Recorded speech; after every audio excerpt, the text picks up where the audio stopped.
line, tactical Templar. Online, guard the flame, defend the line. America, hold the line. America, we rise, we rise. Templar, online, steal the heart, defend the light.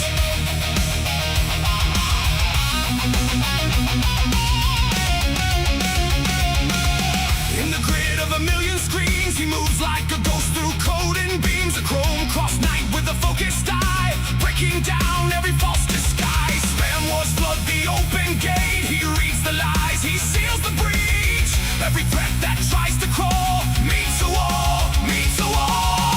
Hear the call, the signal rise from the coast to mountain skies. When the shadows try to land, we stand.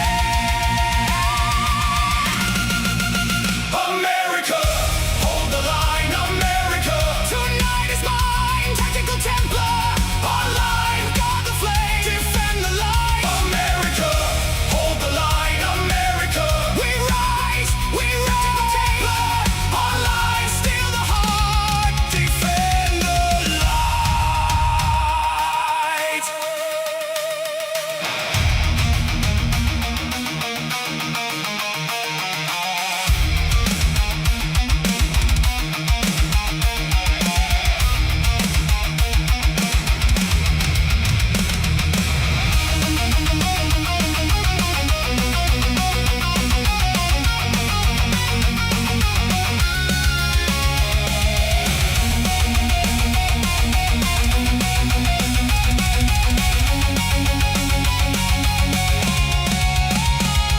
In the dark of the midnight feed, he plants truth like a battle creed.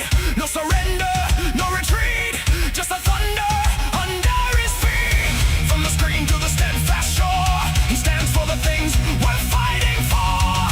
One nation loud and alive. We endure, we survive.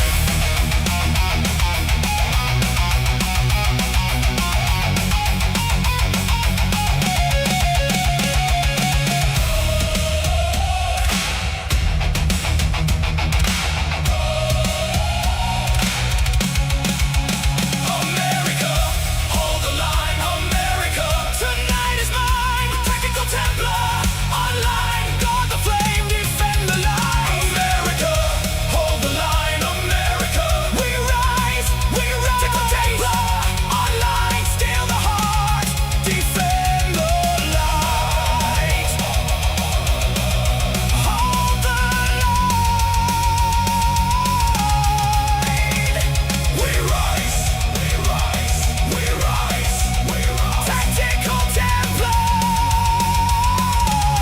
defend the light.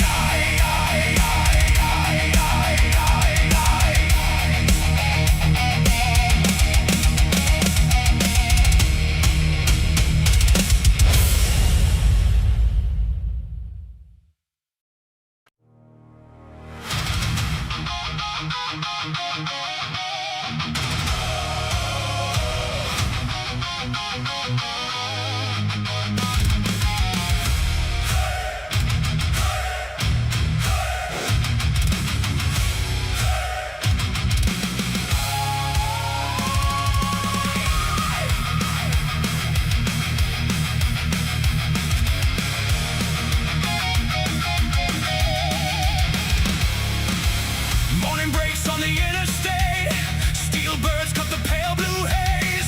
From the farms to the harbor gates, one bright flag in a million ways. Hands that build and hands that mend, hard-won miles from end to end. Every road and river name burns like iron in our veins. Hear the call, the signal rise from the coast to mountain skies. When the shadows try to land, we stand. America, hold the line.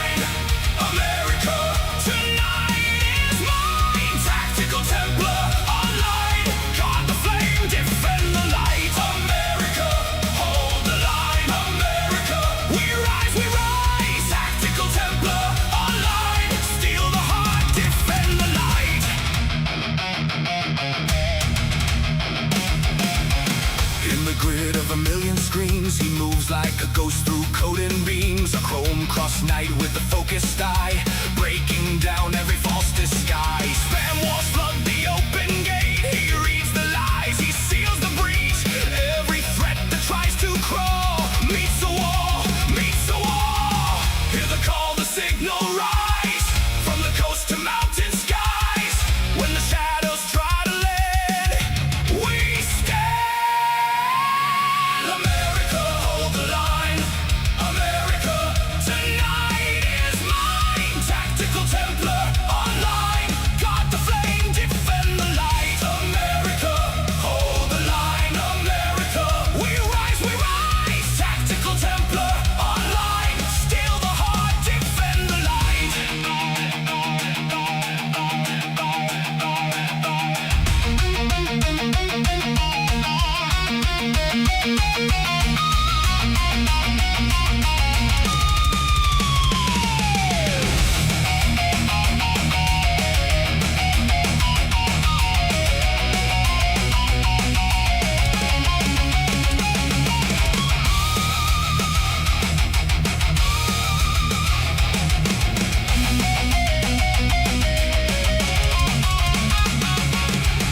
In the dark of the midnight feed, he plants truth like a battle creed. No surrender, no retreat, just the thunder under his feet. From the screen to the steadfast shore, he stands for the things worth fighting for. One nation, loud and alive. We endure, we survive.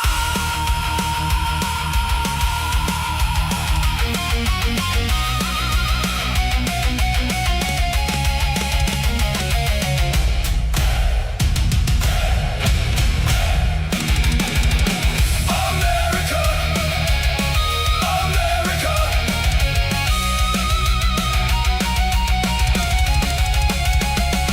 America, hold the line. America, tonight is mine. Tactical Templar online. Guard the flame, defend the light. America, hold the line. America, we rise, we rise. Tactical Templar online. Steal the heart, defend the light. Hold the line, hold the line. We rise, we rise. Tactical Templar, defend the light.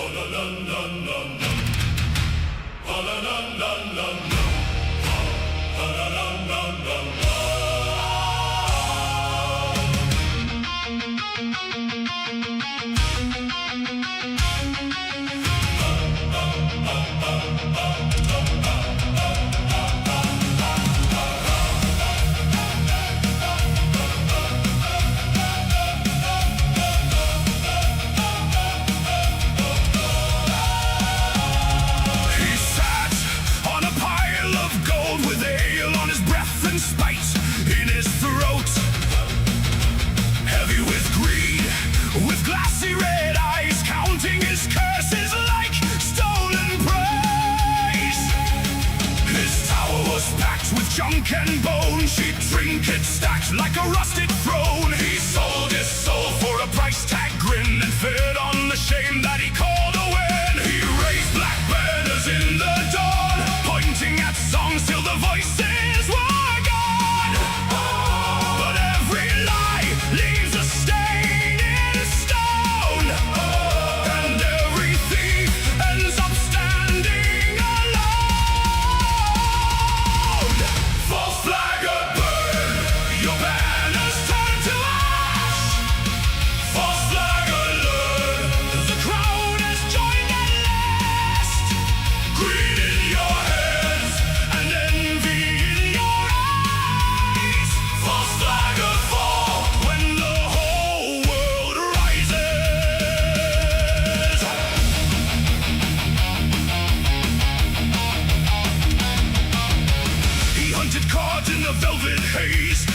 Digging bright treasure through fevered days, flipping his relics for silver and pride. While faithful friends were cast aside, he called for the chains, for the mute, for the break. For every voice he could make, the world take. But the halls grew loud with the thunderous call, and neighbors stood shoulder to shoulder in fall. No crown for the man who feeds on fear, no feast for the one who poisons the year. He dragged his name through mud and fire, then found the bridge burned by his own desire. False flagger burn, your banners turn to ash. False flagger learn, the crowd has joined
treasure through fever days, flipping his relics for silver and pride, while faithful friends were cast aside. He called for the chains, for the mute, for the brave, for every voice he could make the world take. But the halls grew loud with a thunderous call, and neighbors stood shoulder to shoulder in fall. No crown for the man who feeds on fear, no feast for the one who poisons the year. He dragged his name through mud and fire, then found the bridge burned by his own desire.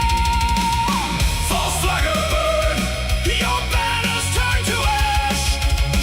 False flagger learn, the crowd has joined at last.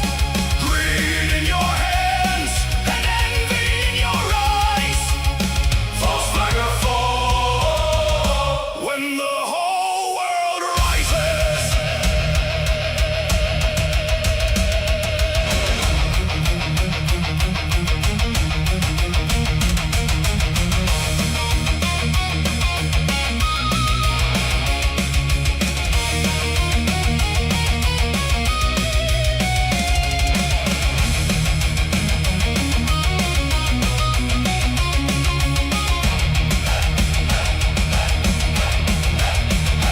Now the masks come off in the war drum rain, and the liar hears his own name break.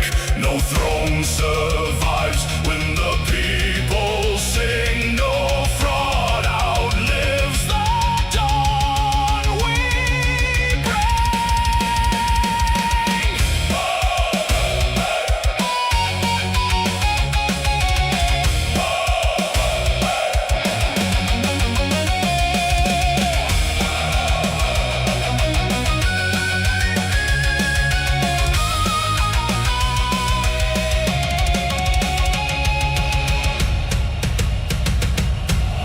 False flagger burn, your banners turn to ash.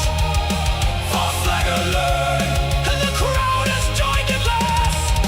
Greed in your hands and envy in your eyes. False flagger fall when the whole world rises.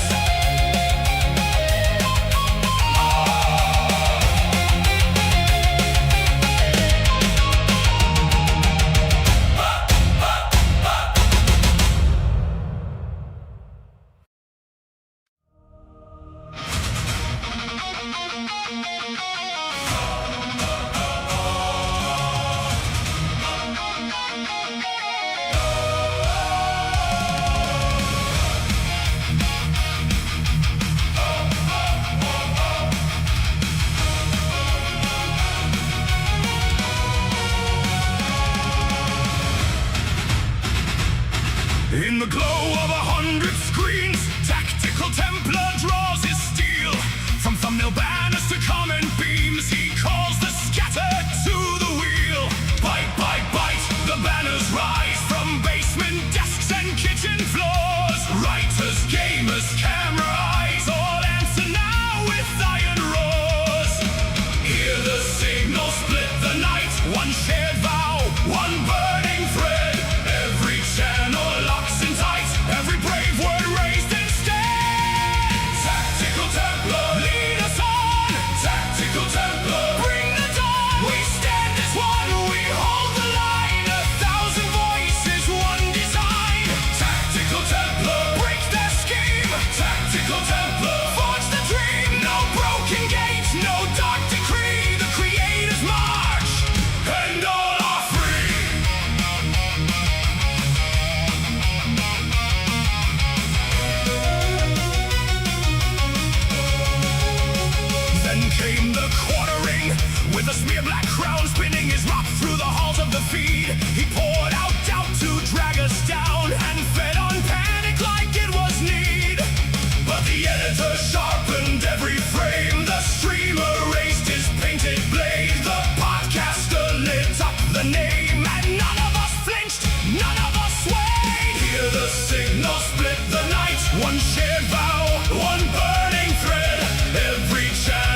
the glow of 100 screens, tactical Templar draws his steel. From thumbnail banners to comet beams, he calls the scattered to the wheel. Bite by bite, the banners rise from basement desks and kitchen floors. Writers, gamers, camera eyes, all answer now with iron roars. Hear the signal split the night. One shades out, one waiting thread. Bite by every channel locks in tight. Every brave word raised instead. Woo! Brothers! Templar, lead us on. Tactical Templar, bring the dawn. We stand as one, we hold the line. 1,000 voices. Are you ready? Their scheme, tactical Templar, forge the dream. No broken gate, no dark decree. The Creator's march, and all are free. Woo!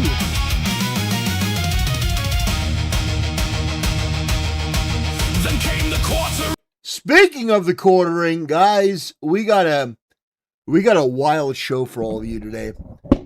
So we are going to be taking a look at a debate between Rex Wilson and Andrew. I'm sorry, not Rex Wilson. Rex Jones and Andrew Wilson. Okay, Rex Jones and Andrew Wilson. We're going to be taking a look at that debate.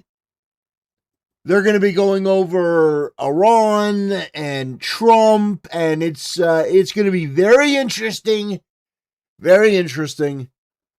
Now, what's also interesting about that is that the quartering was invited, and the quartering didn't show up. That's right. The quartering tucked his tail between his legs, and he ran away like a scalded dog. The quartering was invited, the quartering accepted, and then the quartering ducked out like a bitch.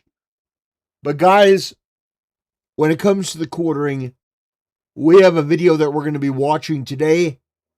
Former quartering friend Bering went absolutely scorched earth on the quartering, and we're going to watch that video today.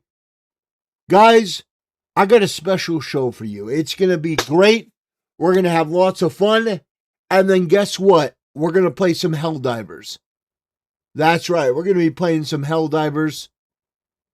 He's gay. He ran away. That's true. No, it literally is true.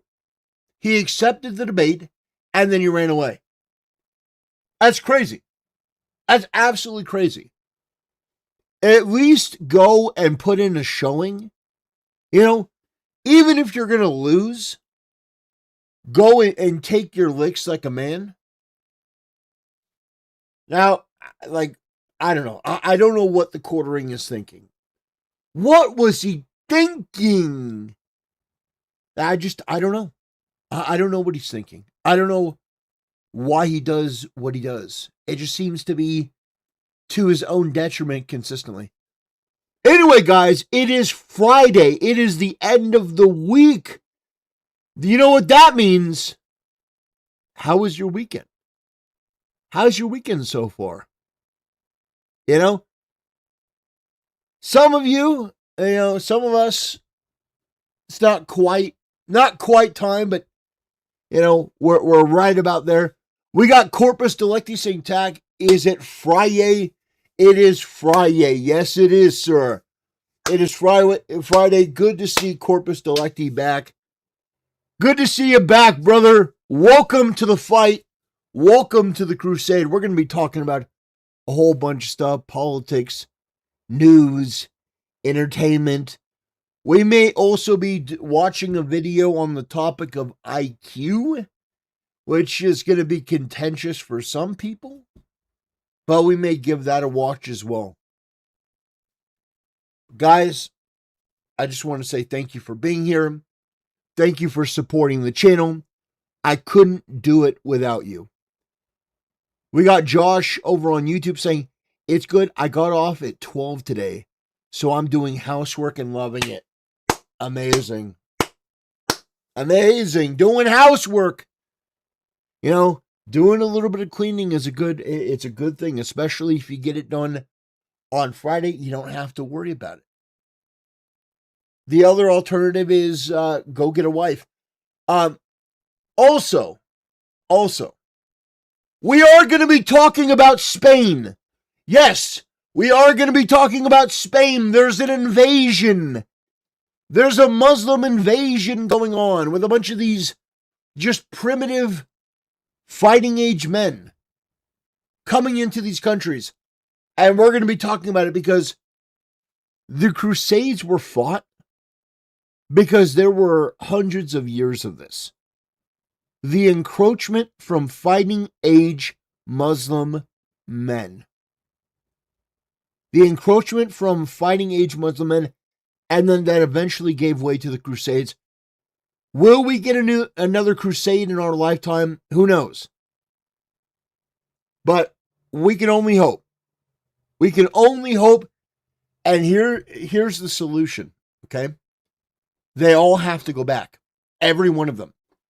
And then the people that are defending them being in Western civilization, those people need to go to jail. I know. Those people need to be arrested. Those people need to be removed from society. Put them in the work camps. Put them in the labor camps. But do not allow them to have any sort of influence or control or power over your civilization. That's the bare minimum. Anyway, brothers, I think first we need to, let's see. I don't want to do a full hour on that, but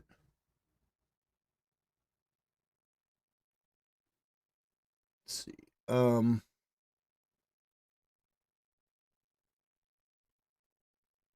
want to find if I can find it. I want to see. Oh man. All right.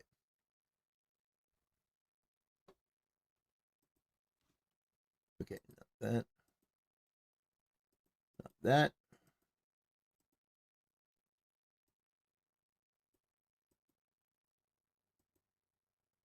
Okay, no, that wasn't it either.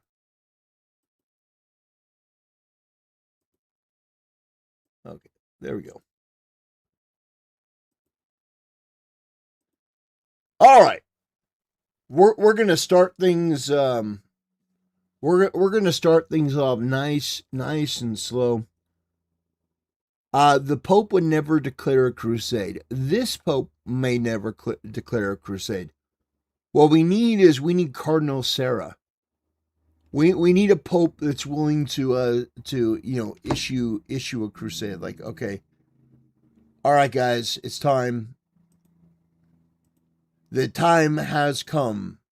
Execute Crusade 66. That's what we need.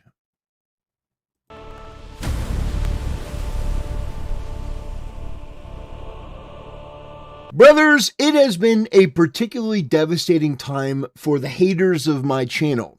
Now, if you're new here, let me give you a little bit of a recap. About 6 months ago or so, there was a gaggle of content creators that were coming after my channel. I was under attack. And these people were a very weird mishmash of furries, degenerates, far left creeps, the worst of the worst, okay? You had a lot of people that were just some of the most disgusting, unctuous human beings you've ever seen. They lied as easily as they breathed, and all of them hated my channel because I was speaking the truth. In the way that many truth tellers are targeted and vilified because what they're saying makes them feel uncomfortable, these people came after my channel. Now, it would be for a wide variety of topics, whether it be my Christian faith or my position on the new 007 game. First Light, that at that time hadn't come out yet. These furries and these deviants and these malcontents all came after me and would do videos attacking me, targeting me, making things up, editing things out of context.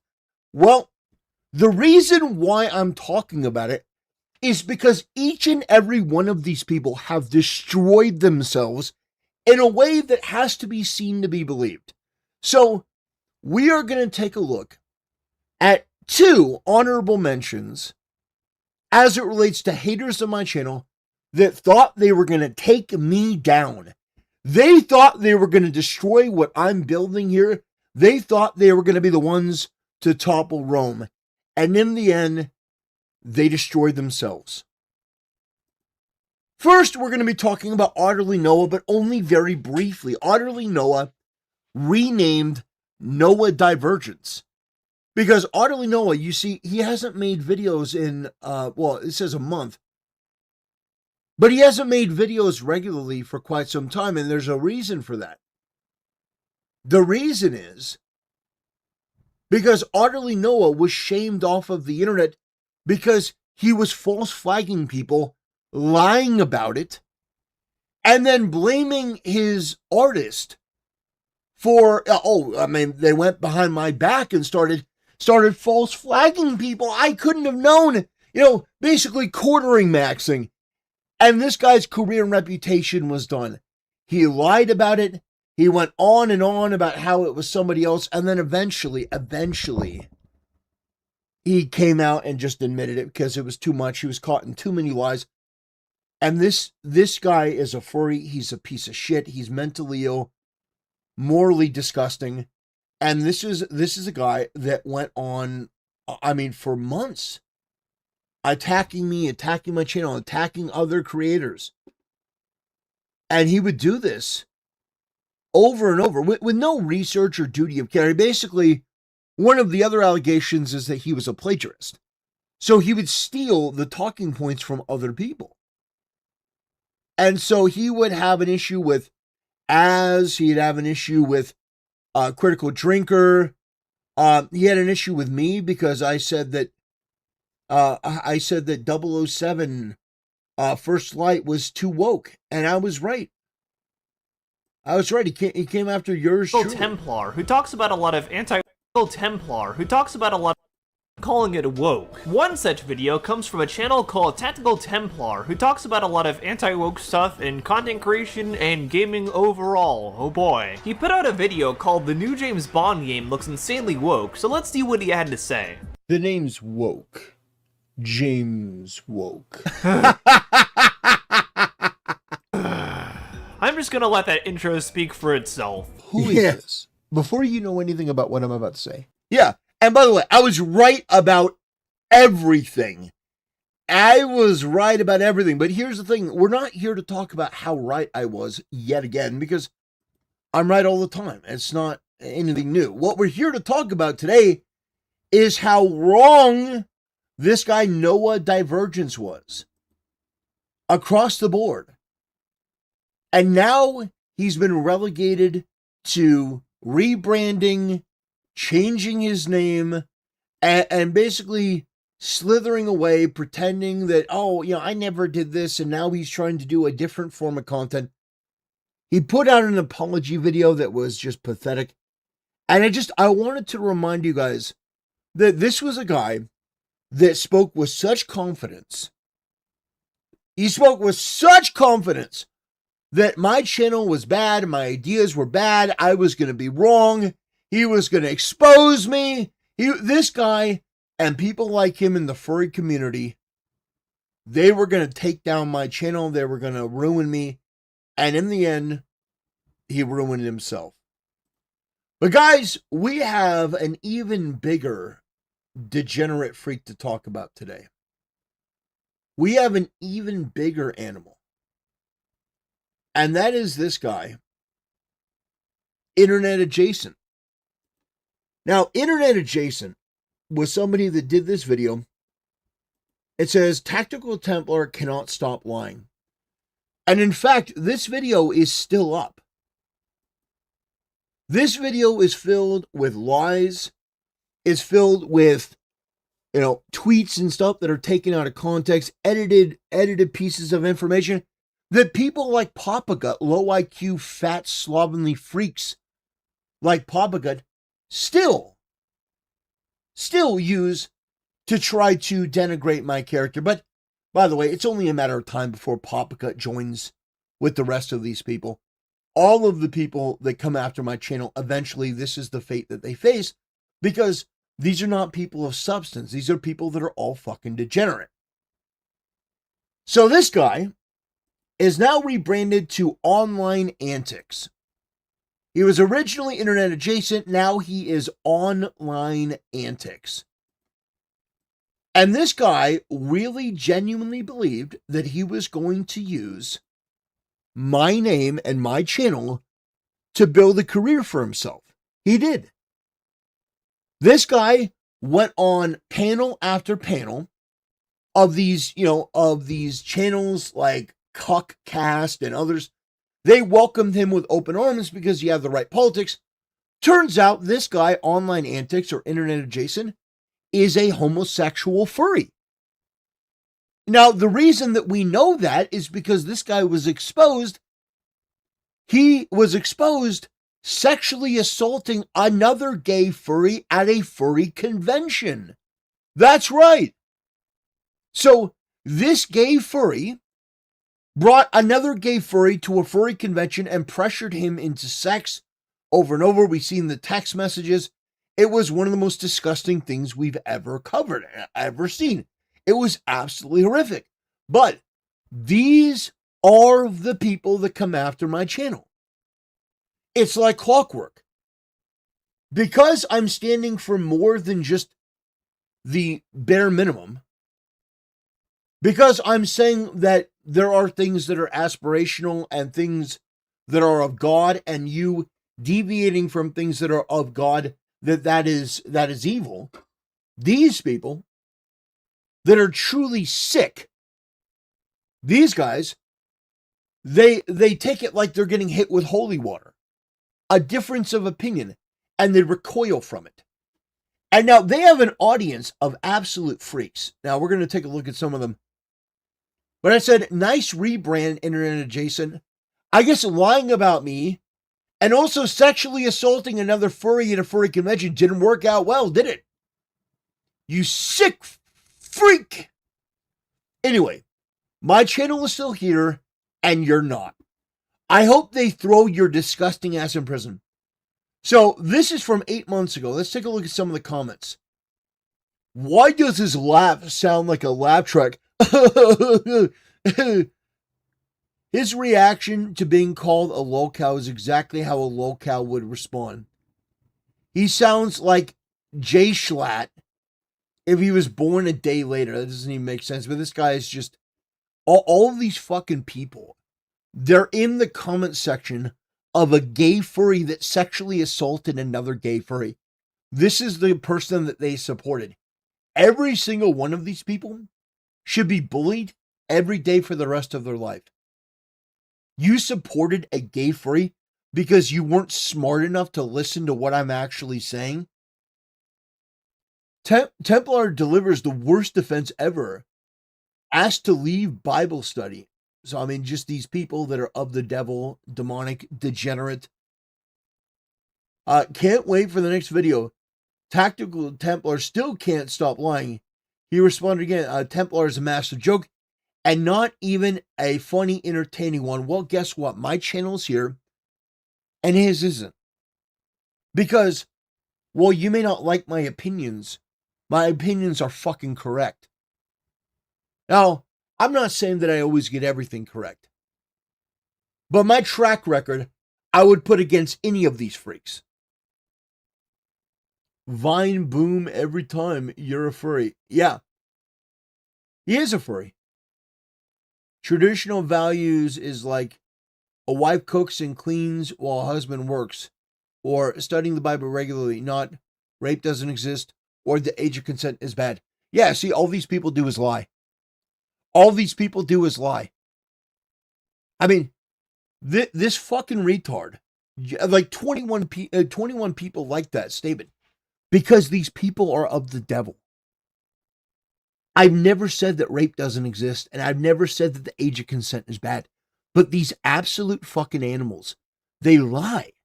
That's all they do to make themselves feel better because their life is not where they want it to be. They are the absolute scum of the earth.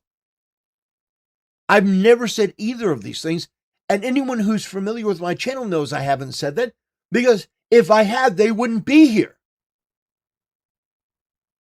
But these people all exist in this disgusting cesspool of hell. And I'm here to remind you all that this is the absolute bottom of the internet. You've got a bunch of subhuman, degenerate furries and malcontents and just otherwise unctuous, cretinous individuals that are trying to judge me.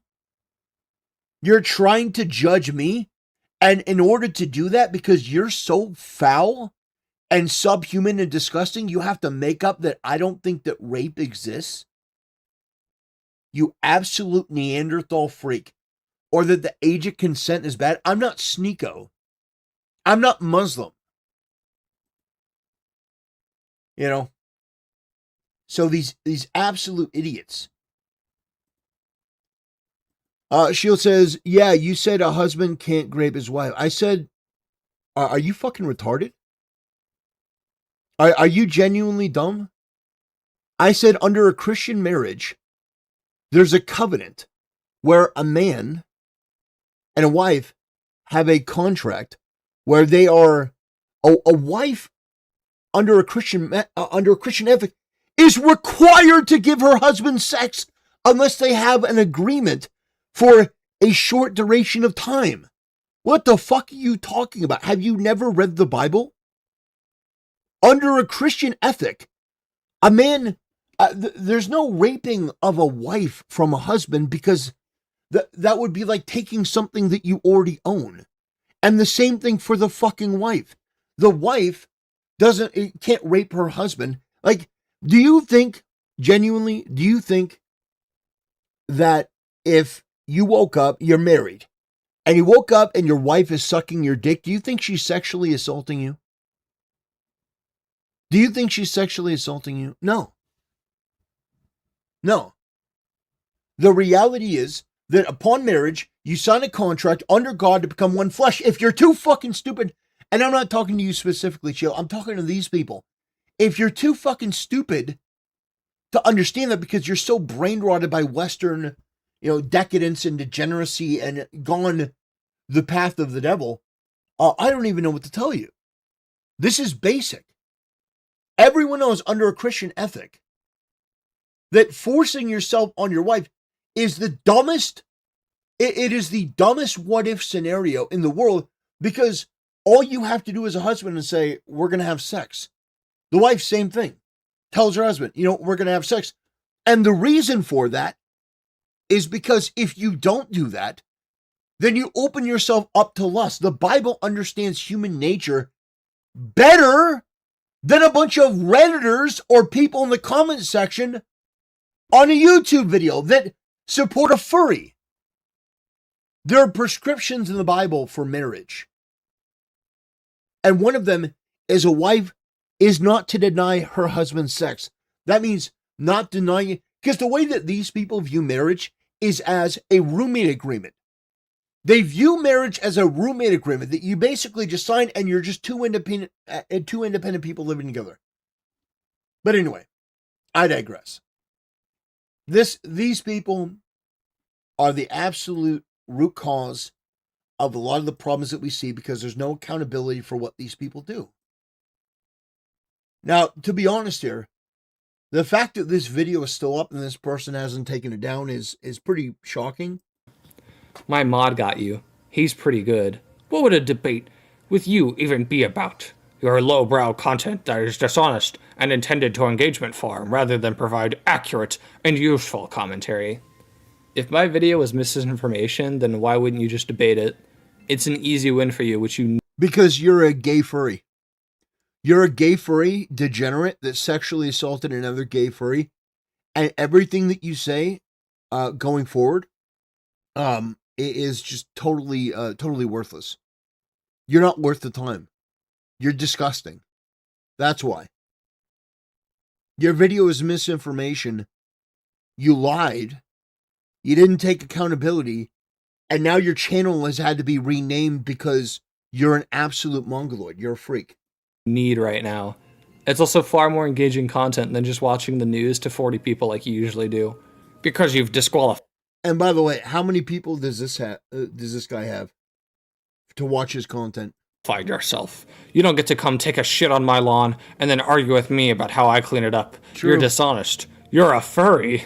You're never going to learn. True. Admit you are wrong. It's important for your growth as a... He laughs that he's a furry, but he got caught. He's a gay furry. He's not even just a furry. He's a gay furry. He's a furry that likes to put it in other men's butts. You know? Just specify that doesn't include beating and forcing sex out of your wife.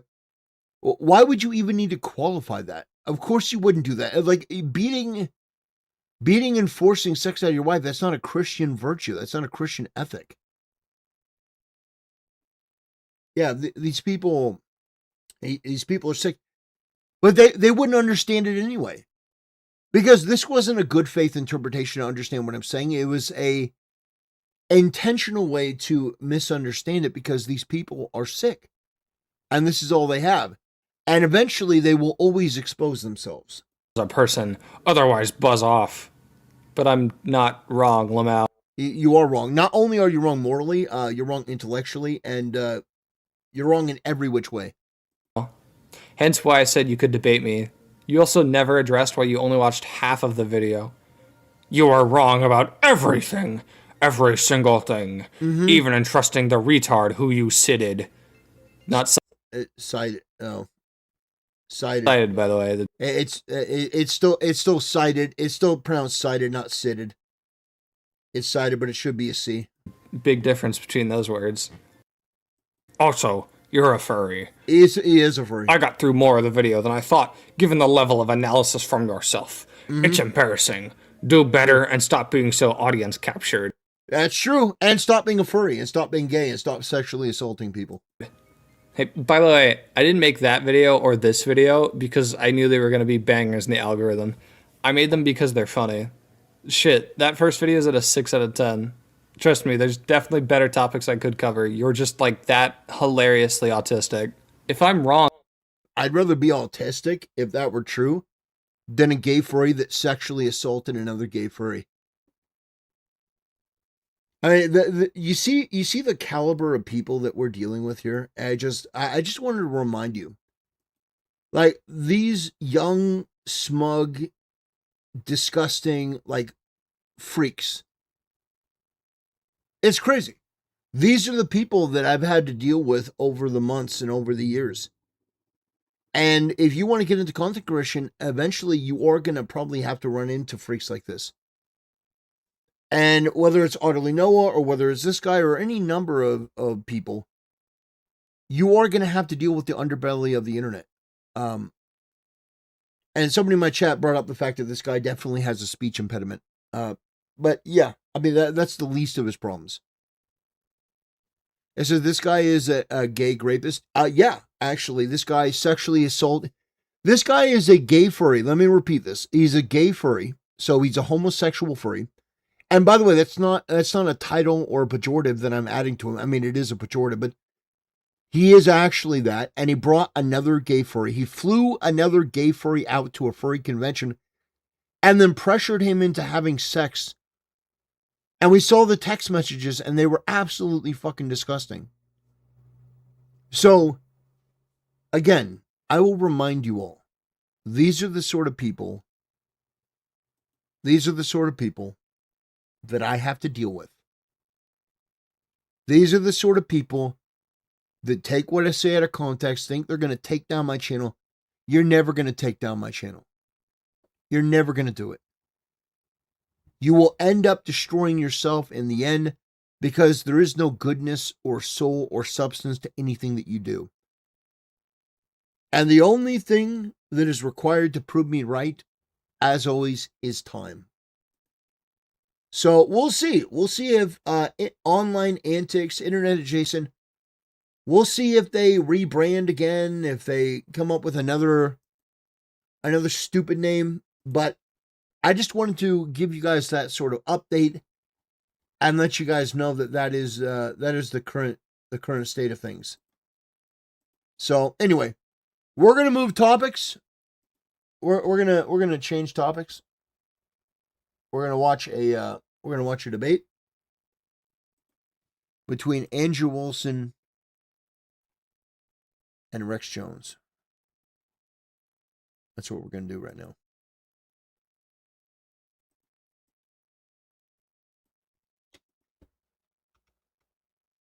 Okay.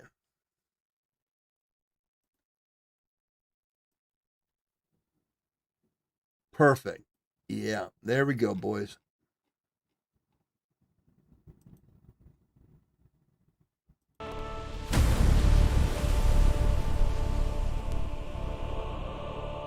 Brothers, I got a pretty special video for you today. We're going to be watching a debate between the Crucible host, Andrew Wilson, and Rex Jones, the son of Alex Jones. Now, what's fascinating about this is the buildup. This encounter didn't just spawn out of nowhere.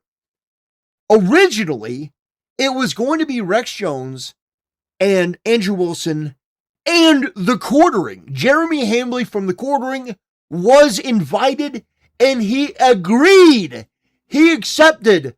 But the Quartering, like the bitch that he is, tucked his tail between his legs and scampered on out. I don't understand how you do that. Andrew Wilson is one of the better debaters in the entire debate scene. And you would have had him in your corner, or rather, you would have been able to be in his corner to just bolster and boost some of the things that he was saying. You basically had an automatic dub. You had an automatic win, and you chose to piss it away because you're a coward. That's absolutely wild from the Quartering. So, we're going to watch the debate that actually did happen, where Andrew Wilson did show up, because Andrew Wilson has a pair of balls and the Quartering does not. So, I'm very interested to see how this goes down. Now, I vehemently disagree with Rex Jones on a whole lot of stuff. I think that his attitude, his demeanor, what he says, I disagree with it. But I respect the fact, at the bare minimum, that he's willing to have these conversations. I do. So I will give that to Rex Jones in the immediate, before we start getting into the actual debate. I will give that to Rex Jones, that he's willing to have these debates. But Rex Jones, I think, is wrong about most everything. I would say we probably disagree on maybe 80 to 85% of things that are currently going on today. So, just want to put that up. Maybe this will change my mind. Maybe Rex Jones will come out and be unfathomably based. I don't think that's going to be the case, but I'm open to having my mind changed. Let's see. We got Heinrich with a $5 donation. I got a feeling Rex will not Rex the Andrew Slippy Grippy Wilson. See, I appreciate the donation, brother. I appreciate the support. Heinrich is not the biggest fan of Andrew Wilson, but even Heinrich, who isn't the biggest fan of Andrew Wilson, admitted that Andrew Wilson crushed Dinesh D'Souza in that debate at DebateCon 8. So even Andrew Wilson's, I would say detractors, or, sort of, I don't like the guy, even they admit when Andrew does a good job, because Andrew does a good job a lot. I do like the guy, okay? I admit, I do like the guy. I think he's very funny, and in situations like this, he usually goes in, bearing the fangs, but we'll see. We'll see what kind of debate this is. You know, it usually takes a couple minutes to get a feel for how the thing is going to go. We saw the first one, and it was brutal. But let's see. Without further ado, ladies and gentlemen, I bring you this very, very special debate between Rex Jones and Andrew Wilson. One of the problems we have in this nation, man, is that politics is a team sport. And we have universal suffrage, and so that's also a team sport. True. And so you want your team to win, and you have to have your team in power. You can't legislate. You can't do it. You have to have a majority in order to legislate correctly, because the other side will stop you at every turn. It's not a matter of holding them accountable. I understand that. I get it. The question is like, are we going to give up power to progressives? And the answer for me is unequivocally no. Yeah, I agree with Andrew. People like Rex Jones, people like Nick Fuentes, they have this I'm going to go into business for myself mentality. The Republicans aren't doing what we want, so we're going to give up power. We're going to allow the American people to suffer. We're going to allow things to get even worse. That is the absolute wrong mentality to have. What you should be doing is always finding ways to crush the Democrats and then moving people more and more to the right, moving them more and more conservative. If you have rhinos, you should be having a campaign against those rhinos, not the entire GOP.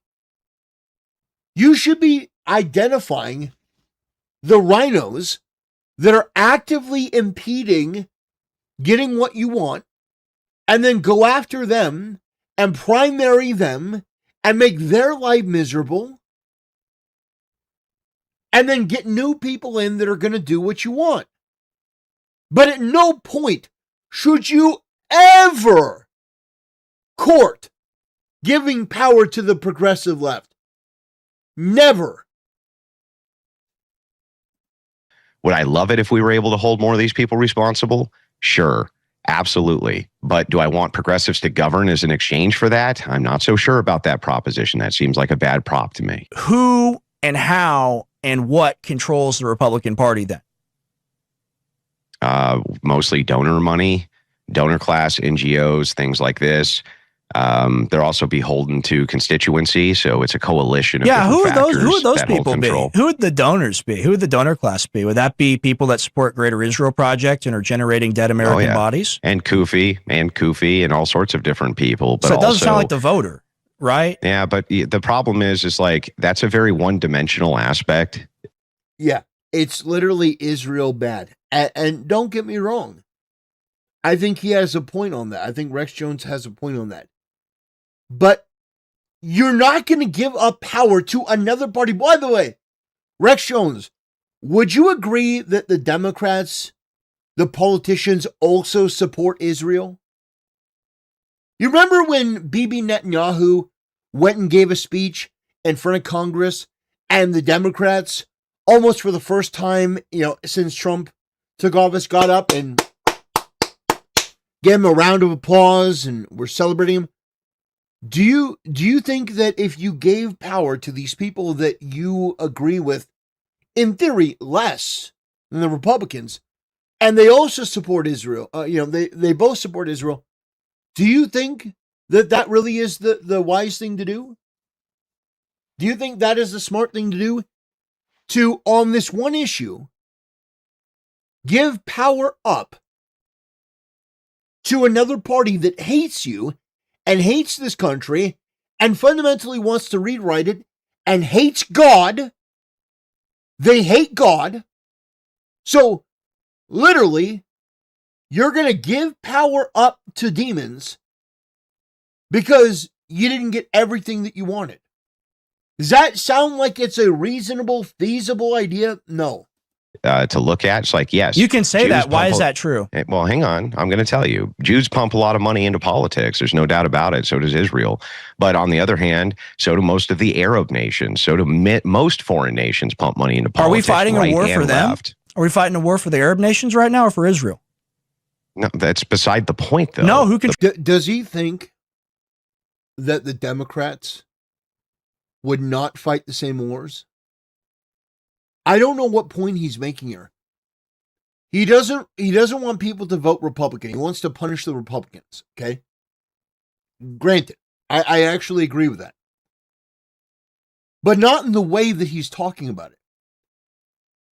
If there is a Republican, whether it's John Thune or somebody that's not doing what you want, there should be relentless pressure to get that person to do what you want. There should be a 24/7 relentless calling campaign. You should be meeting this guy in person, wherever he shows up, peacefully articulating, how could you betray us? You need to make it clear that this guy is not going to have a moment's rest unless he does what the American people and the GOP want him to do. But at no point in any of that should you ever give up power to the Democrats, because they will not only support Israel, they will make everything worse. Everything worse. Under Biden and under Obama, they made the country into what it is today. Do you really want to go that much worse? To teach some Republican rhinos a lesson? No. You can teach them a lesson in another way that isn't so destructive. You don't have to blow yourself up politically to get your point across. Controls the party, Andrew. Who controls the party? So it's not purely Jews who control the party. I didn't say it's that. It's a collection of NGOs that control both parties. So if it's being run by donor money and not by the will of the people, the will of the voters, then how are we bad for wanting to hold them to account by doing the only thing we can do by not voting for them? Yeah, that's not how's that going to help though? Like, what is that going to do for you exactly? Can I answer? What does that do for you? Yeah, what does it do for you? Gridlock, stagnation in Washington, D.C., perhaps a passing of the War Powers Resolution into the Iran conflict, impeachment charges for Trump for war crimes, blowing up the school. Okay, so let's just assume that you get all of that. That's going to take a progressive majority. You agree with me there, right? I don't think There's so. no way Take you're going to get an gridlock. impeachment. I said gridlock. You're not going to get an impeachment of Donald Trump without a progressive majority, dude. No way. They can do an impeachment in the House and have it fail in the Senate. That happened before. Well, then that's not a real impeachment, right? The question comes down to this. What do you get if progressives are in office? Tell me what I'm going to get. What do I get?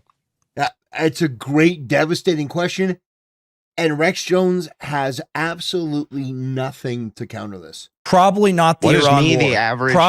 Probably not the Iran war? Right. Because Obama never did drone strikes.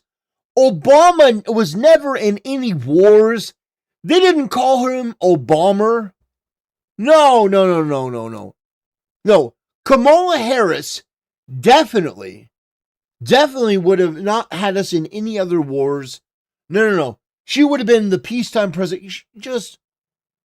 That is so ridiculous. It's insulting to our intelligence. Not the okay, Iran great. war. I know. I'm not asking what I don't get. I'm asking what I do get. What do I get? Massa on our plantations better than Massa on theirs. That's your entire argument. With the Republicans, You're not answering the question. With the Republicans, you get war. With the Democrats, you get potentially more immigration. Can you answer the question that I asked you, dude? Potentially more immigration. Not just more immigration. I'm going to get increased taxes. I'm going to get a rollback of all of the social programs. We're being taxed right now. The war's a tax. The war's a tax on everyone, Andrew. The war's a tax on everybody. You completely discount every factor of the war that's hurting Americans right now, and you say, but the Democrat. You say the gas was higher under Biden without a war in Iran. This is such a short-sighted and reductive way of thinking. It's crazy. Inflation was higher under Biden. What are you doing? Like, how on earth can you, like, I don't know what you call yourself, a libertarian or something. How could you, in good conscience and good faith, say something like this and pretend that you actually believe it? It's nuts. You're saying that the prices and everything are so much higher under Trump than Biden? No. Just objectively, no. Gas prices right now are cheaper than they were under Biden, and that's with what's going on in Iran. So, no, this is not true. And honestly, like, how on earth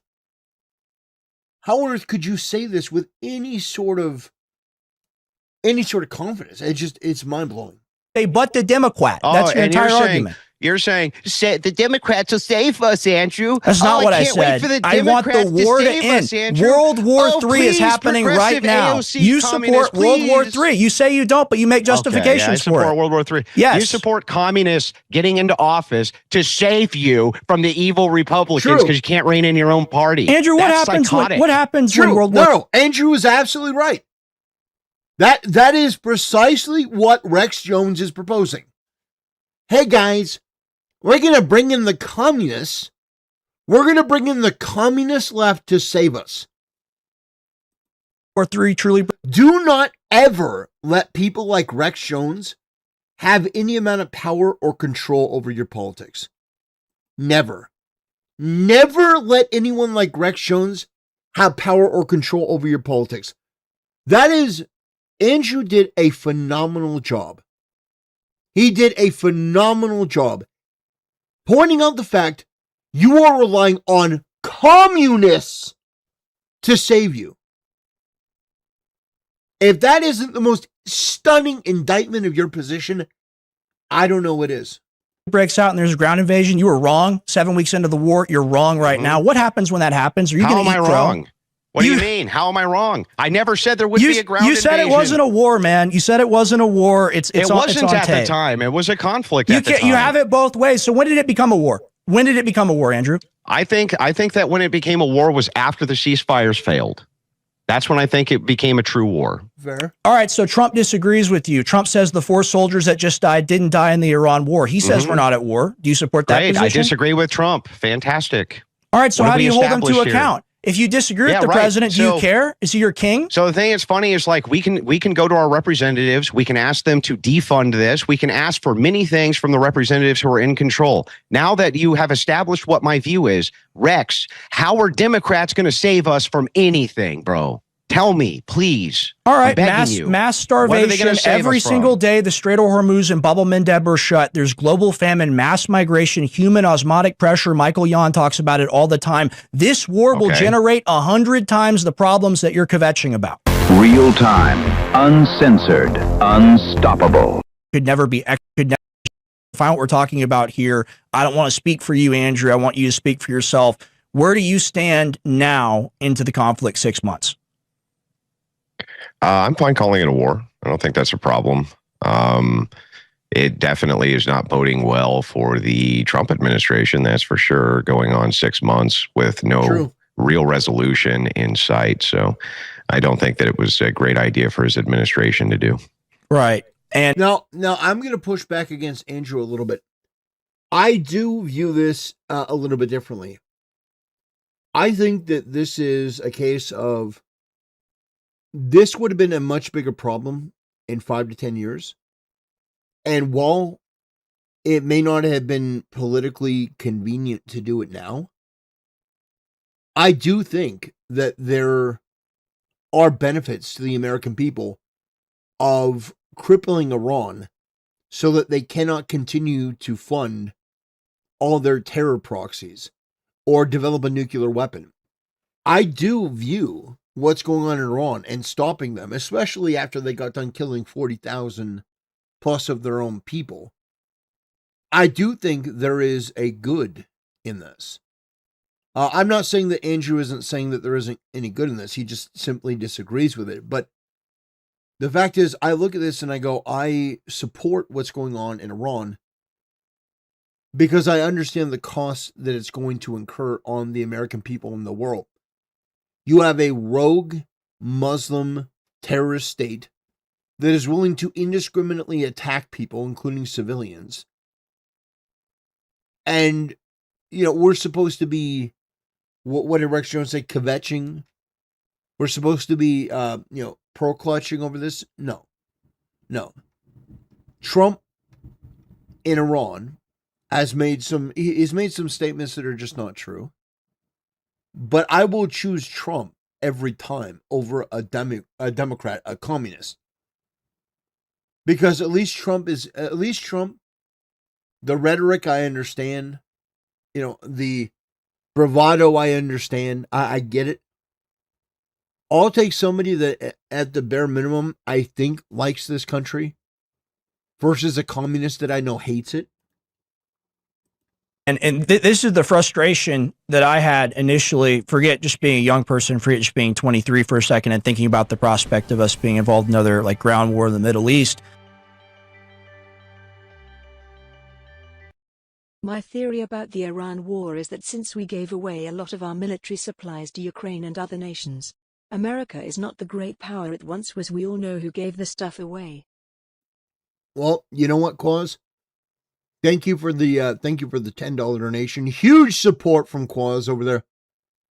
Yeah, I think leaving the stuff behind in Afghanistan. I think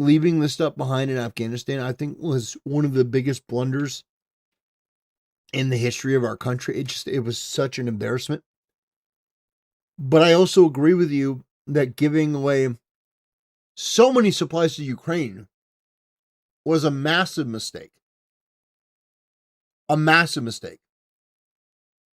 But I'm hoping that by taking out the head of the snake, that we can at least put a damper on this Hydra for a little bit of time.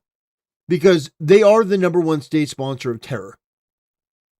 They are the number one state sponsor of terror. And if we can diminish that and prevent them from getting a nuclear weapon, that would be a massive win. So, I'm not saying that the Iran war is, mission accomplished, but I'm not as pessimistic on it, and I'm not as negative on it as Rex Jones, and even Andrew Wilson. I'm not as against it as he is, which is fine. We just have differences of opinion. It seemed like something that could never be extricated from. And like, what is, or I don't want to speak for you, what's your belief on the reality of this being like winnable per se? There's no clear objective for what winning is. And so I'm not sure what we would even be winning. If you go into a country and you attack them, you need to kill everybody until you have unconditional surrender. And short of that, you probably shouldn't be fighting a war at all. That is in fact the case. So I never thought it was a great idea for Trump to go in. My kind of red line with him is whether or not he does a ground campaign. I think if he does that, it'll be the ultimate disaster for his administration. I still think that support for Donald Trump, as opposed to the alternative, is still a much better proposition ultimately for the nation. But I understand the anti-war sentiment. Yeah, so I think that's kind of the key disagreement that we have there, because I think we both agree now, 6 months into the conflict, that it is a war and all of that, and that it's not boding well, as you said, for the Trump administration. I agree. Here's where I stand. If we back him relentlessly into the hilt, it shows that our coalition is weak because we don't care about what we put him in power to do. What do you think about that? What's the alternative? Well, I mean, if you don't hold them to account in 2026, we're going to have a period where they're not going to be able to pack the Supreme Court. They're not going to be able to do much of anything. But if the electorate shows this is unacceptable, then in 2028 we could have a real populist platform. That's the alternative. I actually don't understand that position. How do we get to a populist platform from us giving up power? So one rule in politics: if you have power, you don't give it up. True. Ever. And the reason you don't want to do that is because the opposition will come in, undo everything that you've done, and reverse your policies. By the time you get power back again, all you're doing is undoing. It's just like an undoing after undoing after undoing. Right. Do you want to consolidate power to the right for sure? Do you think are we in power right now? Like, who is us giving up power? Because the Republicans, they don't represent what we voted for, so I don't feel very in control.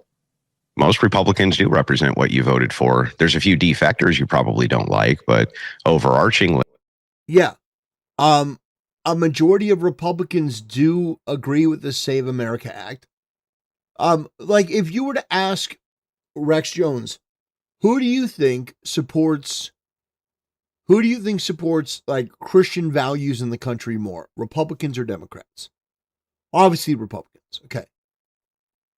Who do you think supports lowering taxes, Republicans or Democrats? Well, obviously Republicans, Democrats are going to raise your taxes.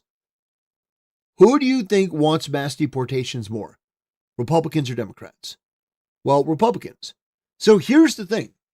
Rex is the type of person that when he doesn't get his way, and in many ways, it's sort of like watching a giant baby.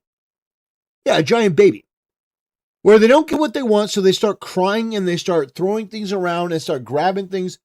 They can get what they want, so they're going to throw, the toys out of the pram. They're going to take, they don't want the peas, so they're going to upend the whole dish. Well, here's the deal, Rex. You may not have thought of this, but you can support the Republicans while continuing relentlessly to push for more and more right-wing candidates. You do not ever want Democrats to take control or take power. And Andrew is right. This is a team sports game. Because you have universal suffrage, because there is universal suffrage, because everyone can vote, which, by the way, was not what the founding fathers intended. Because we live in the system that we do, you have to play and pay lip service to tribal politics just as much as them, because they're going to do it. They're going to do it to defeat you. And if there isn't a unified front, you're going to lose. And when you lose, there are going to be ramifications and consequences. So you keep voting Republican, but here's the thing. You have the power, Andrew has the power, I have the power, we have the power to continue to articulate what we want from the party and then to actually push for it in videos, social media campaigns, over and over, getting people on your side. You have the ability to do that, to get what you want, but not at the expense of giving up power. Republicans have been fairly decent when it comes to things like migration, when it comes to trans issues and social issues, domestic but we're talking policy, about the war. They've been fairly decent. But the war. Yeah, I understand, but I'm looking at the totality of why it is that you don't want to give up power over a conflict you don't support. All right, but they didn't do what we voted for or what I voted for because they didn't pass the war powers resolution. So they're failing on that front. That's a big. I didn't vote for Trump for the war powers resolution. Big problem. Yeah, I'm certain that there's multiple policies that you would consider to be failures from the right or Republican Party, but that really doesn't have any bearing over whether or not, if you look at the totality of how it's going to be governed between the left or the right, it's going to be far superior under the right than the left. And so how is Rex Jones this obtuse? It was a Democrat administration in which his father was sued. Do you not understand that it's ramifications that are greater than just politics? You have judges that are selected by the party in power. Do you want more Biden judges or judges that are left wing? Like Biden winning the election, we now have Ketanji Brown Jackson on the Supreme Court that may be the dumbest member of the Supreme Court to ever exist. There are consequences to what you're playing around with. What I look at politically is I'm looking at political longevity. Who's the nation going to be better in the hands of ultimately? And it's going to be the right wing and it's going to be Republicans. And there's no ifs, ands, or buts about that. I've lived under Democrat rule. It's a nightmare. It's always a nightmare. It's going to be a nightmare again. So while I agree with you in spirit that there's many things here that we have disagreements with, we need to rein our party back in and tell them no war, things like this. That has no bearing ultimately on who I want to see governing. We will talk about that when we come back. Andrew Wilson, The Crucible, Rex Jones, Alex Jones Network. See you soon. It's choice and to something we'll get into later in the next segment, which relates to our Epstein disagreement, right? So I want to say this in context. I'm not saying this is exclusively an Iranian war argument, but it does reference kind of your feelings towards the Iranian people. I'm going to read this. Not only that, I'll tell you something really interesting.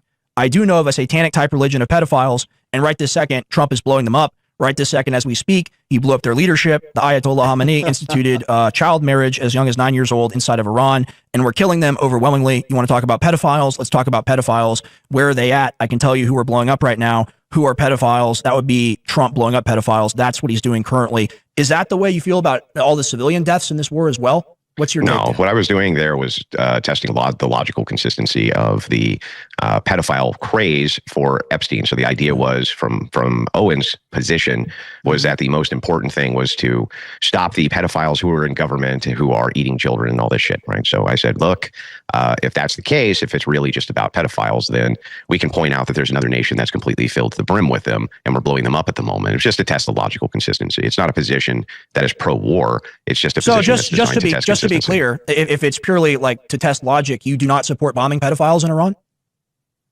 No. Well, I don't support it. Let's just say, like, if we put it in a vacuum, if all the pedophiles in Iran died of a heart attack, I would support that. But if it's the case that I have to send United States soldiers over to blow them up, I'm not so sure that that's a great idea. No. Okay, so that's what you meant when you said, I'm not an anti-war guy, but I'm not a pro-Iranian war guy. Correct. I'm not anti-war. Okay, it just depends on what the war or the conflict is. Right. So I'm an America firster. It's the case that I'm anti-Iranian war, sure, but I'm an America firster. So the idea is that there could be wars that America needs to engage in for its own interest. You would agree with me on that. It's just that this probably isn't one of them. Yeah, but your opinion has changed because initially you didn't call it a war. Now you're calling it a war. So well, at the time, I think that Andrew already explained the differentiation. He already explained why he thinks that it's a war now, but it wasn't a war then. The criteria of a conflict more than it did a war, and it was a very short conflict that led to what looked like possibly a ceasefire, but that fell apart, and it does look like it's becoming a hot war. Yeah, right, a regional conflict, a regional war, and like this is the reality. Like, there's no brakes on this train. This is why it grinds my gears when people still support the president over this and say there's some reason to this. There's not. This is a COVID of choice in my view. Would you disagree with that? Yeah. So I'm not supporting. Do you agree with me that we don't have to support every position of Donald Trump to still understand that he's the lesser of two evils here? I think there's a hierarchy. I think when you do like the grand ultimate sin, I think it really counts against you. I think that's what he's done with the war, the peace president. I don't think that that's the grand ultimate sin. The grand ultimate sin is yielding right-wing power to progressive, insane lunatics. Okay. These people are lunatic. Yeah. That is the most egregious sin. I've seen what they do when they're in power. Again, that I think is the ultimate sin. Thank you, Heinrich, for the donation. Oh no, my car has a flat. Let me toss a Molotov into it and send it to the junkyard as argument from Rex.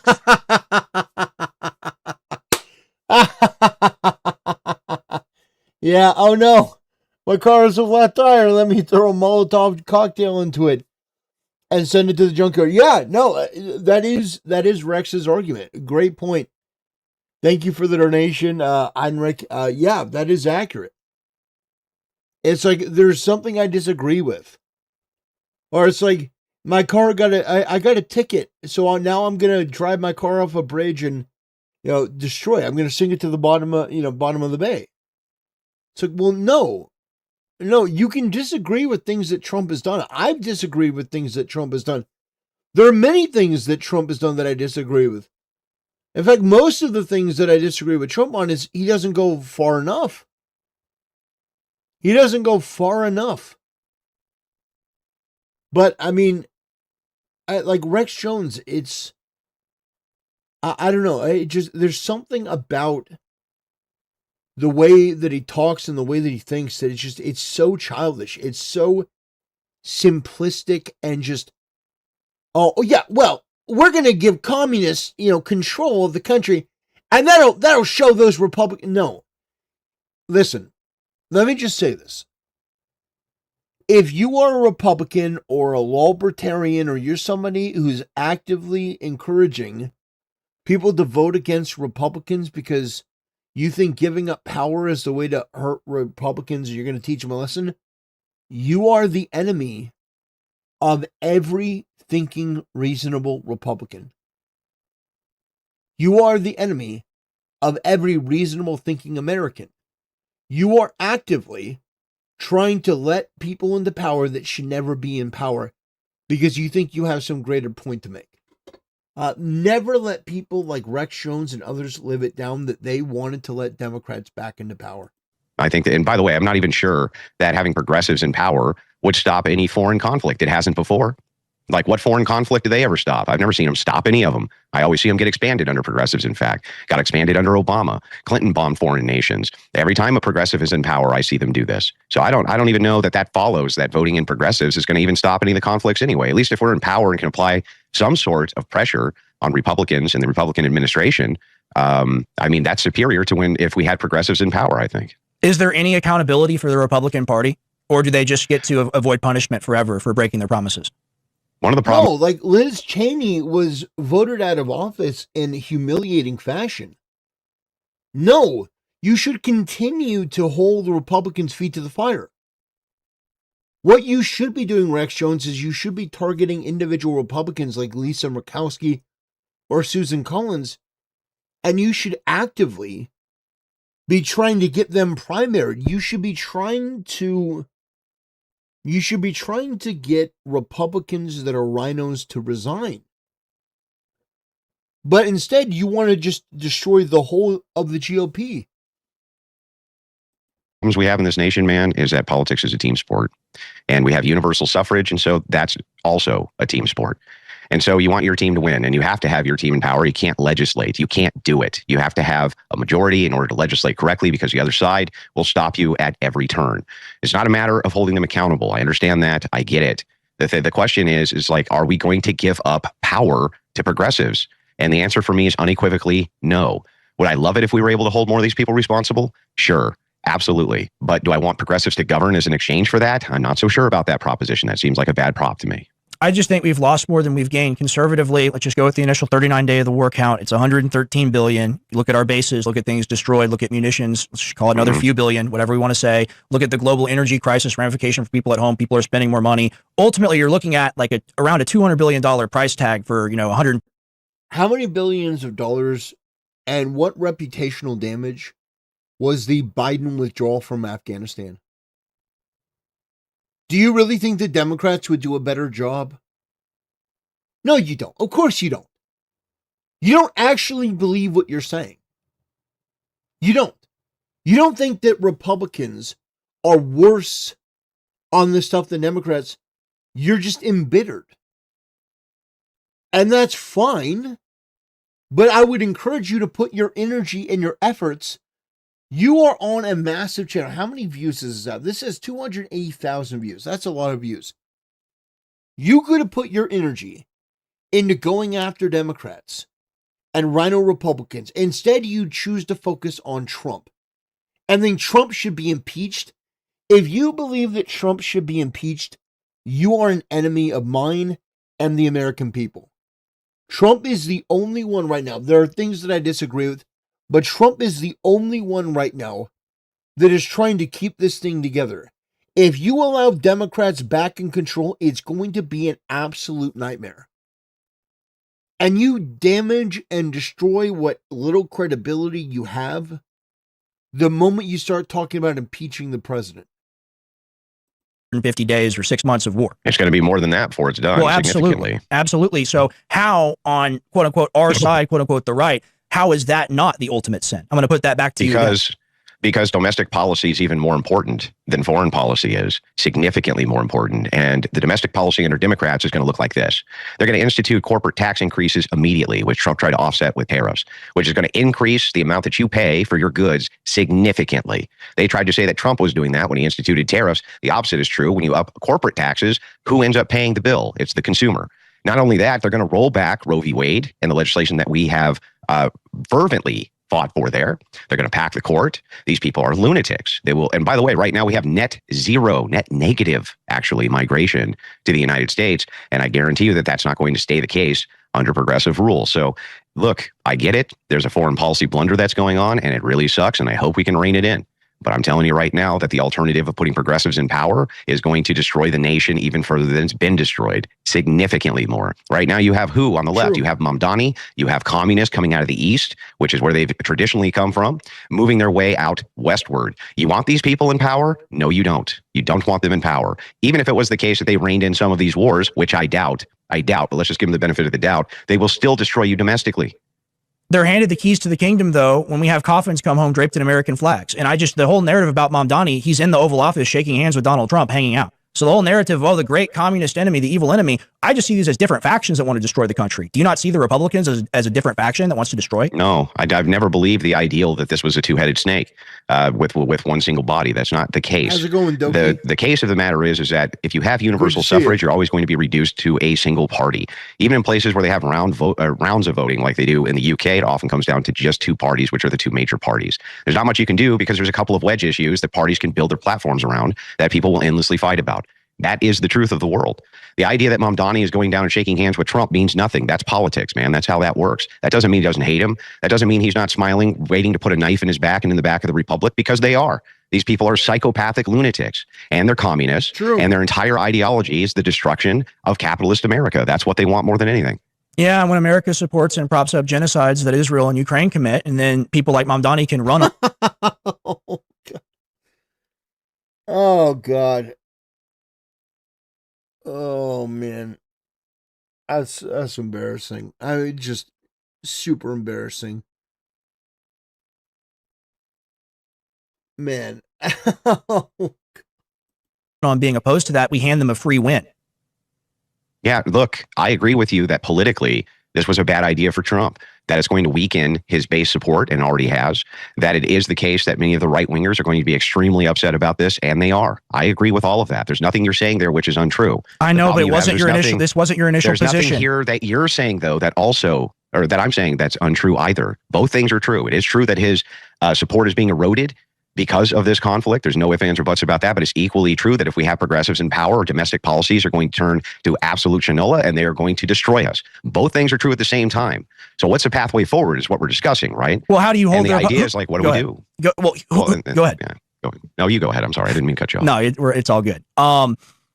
Who and how and what controls the Republican Party then? Mostly donor money, donor class, NGOs, things like this.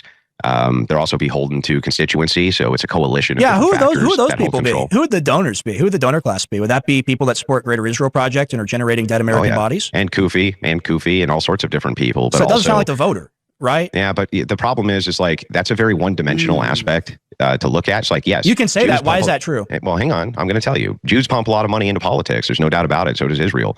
But on the other hand, so do most of the Arab nations. So do most foreign nations pump money into politics. Are we fighting a war for them? Are we fighting a war for the Arab nations right now, or for Israel? No, that's beside the point, though. No, who controls the party, Andrew? Who controls the party? So it's not purely Jews who control. Oh gosh, it's guys. It's the Jews. The Jews are controlling. Like, oh gosh, come on. Like, okay. You lost me a while ago, but now it's just it's getting ridiculous. Okay. Like, this guy thinks that the Republicans and the Democrats are equal, and how bad they are. That's such a childish mindset. Republicans, the GOP has people that are bad. That's undeniably true. But there are at least people in the GOP that want to do the right thing and help this country. Whereas the Democrats, I don't think that's necessarily true. With the exception of maybe somebody like John Fetterman. Control the party. I didn't say that. It's a collection of NGOs that control both parties. They both have vested interests. It depends on which party and which platform you're looking at. If you're looking at the Democrat and Republican, the dialectic there, they're mostly held by huge donors, by NGOs, and their constituency and what their constituency wants. One thing both constituencies agree on is they want to move away from the Iraq conflict, but NGOs and donors on both sides may not want to do that. So yes, both parties are seized by NGOs. There's no ifs, ands, or buts about that. And also they have some sort of beholdenness to their own constituency. So it's a coalition of factors. It's not a single factor. So if it's being run by donor money and not by the will of the people, the will of the voters, then how are we bad for wanting to hold them to account by doing the only thing we can do by not voting for them? Yeah, that's not how's that going to help though? Like, what is that going to do for you exactly? Can I answer? What does that do for you? Yeah, what does it do for Gridlock, you? stagnation in Washington, D.C., perhaps a passing of the War Powers Resolution into the Iran conflict, impeachment charges for Trump for war crimes, blowing up the school. Oh my God. Okay, so let's just assume that impeachment charges for Trump. You just immediately disqualified yourself to be taken seriously. You just immediately disqualified yourself to be taken seriously. you get all of that. That's going to take a progressive majority. You agree with me there, right? I don't think There's so. no way you're going to get an Gridlock. impeachment. I said gridlock. You're not going to get an impeachment of Donald Trump without a progressive majority, dude. No way. They can do an impeachment in the House and have it fail in the Senate. That happened before. Well, then that's not an... Why would you... What purpose would that be? Oh my gosh, you fucking retard. No. I have remained calm and composed this entire time. The only thing that would do at that point would give Democrats an advantage to say, look, the impeached for the third time Donald Trump. Oh my gosh. Thanos Wilson, the only matter I do not take seriously, boy, is you. Your politics bore me. Your demeanor is that of a pouty child. Oh, thank you. That was really funny.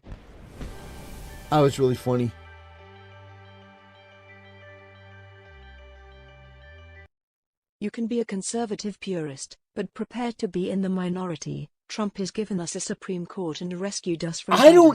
Thank you for the donation, Reno. I don't think this guy's a conservative.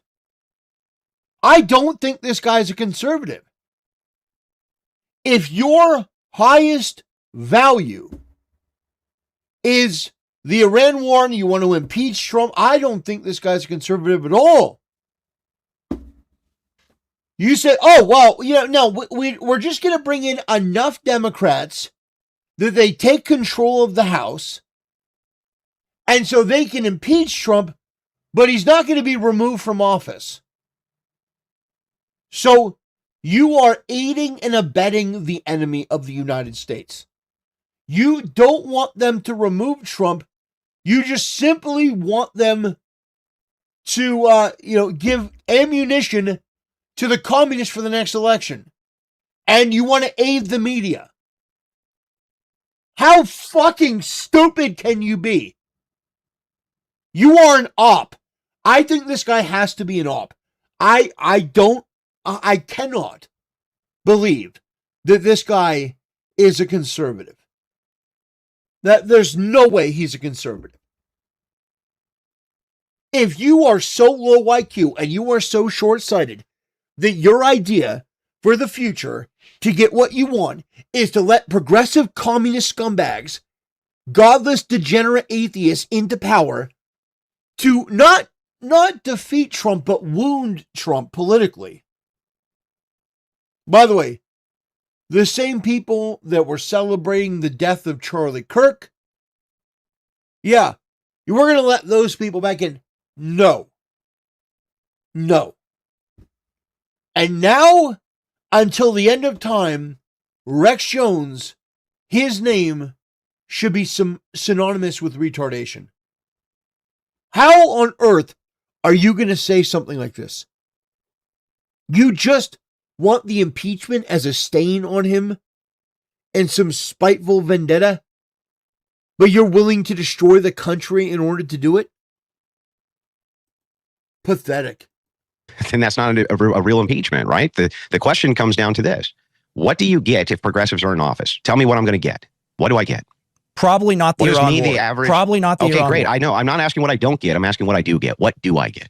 Well, I told you I consider that to be the supreme thing. You're going to make arguments. Are they going to pack the Supreme Court? No, they're not going to pack the Supreme Court. So okay, the conflict in Iran goes away, which it wasn't there for most of Trump's presidency, first and second. But you term. Can't say that. It's not going to go away, Andrew. That's an assertion of yours. If the progressives are in charge, I'm saying, in this hypothetical, the progressives are in charge. The Iran war is gone now. Okay, they stop it for whatever they do. They put an end to it. Now what? We have a 2028 where we have a healing of the country. We have a true battle for the soul of the nation. You don't believe in that. You believe in cucking and cowing to the Republican Party. Like, this is all I'm hearing right now. Rex, What do I get if they're in office, dude? Answer me. What do I get if progressives are in office, bro? What do I get? Massa on our plantations better than Massa on theirs. That's your entire argument. With the Republicans, you get war. With the Democrats, you get potentially more immigration. Can you answer the question that I asked you, dude? Potentially more immigration. Not just more immigration. I'm going to get increased taxes. I'm going to get a rollback of all of the social programs. We're being taxed right now. The war is a tax. The war is a tax on everyone, Andrew. The war is a tax on everybody. You completely discount every factor of the war that's hurting Americans right now, and you say, but the Democrat. I mean, it's short-sighted. If your highest issue is what's going on in Iran, you're not a conservative. You say, but the Democrat. That's your entire argument. You're saying, the Democrats will save us, Andrew. That's not what I said. I want the war to end. World War III is happening right now. You support World War III. You say you don't, but you make justifications for it. World War III. Yes. You support communists getting into office to save you from the evil Republicans because you can't reign in your own party. Andrew, what happens when World War III truly breaks out and there's a ground invasion? You were wrong 7 weeks into the war. You're wrong right now. What happens when that happens? Are you going to eat crow? Wrong? What do you mean? How am I wrong? I never said there would be a ground invasion. You said it wasn't a war, man. You said it wasn't a war. It wasn't at the time. It was a conflict at the time. You have it both ways. So when did it become a war? When did it become a war, Andrew? I think that when it became a war was after the ceasefires failed. You already explained it. That's when I think it became a true war. All right, so Trump disagrees with you. Trump says the 4 soldiers that just died didn't die in the Iran war. He says we're not at war. Do you support that position? I disagree with Trump. Fantastic. All right, so how do you hold him to account? If you disagree with the president, do you care? Is he your king? So the thing that's funny is, like, we can go to our representatives. We can ask them to defund this. We can ask for many things from the representatives who are in control. Now that you have established what my view is, Rex, how are Democrats going to save us from anything, bro? Tell me, please. All right, mass starvation every single day. The Strait of Hormuz and Bab el-Mandeb are shut. There's global famine, mass migration, human osmotic pressure. Michael Nunn talks about it all the time. What does that have to do with Americans? What does that have to do with Americans? This guy is a globalist. He's thinking about, well, how does this affect global? How does this affect other people? You are a globalist? You are a communist supporter? No, we're just going to get honest. That is what you are advocating. You want to bring in more communists from the far left in order to hurt Donald Trump and the GOP because of a foreign conflict. You are the enemy. You want to give power to the Democrats. Now, are there things that I probably would agree with this guy on? Sure, but he's not demonstrated them. He's just been an impetuous, impotent, narcissistic man-child. You're going to advocate the GOP should lose? Well, we got communists at the door? Are you kidding me? Because I don't like what Trump's doing in Iran. Sure, okay. Oh, there's gonna be a global famine without the Strait of Hormuz, right? We don't have the technology to avoid that, right? Yeah, they don't have the technology to avoid that. You're full of shit. This is embarrassing. Will generate 100 times the problem. And by the way, let me also mention, this retard is the guy that the quartering was too afraid to go up against. Destroy a foreign land. If Dems win, our country gets destroyed. I'd rather the far-off land be destroyed than my home. Yeah, absolutely. Quaz, you're absolutely correct. This guy is a globalist. This guy's going, oh, well, what about the foreign nation? We need to protect them. Now, how about we protect us? How about America first? America first means Americans first. Quaz, thank you so much for the donation, brother. I appreciate it. Problems that you're kvetching about. That's reality. Well, first of all, hang on. You're still not answering what I'm asking you. How are Democrats, who you can't even guarantee I told you, I'm not getting World War III. I'm not getting World War III, Andrew. Guarantee me that they'll stop World War III, bro. So just tell me what. Yeah. The idea that Democrats are going to stop World War III, I mean, that is. This guy is a far left globalist. This guy is a communist. This guy is somebody that is out there pretending that the Biden administration and the Obama administration didn't exist. This guy is such a one-dimensional thinker, it's insane. You're not going to get World War III under Democrats? Oh my gosh, it's crazy. You may get a civil war. You may get a civil war because Democrats will continue unfettered illegal immigration. How about that? How would you like the war at your own doorstep? What do I get if they're in charge of the domestic policy of the United States besides completely fucked? What do I get? You get no war. I'm going to keep saying it. You get no war. Yeah, except can you promise me when Democrats are in office I get no war? Well, you promised me it was a 7-week conflict and not a war, and then you changed your mind. Answer the question. No, you didn't promise anything, you bald retard. You far-left communist progressive shit stain. He didn't promise you. What Andrew Wilson did was he looked at the information at hand and he made a conclusion. Because that was what was going on at the time. But he didn't make a promise. He said, right now, I don't think it's a war because it's not a war. Andrew explained this to you. But you're too fucking stupid to understand this. Have it both ways. You get to have your cake and eat it too, but then I have to respond to your hypothetical. Whatever, if the Democrat win, they destroy the country because you say so. I don't agree with your assertion. They're going to. I don't think they're going to destroy the country. So then why not tell people to vote for Democrats? Tell them to vote for Democrats. Yeah, sounds good. So this is the face of the enemy, by the way. This guy needs to be destroyed just as much as the Democrats. This guy is a globalist Democrat plant. This is a guy that is of the far left. That's absolutely disgusting. What are you shrugging? Democrats, Rex, do it live right now on the Alex Jones program. No, we're not going to be doing that. I'm not voting for my own destruction. Democrat. You just did. You did.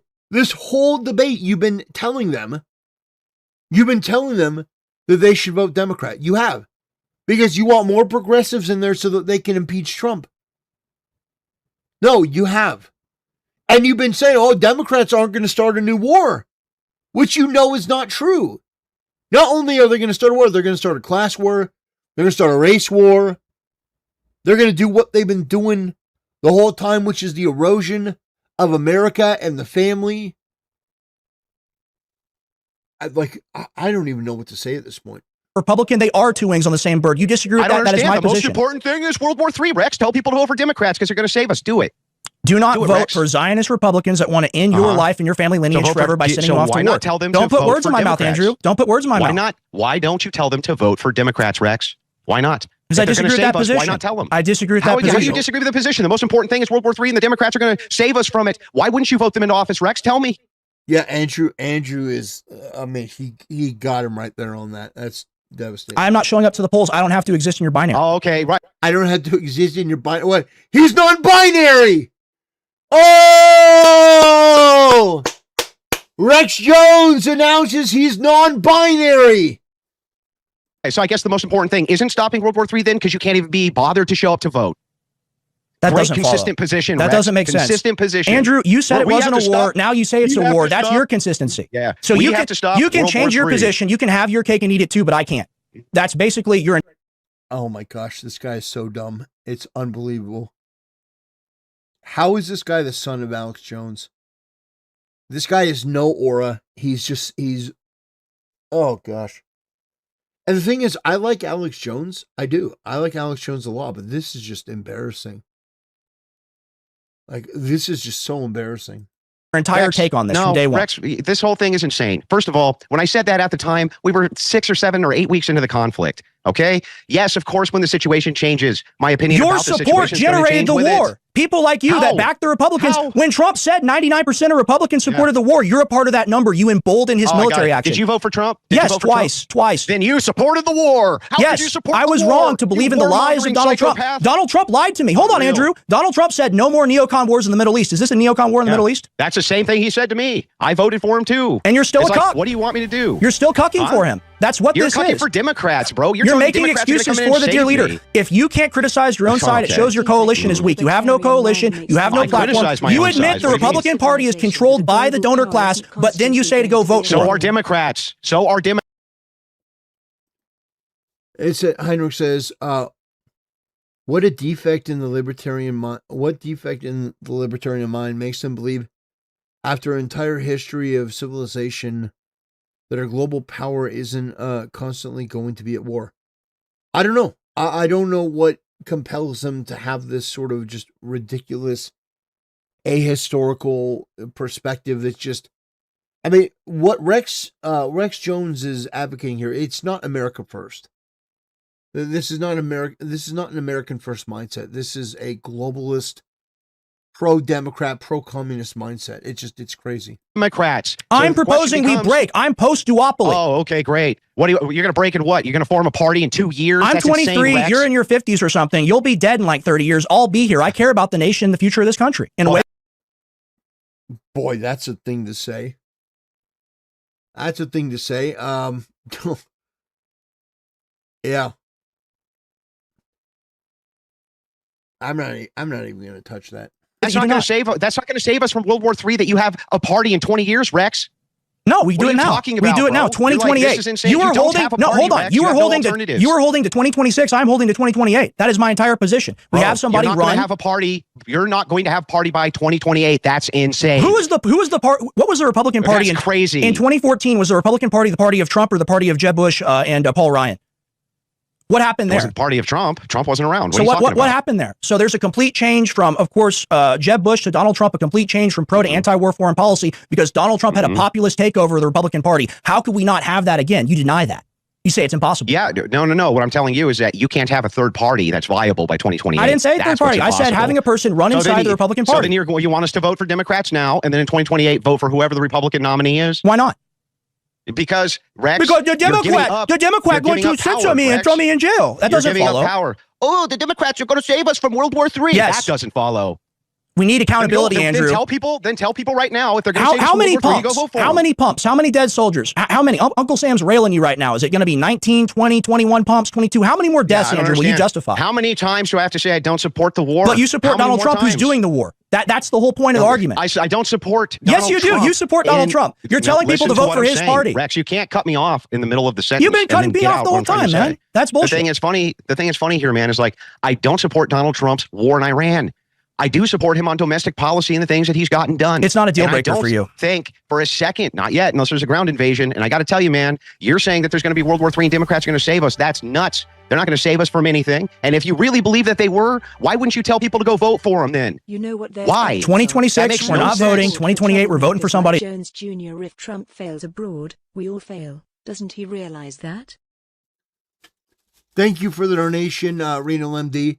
I'm just absorbing what Rex Jones is saying. It's startling. It is. It's shocking. Andrew is doing a It says anytime he knows Andrew is about to make an argument, he won't be able to refute. He mocks him in that baby voice. Yeah, because this is a narcissistic man-child. This is somebody living in the shadow of his father. Who would, let me just be honest, okay? Who would give a shit about this bald retard if not for Alex Jones? Alex Jones is an absolute fucking legend. Alex Jones, and I don't agree with Alex Jones on everything. Don't get me wrong. I think Alex Jones has had some terrible taste. But who would give a shit about Rex Jones if not for his dad? No. This guy has done nothing to earn his position at where he is. And for him to come out here and make the sort of statements that he's making and sort of just come out here and just sort of low-key support Democrats and glazed Democrats that have been just objectively evil over the past, I would say, probably 15 to 20 years. For him to do that, to watch what's happened to this country as a result of Democrats and pretend like, oh, no, it's normal. And they're gonna make things better is so unhinged and just evil. I can't even. I'm hoping. My hope for this is that people like him are thrown out of the GOP along with any of the other rhinos. Because whatever this guy is and represents, this is not America first. They take over the party just like Trump did. Respond to my position. Democrats? That's my position. 2026. That's a stupid position. Respond to it. Don't just say it's stupid. What happens? 2028, we take over the party. Here. I'll help you out here. Okay, so here's what happens in 2026. You get obfuscation. If you get Democrats in, you get a lame duck. You're right that you've got gridlock, but what Democrats will come out and say is they'll be like, look, the Republicans have completely failed you while they obstructed every bit of their agenda. That's what they'll run on. They'll put a communist in the White House like they've done before. They will completely and totally take over the electorate, and then we're really screwed, bro. And what's really funny about this is, again, now that I've responded to you, can you please respond to me? Why won't you tell people, if you really believe that Democrats are going to save us from World War III and that's the wedge issue, not to vote for them in 2026? That's an insane contradiction. I don't agree Rex. with that. I agree with holding the Republican Party accountable by not emboldening and enabling them in 2026. Andrew, are they going to? You said that they were going to save us from World War III. Now they're not, huh? What are we supposed to do, Andrew? Are we supposed to keep voting Republican as they send our sons and daughters off to die? What you do, we already did what we could do. We tried to primary out the ones that we didn't like, and it was Trump's nominees who got in there. That's what actually happened when it was left up to the electorate. The problem that you have, man, is that you're going to yield a ton of power.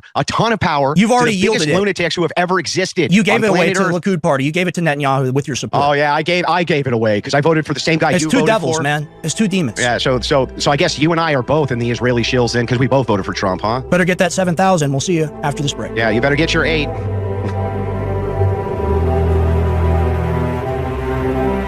Man, you'll see all the studies. Yeah, and if you want to say know that they're wrong and they lie to their electorate, how do we hold them accountable? Well, both parties ultimately lie often to their electorate. The thing is that the one thing you can't get around is that politics is a team sport. In order to legislate, you have to have X amount of votes. And that's not just to get into office. That's for when you are in office. Democrats understand and know this. They will vote along party lines without defectors. Even the communists will get together with the progressives in order to do this because they understand maintaining power is central. Right? You have what is called suicidal principles. It's like, look, you can if you want to. If you want to say, look, I'm so principled that I just refuse to even go and vote at all. That's great. But I don't know what the hell that does for anybody. And I don't know what putting Democrats in office, if you really thought that was going to void World War III, why you wouldn't tell people to go vote for them en masse. Like, why wouldn't you do that? Because you propose it as an absolute, and I'm not proposing it as that. I'm saying 2026 specifically, I'm not showing up to the polls because the peace president lied and took me to war. 2028, I plan to be very involved. But you're just punishing yourself. You're setting your feet on fire to warm up your hands. You're like, look, because what you do is you get rid of your legislative authority and you give it to progressive lunatics, and they will obstruct all legislation that you do want. That's all that they will do for 2 straight years. Blame that on Republicans to usher in their candidates, and they will get them in. They will be in charge, and we are going to be in a world of hurt. That is how this works politically. Yep. Why do you think they're beating this as a wedge issue so hard? They love it. It's their favorite thing on planet Earth. Well, they were given it. They beat it to death. They were given it by the party. I agree that this was a Trump blunder. I get it, and I understand that that's now a talking point which can be used by Democrats and progressives. Blunder implies accident. This was very deliberate. Another nation took us to war, Andrew. Well, no, blunder doesn't imply accident. It implies that you did something that you weren't supposed to. It was stupid what he did. Yes, I agree. It was on purpose. I agree that he worked in tandem with Israel, Benjamin Netanyahu, in order to do this. The only defense that I'll even give to Trump is that I do believe that he thought that this would be over very quickly because the other conflicts that he had been involved with were, like Venezuela, for instance. He had no reason to think that it would become this expanded conflict. But that's the only defense that I'll give to the guy, because many people in his administration told him that this was a bad idea. Right. So you've changed your mind, and now you call it a war. Right, what do I change my mind on? Can you tell me what I changed my mind on? 7-week conflict, Andrew. 7-week conflict. That's what you said. And how long had the conflict been going on at that time? For 7 weeks. So when you kill the Pope, it's not a war. When you kill the Ayatollah, it's not a war. That's not an act of war to you. No, it's not always if you kill a foreign leader in an act of war. No. Wow. It's not. You know, it's not always. Oh, gosh. So now Rex Jones is defending the Ayatollah. The Ayatollah, who had just gotten done killing 40,000 of his own people. 40,000 of his own people. And now he's running defense for the Ayatollah.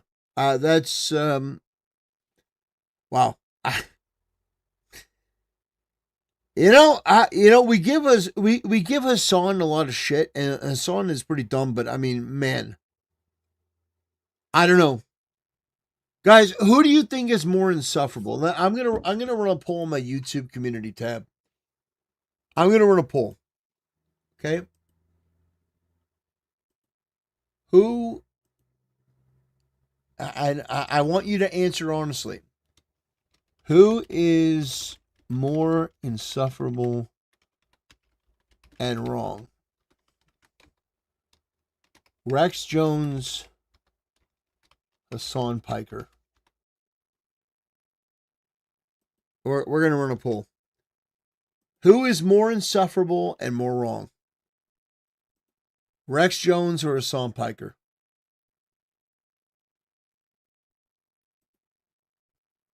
Well, we'll take a look at that at the end.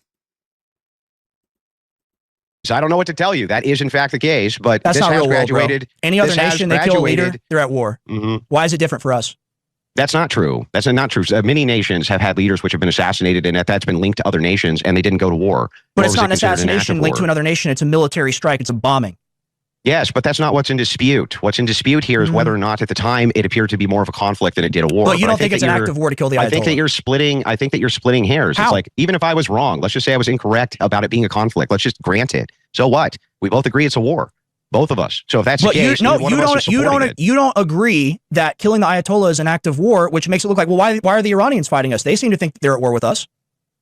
Bro, what part of we both agree it's a war are we not? What are you not getting here? No, because you denied. We don't both agree on that? Your position at the beginning was wrong, and you knew better. You knew it was a war, and you said it wasn't one because you thought it could end quickly.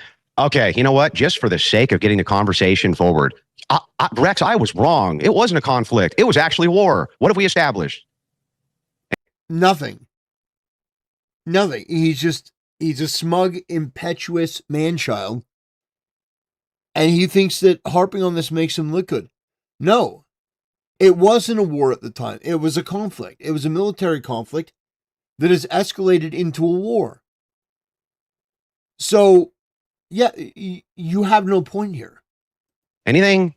Well, I mean, you're willing to write that off. We established you're willing to write anything and everything off that Trump does, even if he takes us to war, because the Republican Party will save us. I mean, you're just making stuff up. Except then how do we hold them accountable? I've been very adamant. How do you hold them accountable for breaking with their promises? Yeah, so you can do political punishment, especially through acts of Congress. That's the best way to do it. Get them to defund things. They can pass legislation. They can restrain him. You can go to courts. There's a million different ways to restrain the president. Well, There's a million different ways to restrain your parties in Congress, including lobbying your own NGOs, including lobbying your own lobbyists. There's a million different ways to restrain them. Your way to restrain him is, let's vote in progressive lunatics. We're going to destroy the nation. That's not how you do this, bro. That's the opposite of how you want to do this. He's right. All right. So you've got another position, which is pretty interesting, which is the Epstein position. And there's you, there's Michael Tracy, Gavin McGinnis, who I had on yesterday, also kind of holds to this. I don't know if you'd put it this way. This is what Gavin said, that Epstein's just a pervert. I want to get into this with you. I want to define what your position is on Epstein again, not...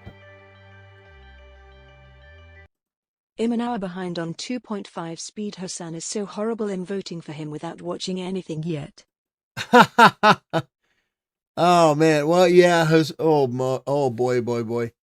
Yeah, Hassan Piker really took the lead. Oh boy. Well, thank you for your support, my friend. I appreciate it. Appreciate it more than you can know. Thank you so much. But yeah, I mean, this has been brutal. This has been brutal for Rex Jones. Not trying to put words in your mouth. I want to hear what you have to say.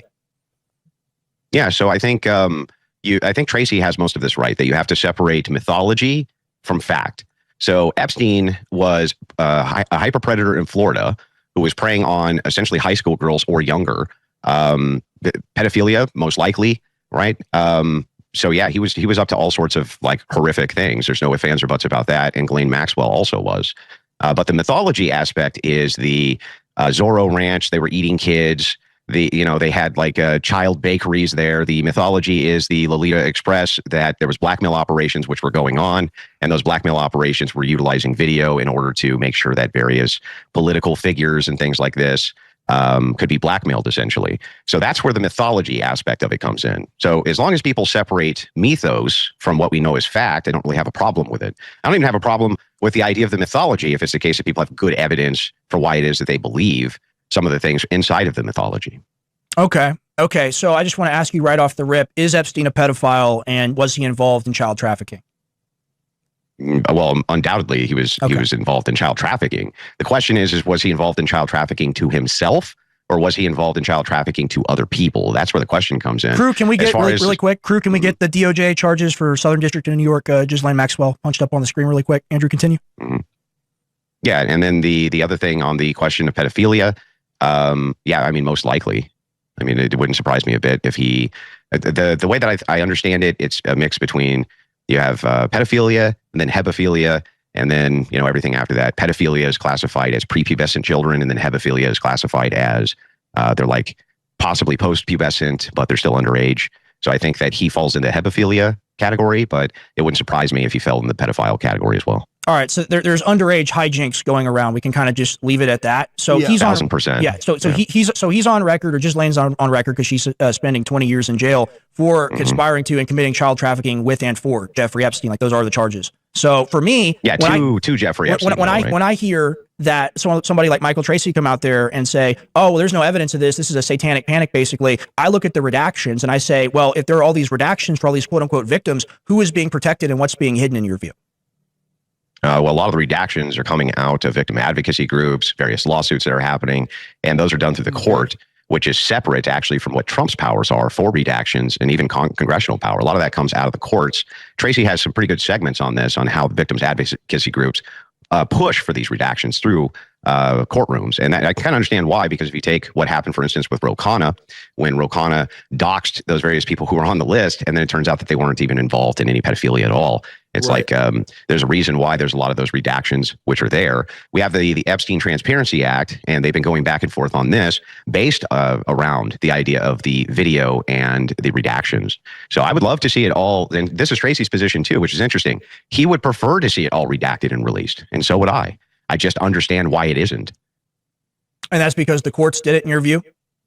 Most of it, yes. Most of the redactions come from courts, from victim advocacy groups, and from various lawsuits, and from people who want to protect their identity, who might be named in the Epstein files, but they themselves did nothing wrong.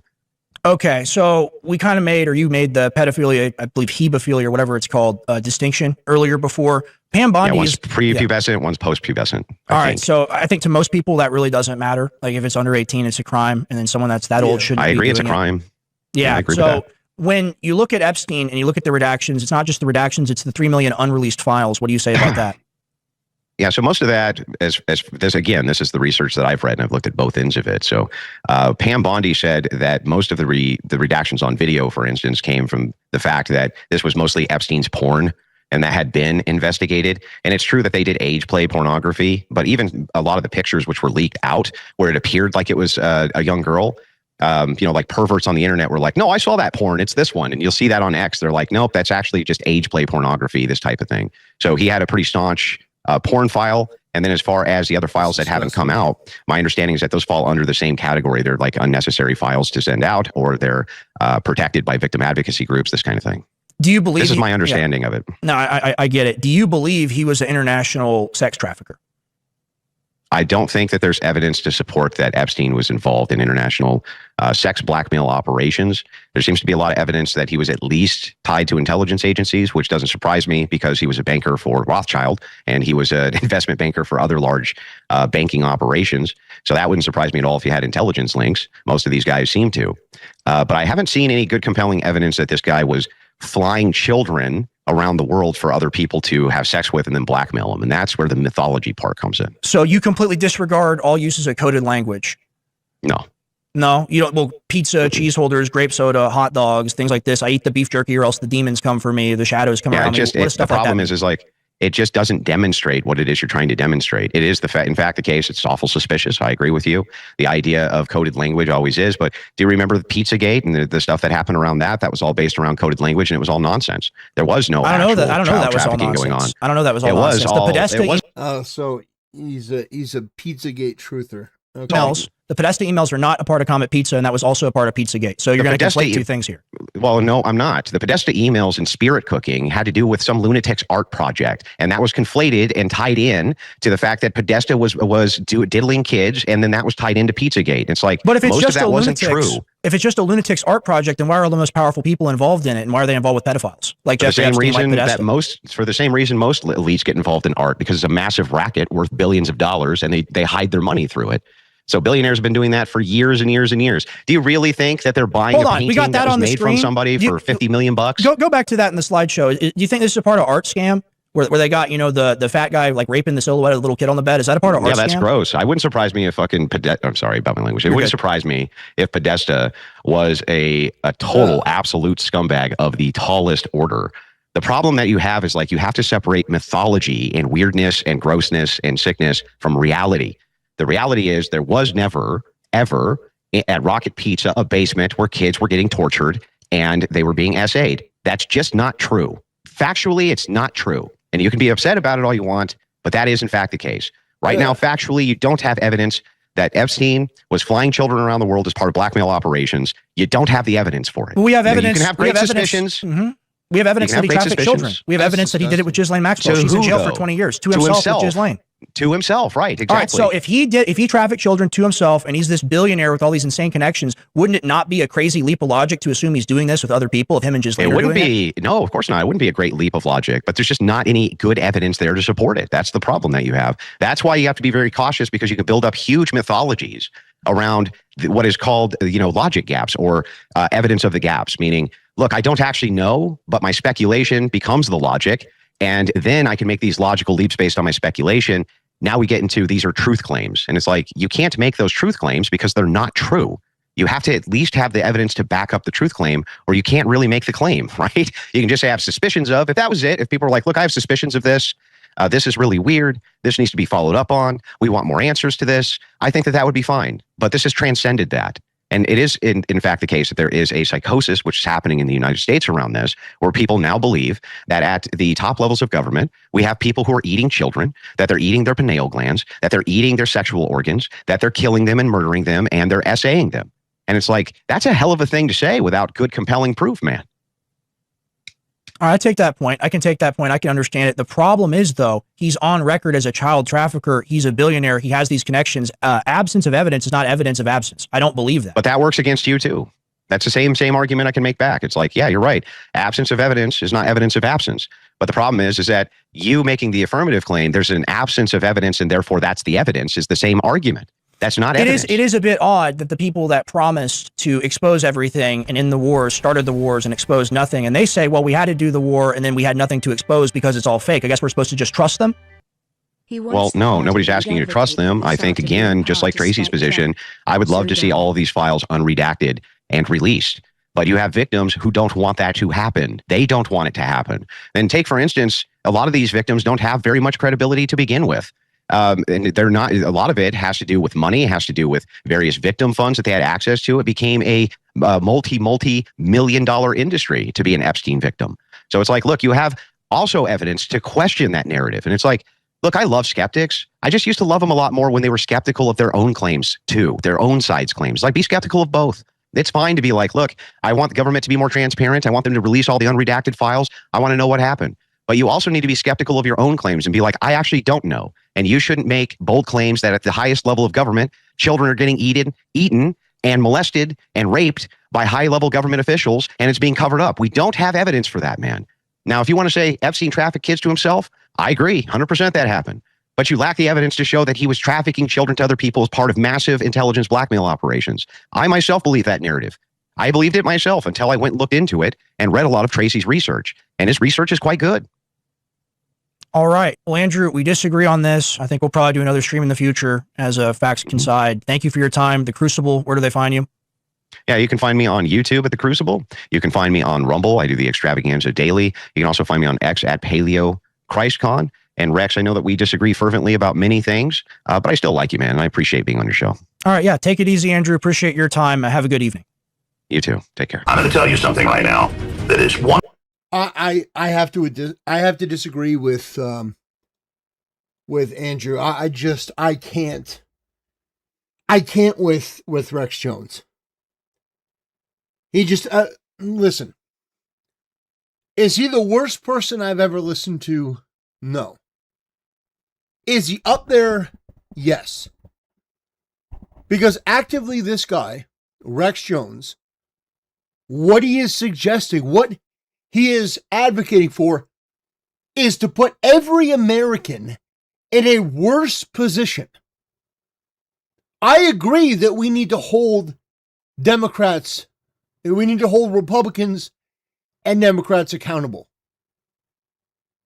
But yeah, somebody just says Rex has zero charisma compared to Alex. Oh, of course.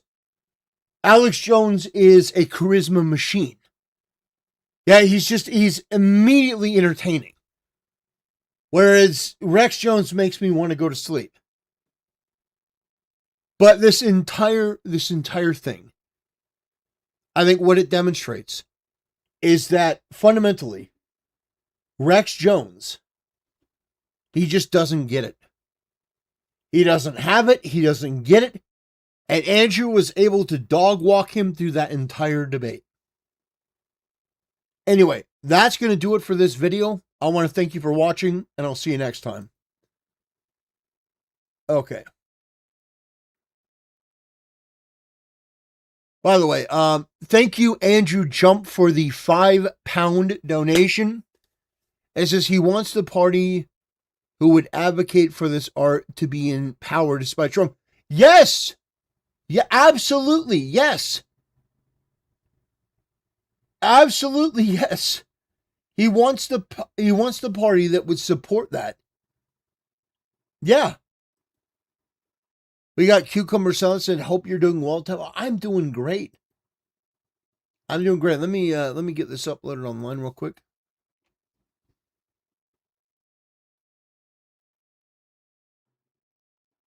Okay, let me.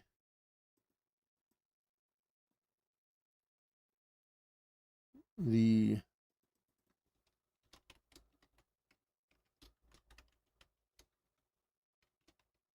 Andrew Wilson versus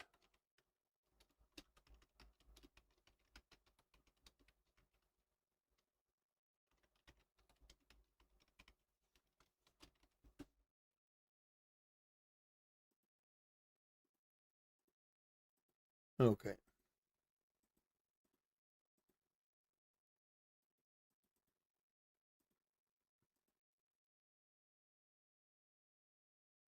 Okay. Got that. All right. Make sure to like that. Guys, I appreciate all the support. It's overwhelming.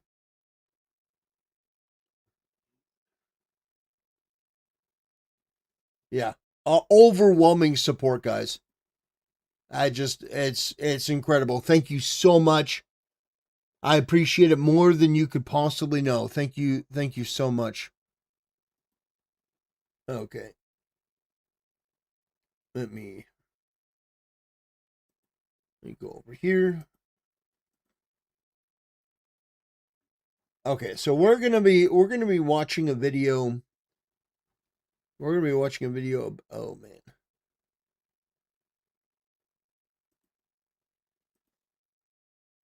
All right, let me give you a little bit of an update.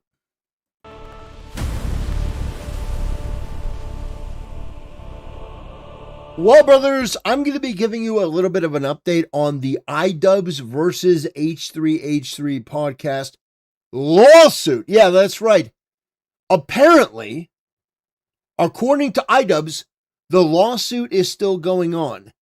To fill you guys in, Ethan Klein sued iDubbbz because, Ethan Klein is in the United States and iDubbbz is in Canada, and Canada has, I think, a far more progressive and, frankly, destructive legal system when it comes to speech.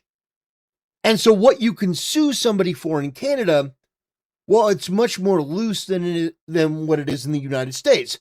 So Ethan Klein used that to go after iDubbbz, but Ethan Klein had basically said, you know what, I'm going to drop this lawsuit. I'm not really going to go ahead. But apparently, that was just a bluff. So here we have iDubbbz talking about the lawsuit. Possible. Yes, I do have important news. I'm going to try to be as candid about this as possible. I have my points written down in front of me.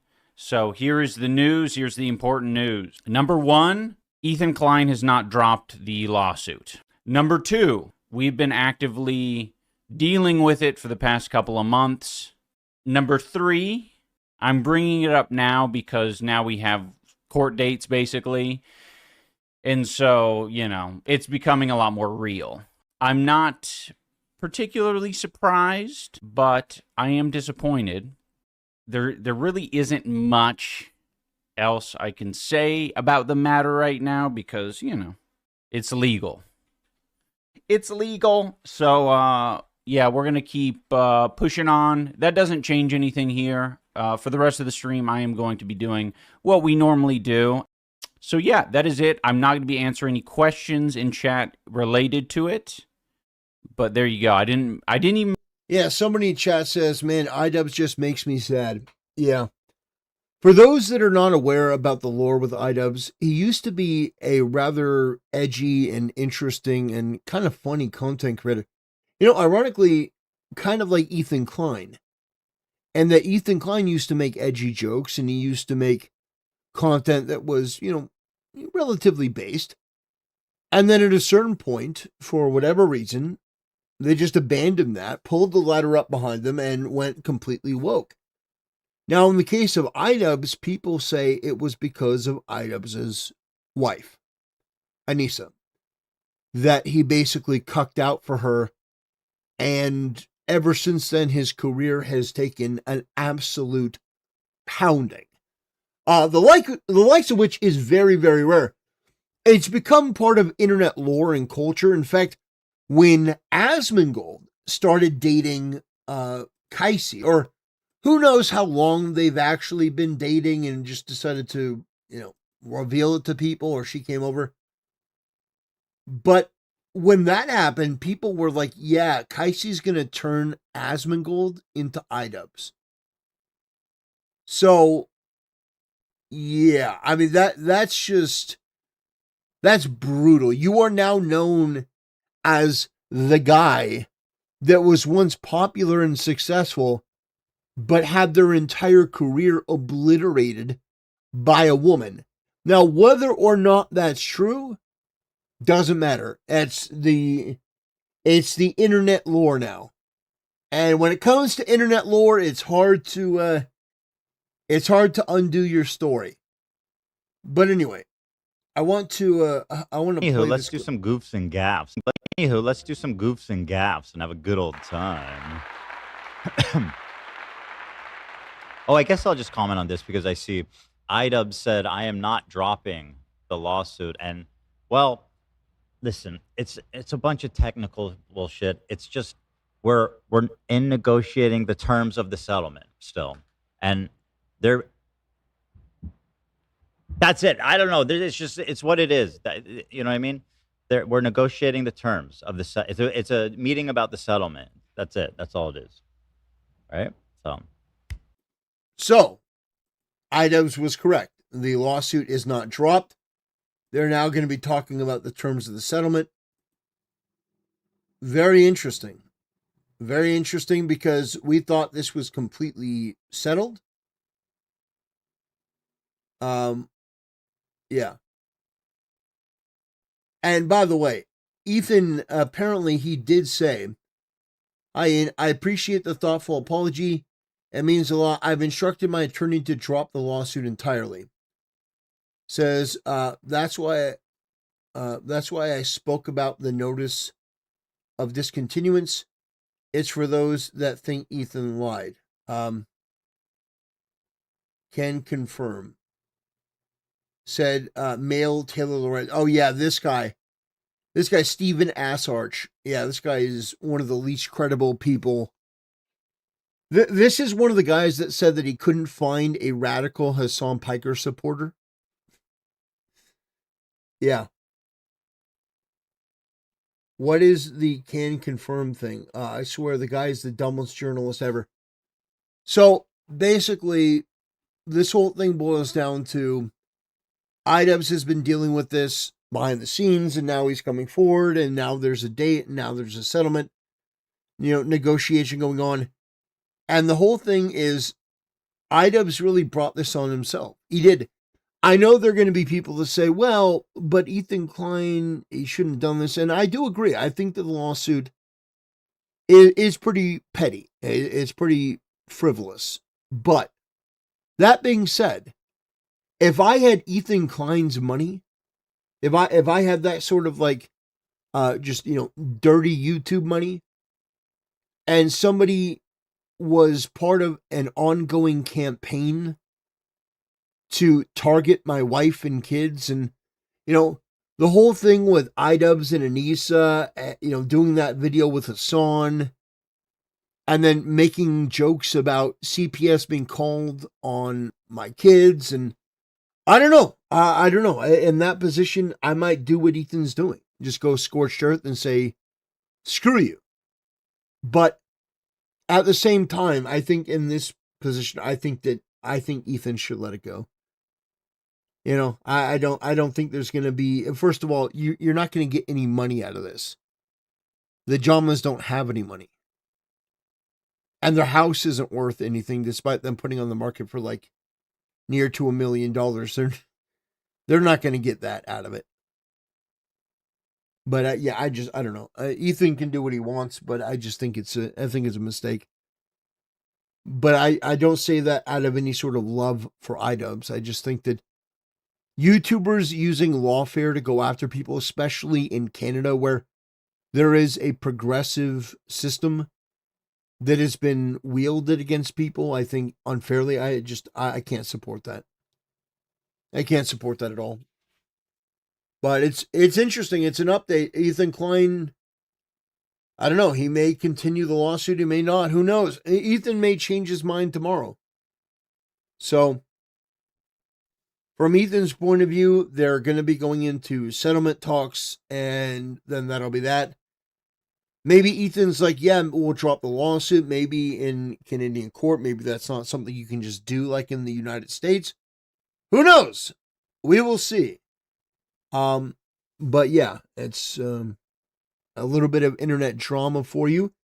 For those of you that are too employed to stay up to date on every detail, you can tune into me. I'll give you the fast facts. I'll give you the details of the situation, and you know, you can go from there while you're drinking a cup of coffee. But anyway, ladies and gentlemen, I want to thank you for supporting the channel. I want to thank you for your time and attention to this matter. And on that note, I will bid you guys a good day, and I'll see you next time. Okay.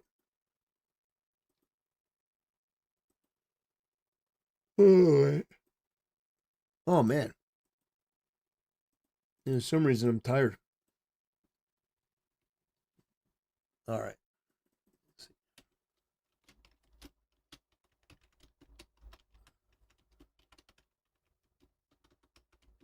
All right.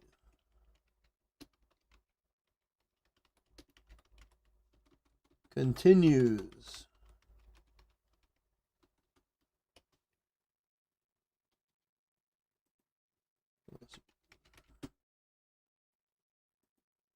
Okay. Yeah, I agree with you, Roach. I agree with you, Roach King.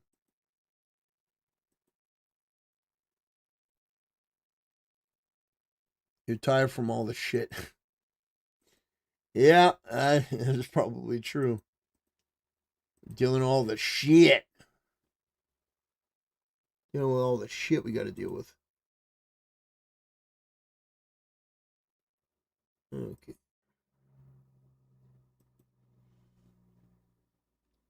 All right.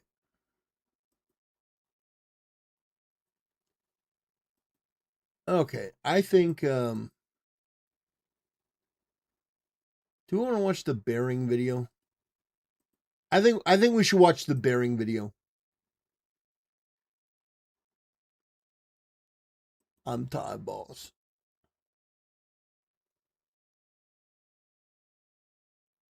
Yeah, let's see.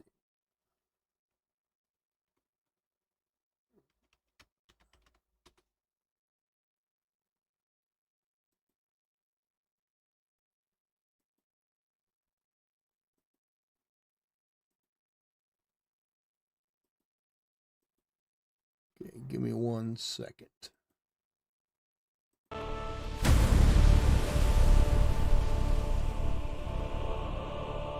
Brothers, like an RKO out of nowhere, I did not see this video coming. Bearing has decided to do another video on the quartering because the quartering passive-aggressively talks shit about Bearing. And so Bering is not having any of it anymore. And you'll love to see it. The Quartering has not had a very good week. First of all, the Quartering had to delete all of his shorts from his channel. Well, he unpublished them. So basically he took them private and then he put them back, save for like 40 or 45 of those shorts. And it seems that YouTube is protecting the internet from the Quartering because the shorts are not getting views anymore. Very interesting. The Quartering having a very, very bad week, getting made fun of over and over. And now the cherry on top is Bering. Yeah. All these people that called themselves my friends, some of these people I had been, in my opinion, friends with for over 10 years. And for the most part, the first chance they could get to make a buck off me in a time when it was popular to do so, that's exactly what they did. I could do a 2-hour video and lay out just how much of a piece of garbage just about everybody I've worked with is. Okay, I'll bite. He's talking about me in a very passive-aggressive, womanly fashion. So the Quartering drama continues. Now, I've only made one video about this whole thing. I've largely stayed out. I've kind of lost interest. I couldn't really give a fuck. The guy fucked up and he's getting his licks. Surprise, a fucking prize. Now, if you've got no idea what I'm talking about, you should watch this video. I think I did a pretty good job breaking down like the initial drama. Now, since then, the only major thing that's happened from my point of view is he sneakily deleted a podcast I did with him and Count Dankula. He did it to try and kind of reduce the heat he was getting, I suppose. But 7 or 8 years of this podcast, right, just down the drain, just deleted. But he tried to blame me for it for some reason. Like he was saying, oh, thanks, Bering. Good friend. We've obviously been false flagged and this is your fault. Good friend, Bering. Like a pussy. And that's going to be the theme of this video. The Quartering is kind of a massive pussy. He's a passive-aggressive, massive pussy. Now, I'm not going to relitigate the whole thing in this video. Like I said, watch my previous video to get caught up on the whole situation. But Jeremy recently had some words to say about me. So I think a response is appropriate. Let's have a look. Let's go!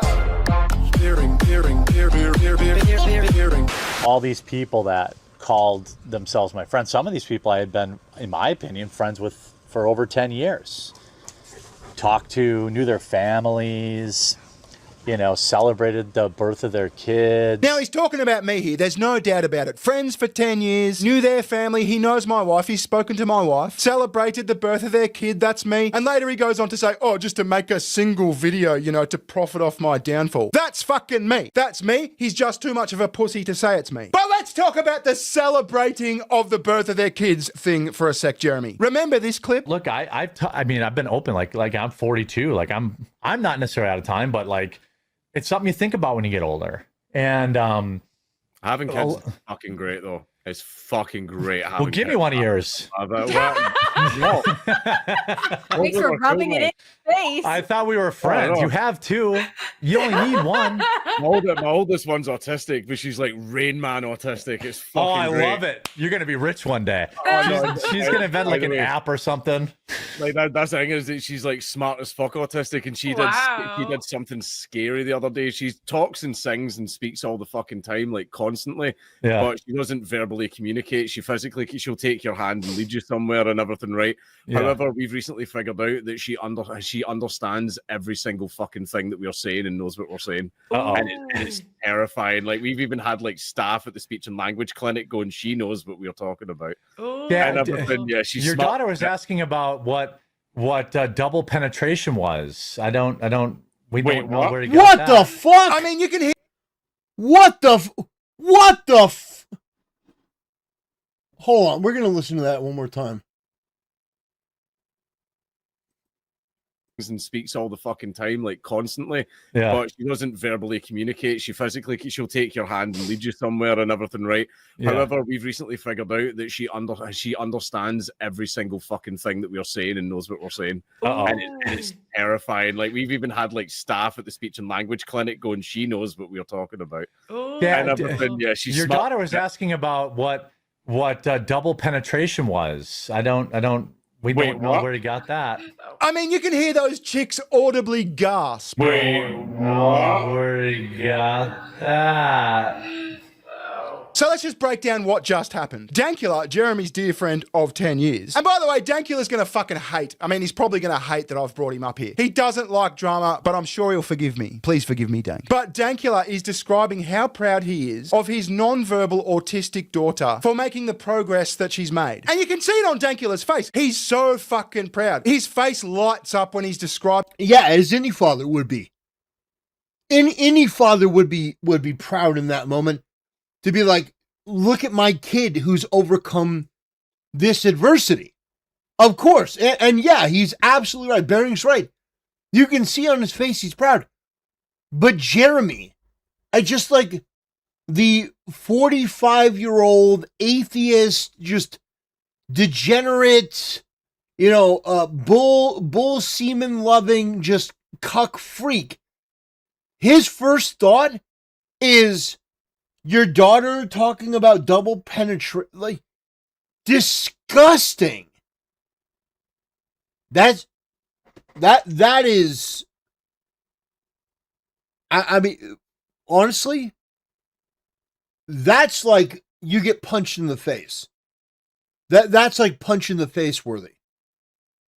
This, and I know the feeling. I can relate. I've never told anyone on the internet this except for Dankula. I mean, there's never been a reason to. But when Dankula describes his daughter, he could be describing my daughter. My daughter is autistic, ASD level 3, mostly non-verbal. She's incredibly smart and outgoing, and one of the happiest kids you'll ever meet. But yeah, ASD level 3, mostly non-verbal. She's 6 years old. She's in intensive speech therapy and occupational therapy, and she's making really good progress. And when you have a kid that faces challenges like that, when they make progress, when they make some progress, you are honestly, like it's indescribable, the fucking pride that you feel. And that's what you can see on Dankula's face. Like, as I said, my daughter is 6 years old. She's probably got the verbal capabilities of like a 3-year-old, say a 3.5-year-old. She just started saying, I love you, daddy, in the last like year. You know what I mean? So when they make these steps, it's such a good moment. And he's portraying this so pride to his dear friend of 10 years. And what is Jared? This is not the video for it necessarily. But if I could speak to all of the sort of atheist, people that are like, I just want to live in my own self, like the quartering types who are atheist and selfish and sort of have this mindset. Having a child, it is indescribable the difference that it makes on your life. Having a child, the difference that it makes on your life is indescribable. You've seen this from multiple people. They've all shared this. And this is why I advocate, not just from a Christian ethic, but because I want the best for people. I tell them, have kids. Have kids, have children. It will make your life better. It will improve your life. Even if initially you hear that your daughter has some sort of disability, which, by the way, again, this isn't really the video for it, but one of the reasons why I detest abortion, and the left in general, is because there are people on the left that would hear that their daughter has autism and they would absolutely be like, I just want an abortion. But Bering here is telling you the joy that his daughter has brought to his life. And just God bless him for not only sharing the story, but, just demonstrating the pride that comes from being a parent. And that's what I would encourage people to do, is to be a parent. You have no idea what that child is going to do to your life. And that's why I've heard people like Asmongold say that they would abort, they would support aborting a Down syndrome child because they have Down syndrome, and that'll be a detriment on society and stuff. I think Asmongold would say that until he had a daughter or a son, and they just brought immense joy to his life. I just don't. I think the left is evil for what they do there. Let me fucking say, she was asking me about double penetration. You realize realize you're a fucking prick, right? Like if one of my friends said that to my face, they'd probably get a fucking backhander. Now let me just clarify. I think what Jeremy was trying to do is he was trying to be funny. See, on the TISM podcast, the podcast that Jeremy deleted, when my daughter was born, I think the chat sort of had a running joke of, let's start the 18-year countdown. It was a fucking skeezy internet joke. And it was something you'd expect from a fucking live chat, you know what I mean? And so that sort of became a joke. When Dankula's kids were born, the joke came up again. And so Jeremy was trying to sort of do that. But there's a big fucking difference between randos on the internet saying, 18-year-old fucking countdown, and your dear friend of 10 years saying, she was telling me about double penetration after he was telling you about how proud he was of the progress she'd made. Now, Dank kind of laughed this whole thing off because he was being a polite guest. He didn't want to make waves. I kind of understand that. But like I said, Jeremy, if you were my friend and you were in front of me and you said something like that, back of my fucking hand. I mean, this incident was even written about by Luther Morgan in his book, the Lolcow book. There's a whole fucking page on it. By the way, check out Amazon. I think it's on Amazon. It's a good read. But this has been published, Jeremy. My point is, you don't know our families. You're not close with us like that, or me and my family at the very least. You're a fucking prick. Let's continue. And for the most part, the first chance they could get to make a buck off me in a time when it was popular to do so, that's exactly what they did. And hey, Baba, Haki, nothing to do with his actions. But whoa, whoa! I'm autistic. Was diagnosed in the 2nd grade, and I have a nephew who is also autistic. My brother loves his kid, and I work to be a role model for my nephew to show even autistic people can live normal lives.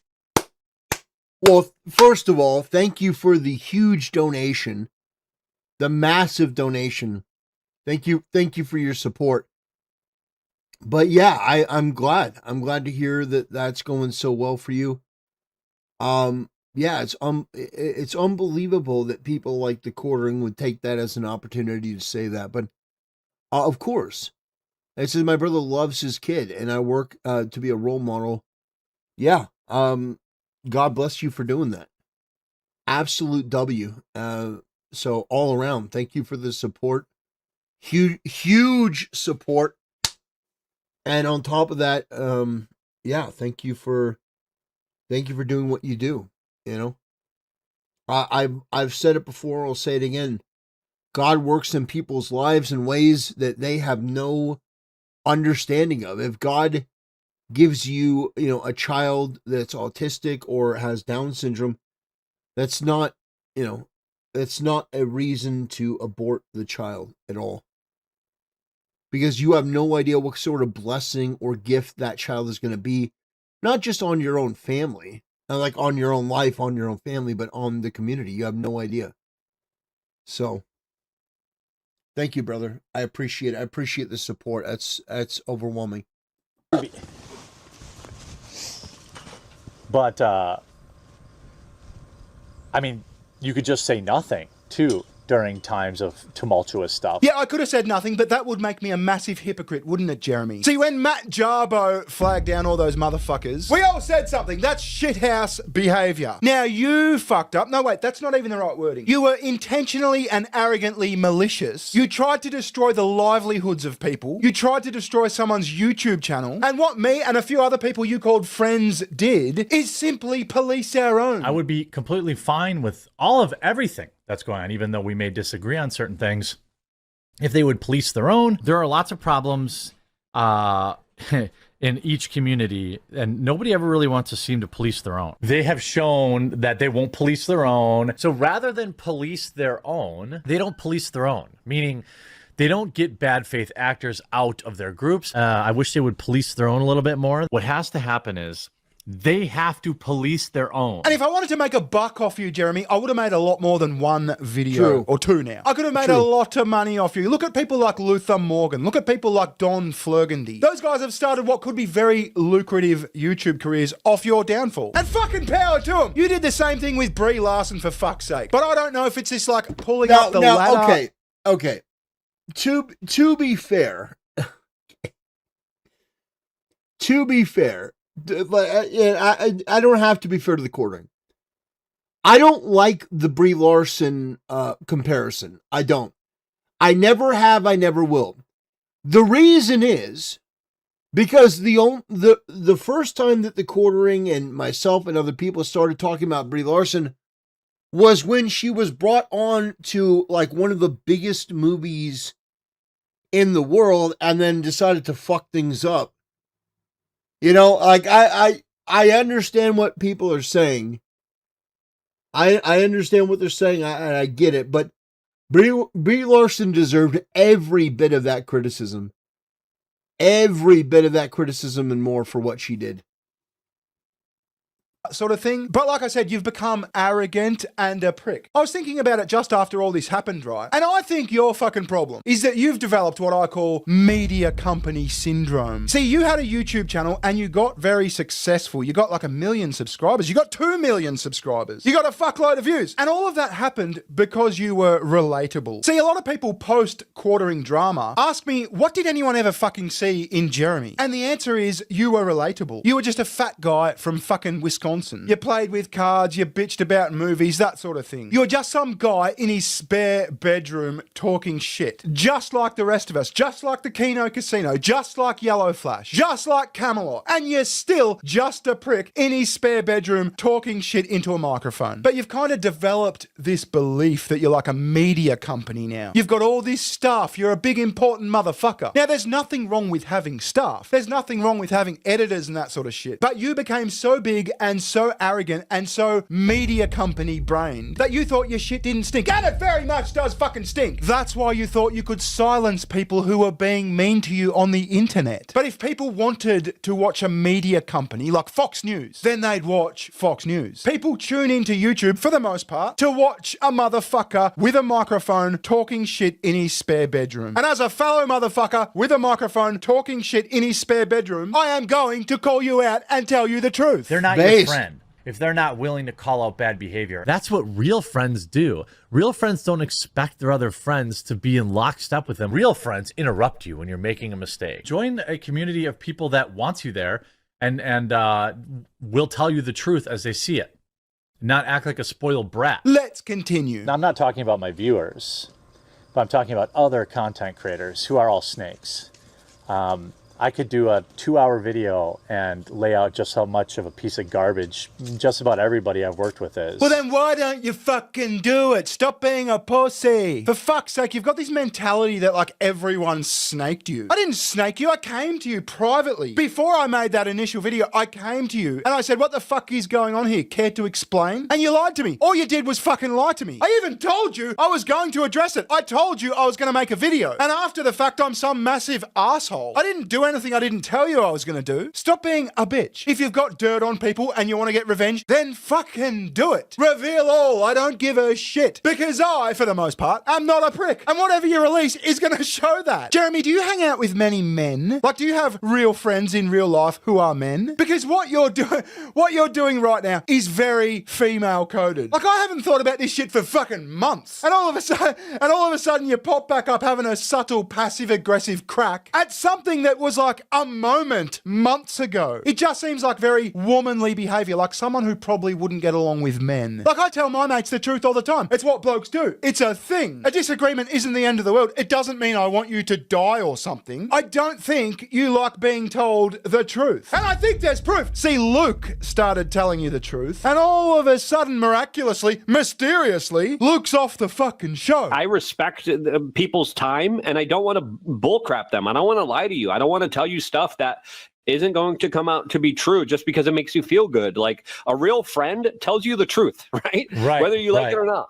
All right? A real friend tells you the hard stuff that you're not wanting to hear. They're going to tell you, put that soda down.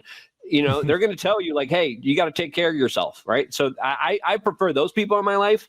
If you just want a show just to like be entertained and like, you know, be lied to and told sweet little nothings, I mean, you know, you're also a person that probably believes that strippers really like you too. Yeah, so I reckon that moment right there is why Luke's gone. I mean, he's gone because of money troubles, but you know, he had to pick one. And Luke was his least favorite because he told him the truth. And he's not a fucking yes man like Melanie Mack. Right. Like literally, she's a yes man or a yes woman. All she does is say, No, Barry. It's yes.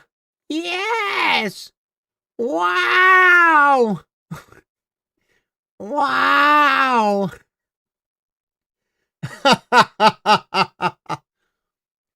Wow!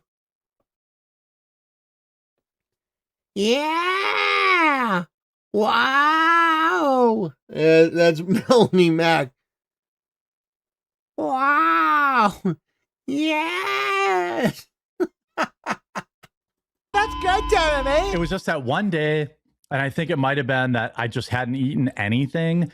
And then I ended up getting anxiety about it, which made it worse. And but other than that, that was over a week ago now. So this week has been good. I survived a bachelor party. I did have a few of the ladies' White Claws. She's an annoying woman who turns up because you pay her $500 a fucking episode or something. I mean, Luke really hit the nail on the head with the thinking strippers like you thing.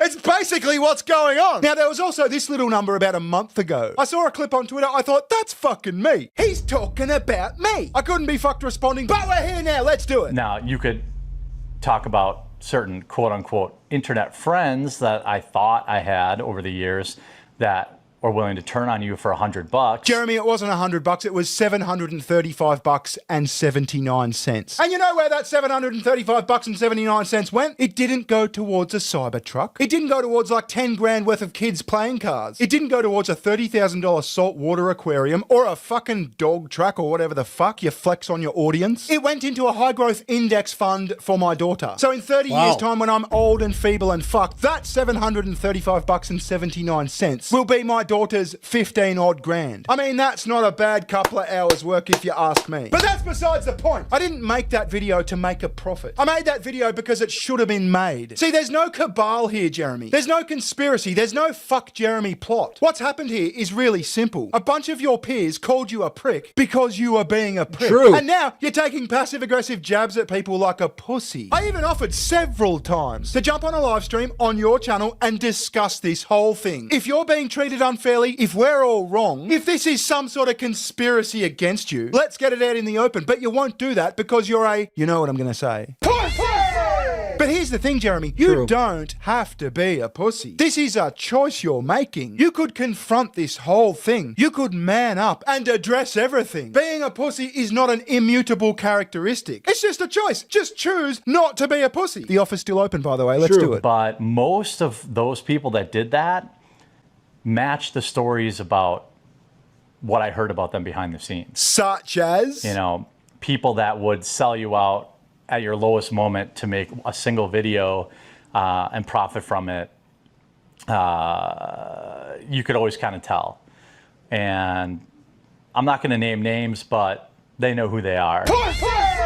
Wait, so you're telling me that you could always tell that I was like some massive asshole and you just never did anything about it? I think that is pathetic cope. You just don't like being confronted with the truth and now you're all salty about it. You're on your period. If you want to be like internet enemies, Jeremy, that's fine. I got no problem with having internet enemies. It's actually quite profitable. The retarded feminists of like the mid-2010s basically paid off my mortgage. But you know what's really fucking sad, man? At least the retarded feminists had the nutsack to say my name. Anyway, that's about me done. Thank you very much for watching. If you have any comments, leave them down below or at my Twitter. It's at bear_ing. Bearing. All right, I'll catch you later. Ta-ta. Bye. Well, good video, Bearing. And, I mean, what a development.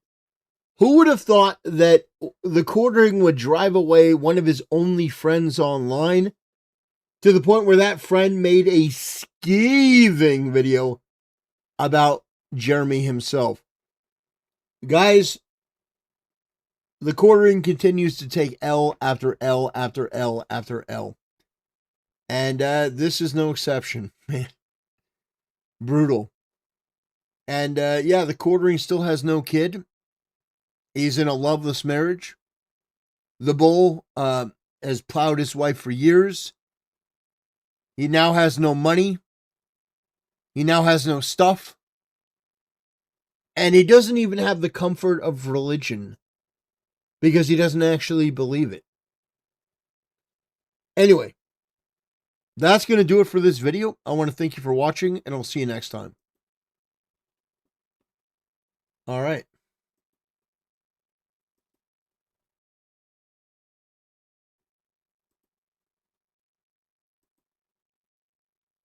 Wow. Well, thank you, Type 2 Beta.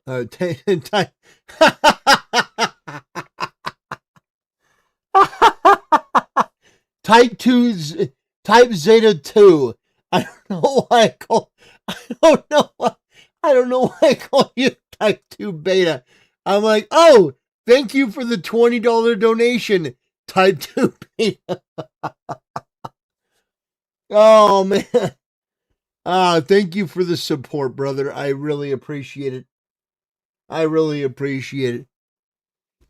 You know, unlike Doyle in chat, who's broke. He's broke.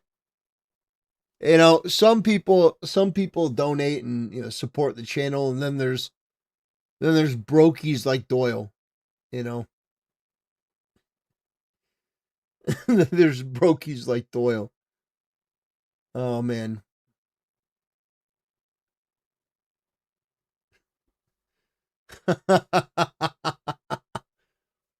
Oh man.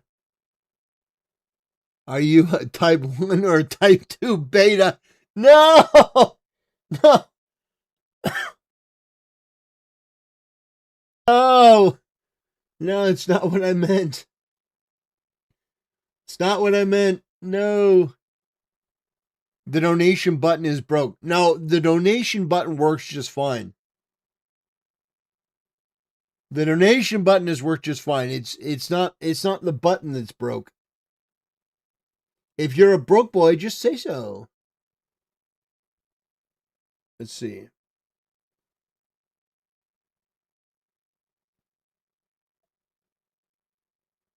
All right.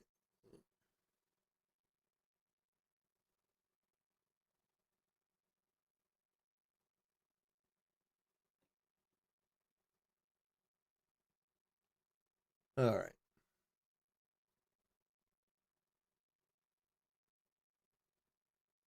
What is that?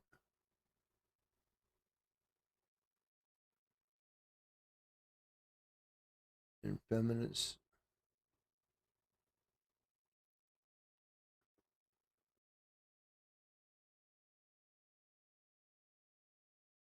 Okay, so let me get the next topic up, and then we can cover it.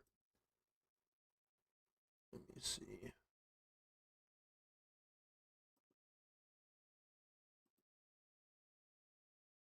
Okay.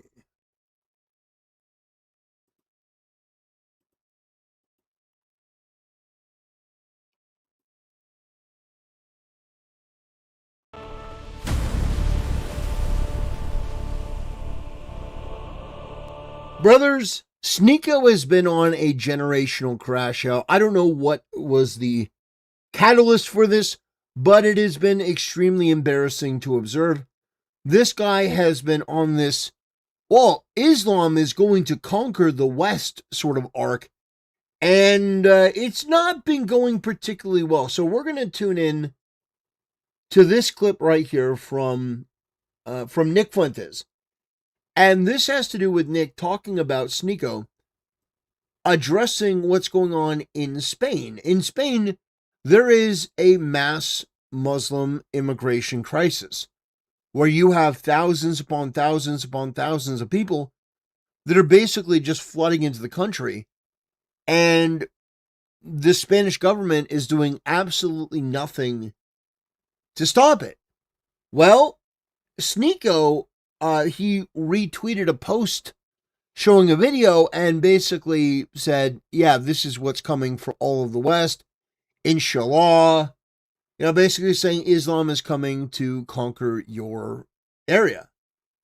And that did not go over well.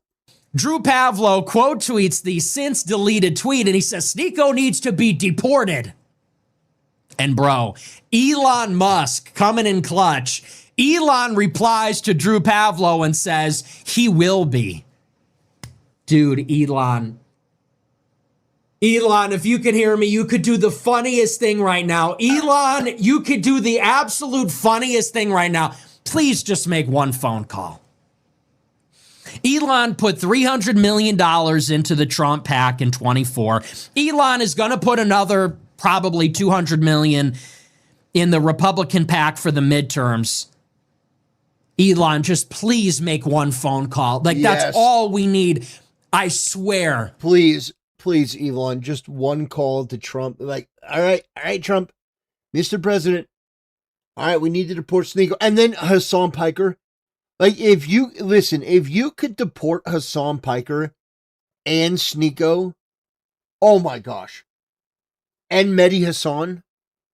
Like, if you could start deporting these Islamists, that would be great. I swear. We will all vote Republican. If we can get Sneako deported, we are all voting Republican. We are knocking on doors. We are phone banking. I will phone bank for Susan Collins. If you get Sneako deported, the Groypers will be in Maine. We will hold the line. Elon, just say the word. Space Force Commander Elon, Star Shield Director. Just say the word. Instead of deploying to Ohio against Vivek, we will go to Maine and we will get Susan Collins elected. Just get this brown clown out of our damn country and we are there. You could do the funniest thing right now. One phone call. So let's see it. Elon says he will be deported. Let's see it. Don't play with me like that. Don't play with me like that. Do not say psych. Get this guy out of the country. All you got to do, here's all I'm saying. Next time he goes to Saudi Arabia, just don't let him back in. I'll consider that a deportation. Next time he goes to Saudi Arabia to film himself praying, which is classic. Next time he goes to Saudi Arabia to film himself doing his prayers for the live stream, just don't let him back in. Just don't let him back in. Just shows up at U.S. Customs. They just got to say, sorry, we have no record of Sneako here. I think it's time you got to go back. Anyway, so we'll see. We'll see what happens. Would that not be the funniest outcome? It's like Elon always says, the most likely outcome is the funniest outcome. Would that not be fitting? We don't want you in our country. You are scum. You are human garbage. This country gave you... I think it would be absolutely hilarious if Sneako went to Saudi Arabia to pray to the giant black block, and then all of a sudden he tried to go home, and they put his passport in the shredder, and it said, you are home. You're not allowed back. Oh, by the way, we've seized all your assets. All your assets have been seized. Yeah, I would be on board with that. I think that would be hilarious. Absolutely hilarious. And maybe if you could do Hassan as well. Like, here's the thing. Maybe schedule like another trip to Cuba with Hassan and just don't let him back. Yeah, just don't let him back. Man, can you imagine? But anyway, this whole thing started because Sneako replied to a video that most people look at with horror, and he was celebrating and gloating, and he was gleeful about it because it had a bunch of young fighting age Muslim men from the third world coming in and basically just running over Spain's border. Just come on in. No checks, no vetting. And like you as a Western civilization citizen, you know, a member of the United States or the UK or Australia, you should take a look at that and you should be horrified. There is no reason why we should be allowing these barbarians into the country. There's no reason. Do everything. And all you have is seething, bitter hatred for the people that built it, for the people that sustain it. He is by definition a hater. Like that is what consumes him, is hatred. So we got to get him out. We only need people in the country that love America, that want to build America, that want to unite America. Even other Muslims, even some of the other Muslims are fine, but not the ones that can't stand whites and Christians and that are telling us that we're all going to be Muslim or something. That can't be a part of it even a little bit. So W. Elon, let's see. Yeah, I think that's fair. Deport Sneako. Yeah, what a great what a great shirt. And the thing is, Sneako has been, I mean, he has been defending the indefensible for a long time. About a week ago, we went over a debate between Moist Critical and Sneako, where Sneako was arguing against the Asia consent. Sneako has been constantly trying to put Muslim values above Western values, and it just doesn't work well. Because Muslim values are incompatible with the West. And so Sneako, I mean, he's been saying and doing some stuff that it's crazy. And now people have had enough. And they're saying, you want to say inshallah? You want to talk all this shit? Well, I mean, you're going home. Says, soon the West will understand the beauty of the third world. I mean, this is like a Hassan level picture. It's just pathetic. Kafir. By the way, Asmongold called this out. It's so pathetic that as he's doing this, Sneako is such an attention whore. He can't help but look at his chat. Look at that. When Alex Jones did this, he looked you dead in the eye and went, Jew, Jew, Jew, Jew, Jew, Jew, Jew. But Sneako is like, Kafir, what is my chat saying? Kafir, Kafir, Kafir, Kafir. It's Kafir! You can't even say it. Kafir, Kafir, Kafir. Yeah. So, Sneako was like looking at his chat. All right, guys, what did you think of that? Was that like so cool and funny? Do you like me? Do you like me yet? Do you like me yet? Am I funny now? Am I funny? It's like funny how? How am I funny? Yeah, no, he does everything for the audience. Everything, he's a slave to the audience. Takbir! Takbir! Allahu Akbar! Oh no! Fuck you! This is the Islamic Republic of New Yorkistan! Islam will be in every household. Inshallah, the whole world is Muslim. Welcome to Mamdani's New York. You see this city? You see how it looks? Inshallah, your city looks just like this too. Yeah, deport every single one of them. Every single person in here. They should use facial ID and AI to track them down and deport them. Get him the fuck out. His views on Islamic takeover. Oh, and by the way, guys, Sneako has also been doing something that is beyond embarrassing. What Sneako has been doing is Sneako has been debating with people, but he's not really debating with them. He's using deepfakes and AI to basically have fake conversations and fake debates with people, including Aiden Ross, Asmongold, XQC, Destiny, like all these people. He's having fake AI conversations. Over the truth on Jesus. Wait, what is this? Something really homoerotic about asking your friend to repeatedly wear a mask of various people you hate and lose a debate to you on purpose. Wait, what is this?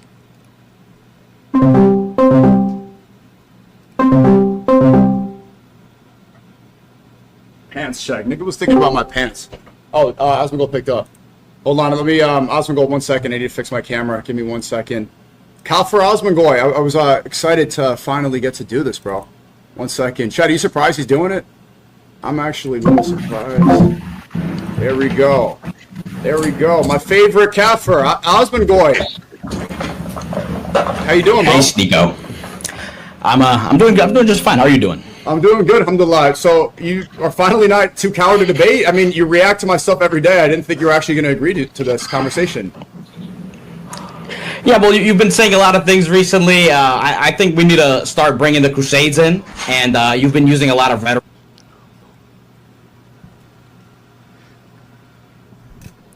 This is so gay, dude. Oh, unbelievably. This is actually gay. Unbelievably gay. Oh my god. It's so pathetic. It's so pathetic. And I mean, for years, you know, you've had the meme of like, what if I brought, like, it would be funny in a way if he brought on like a cartoon caricature of Asmongold. But this is so unbelievably retarded. The only people that think this is funny are people of like extraordinarily low IQ. You have to be extraordinarily low IQ to think this is funny. It's just not. It's just a bitch-made pathetic tactic.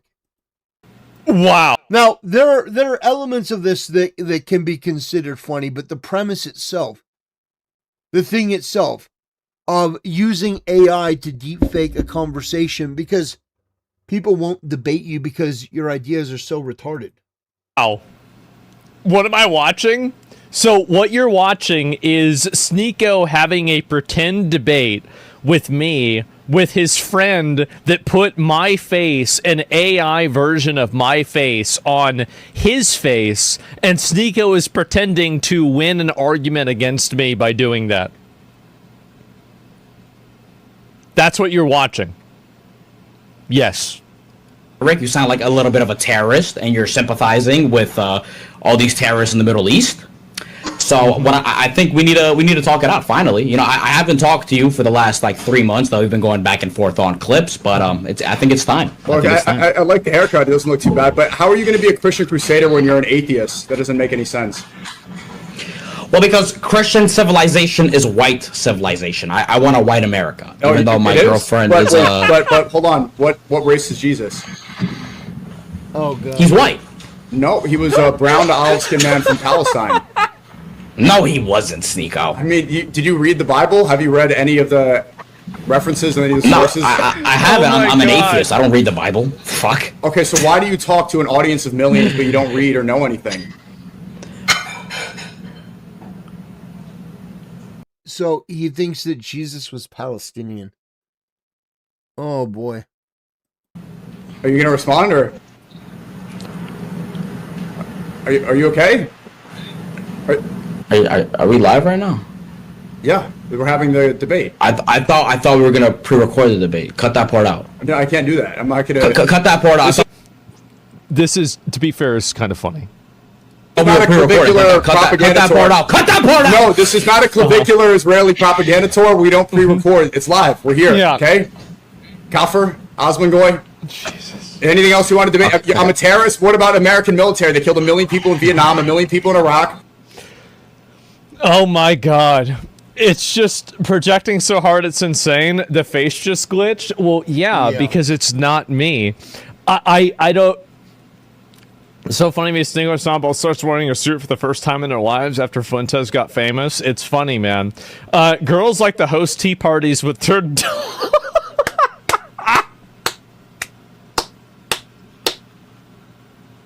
Yep. That's about what it is, right, guys? Holy shit. Yep. Yeah, wait, that wasn't you? As far as I know, it wasn't me. No, unless I don't know, I've been busy these last 2 days. Maybe I did it and I forgot about it.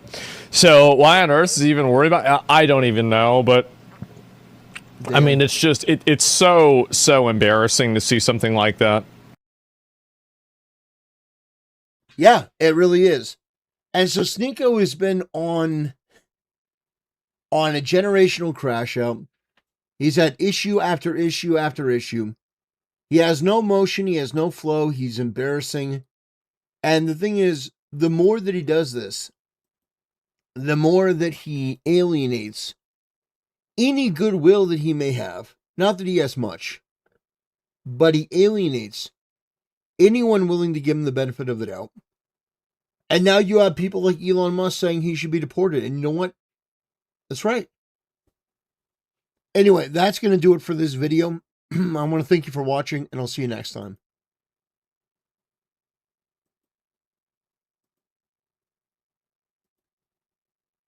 Let's see.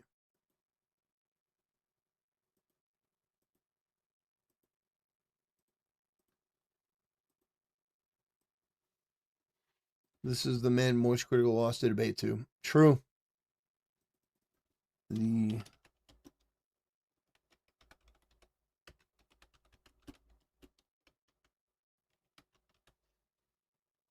Okay.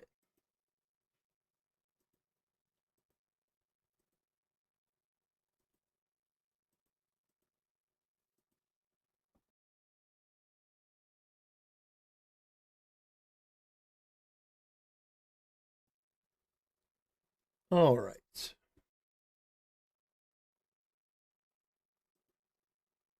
I think. Let me see.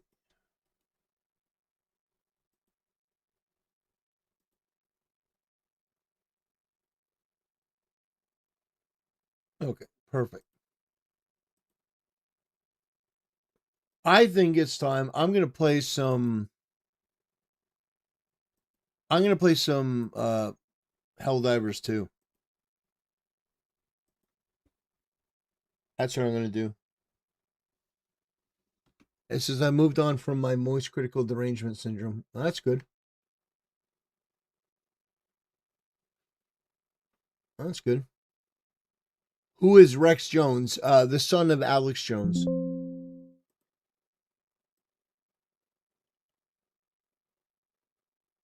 Rex Jones is the son of Alex Jones.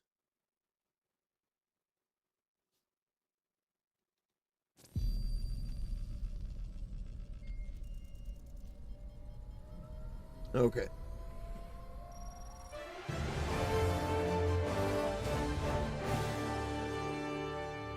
Super Earth. Super Earth. Our home. Prosperity. Liberty. Hi there. Democracy. Our way of life. Oh, hello. On Iran and Trump. But freedom doesn't come free. No! Sweet liberty! No! Look familiar?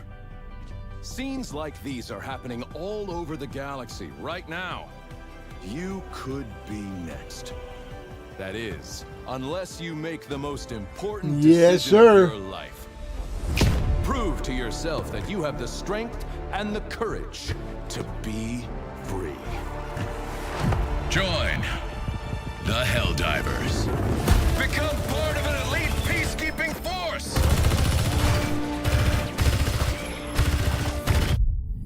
All right.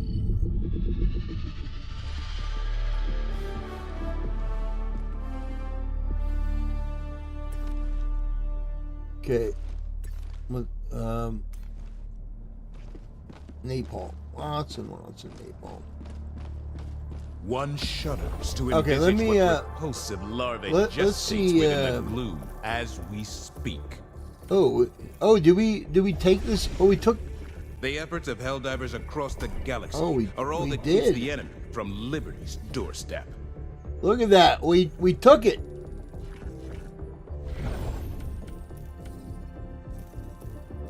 Yeah.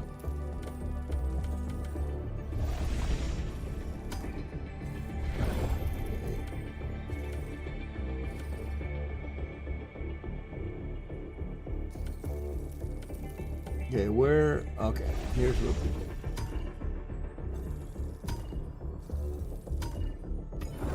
Okay, we'll go here.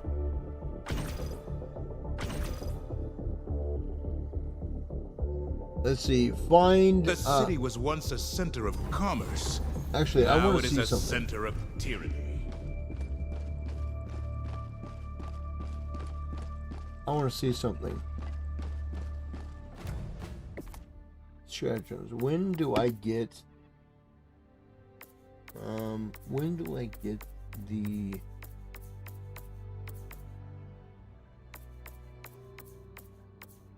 When do I get the backpack? The mortar.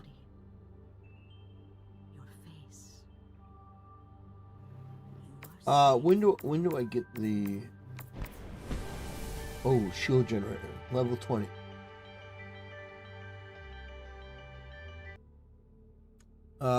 We was hell divers and shit.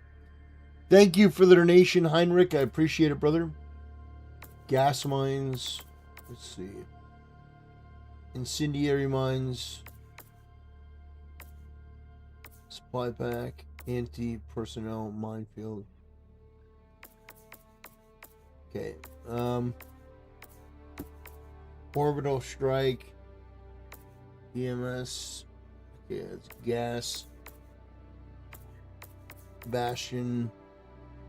Smoke strike.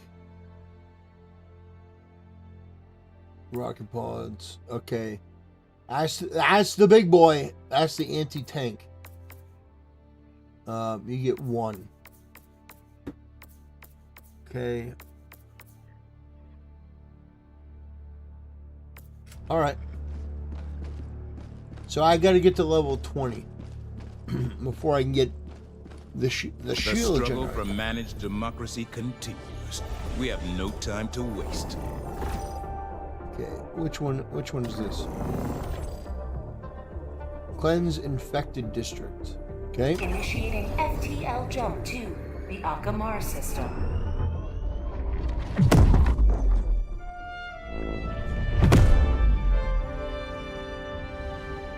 Actually, maybe I should find one that's already active instead of trying to go it alone. Mission preparation aborted. Mission coordinates locked. Let's see.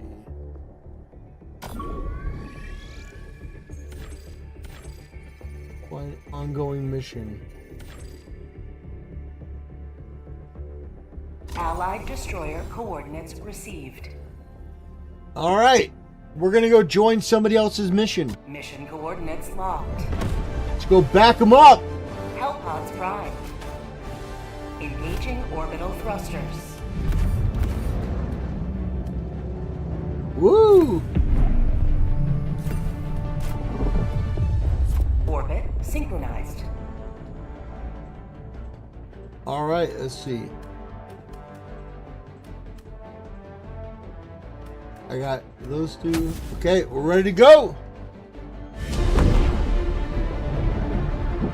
Let's go. Let's help them out. The boys need our help.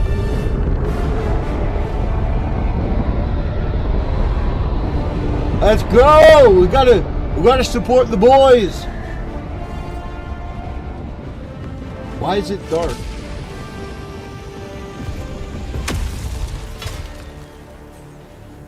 Oh gosh. History will remember your deeds this day. Support weapon inbound. Requesting tac pack.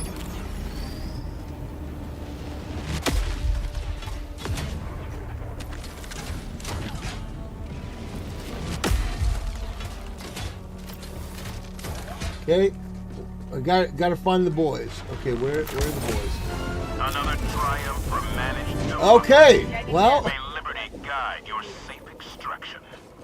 I'm following this guy.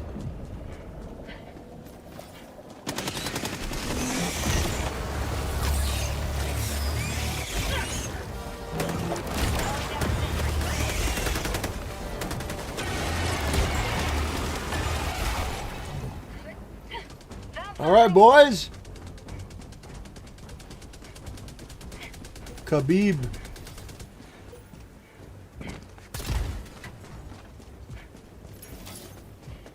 Beeb hasn't been a fighter in a while.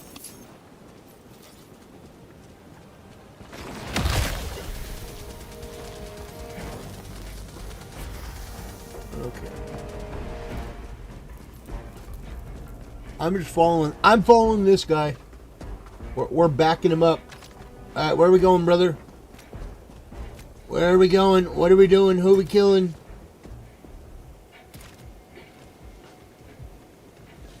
Orbital napalm barrage. Damn.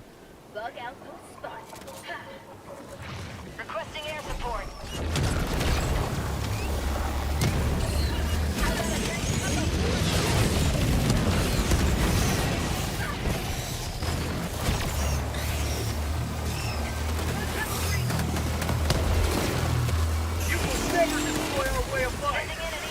Okay.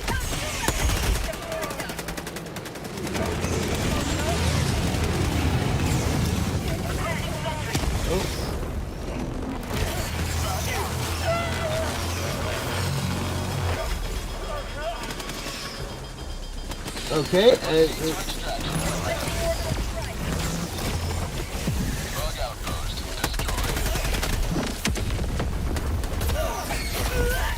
What the hell? What the heck?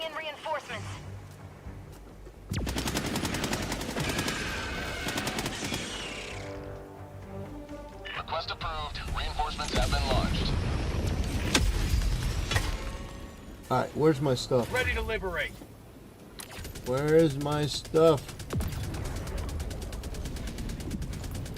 Requesting orbital.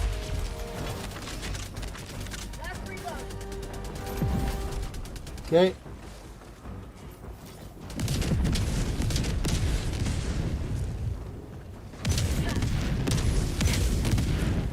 Objective nearby. Woo! Dropping a pin. North, 300 meters. Requesting air support. Look at that.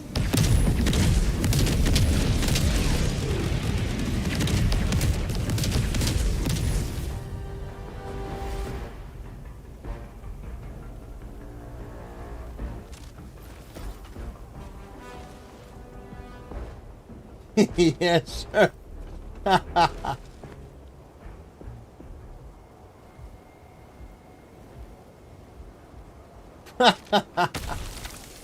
Oh, that's funny. That's funny. All right. Let's see. What else? What else we got?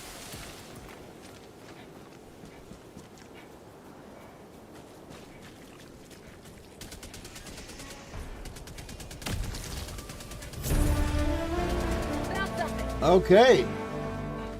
I joined the right group. Extraction is available. Requesting sentry.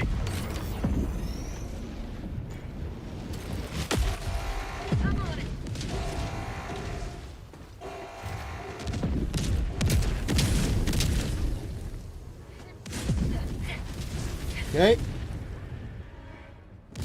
Whatever's in there, he got it. I think. Entrenchment tool.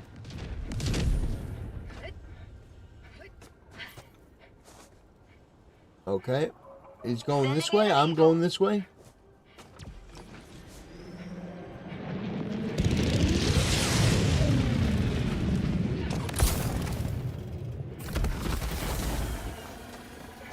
I like the jetpack. The jetpack is fantastic.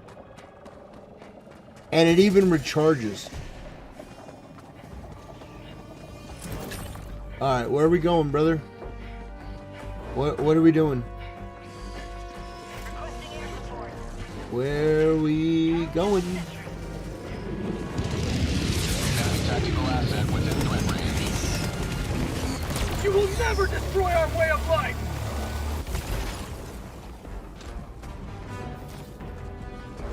Okay.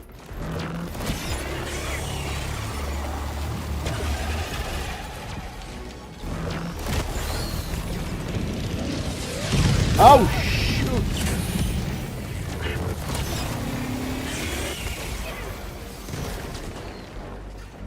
I just assumed. 20 minutes remaining. Oh, shoot. Get some! Get some! Yeah. Okay. To the sky!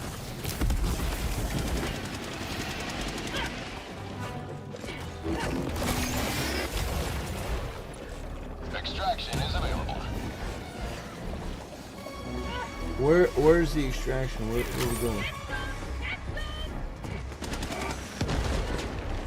Okay, they're getting everything.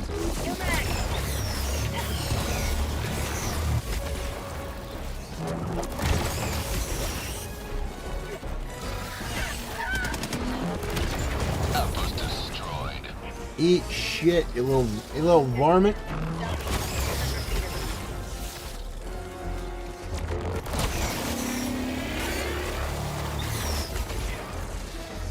All right, I'm going after these guys. You will never destroy our way of life.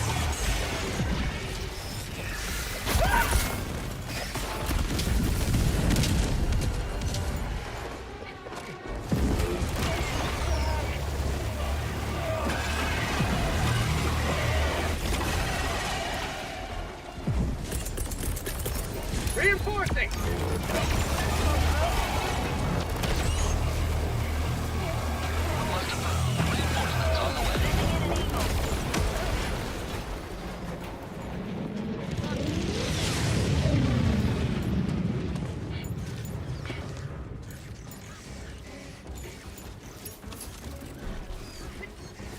Okay, got the samples. Oh shoot. Oh shoot. Oh man. Oh.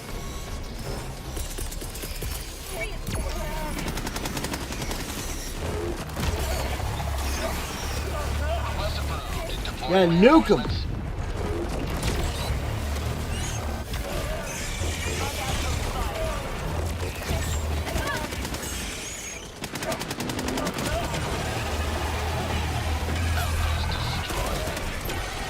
All right.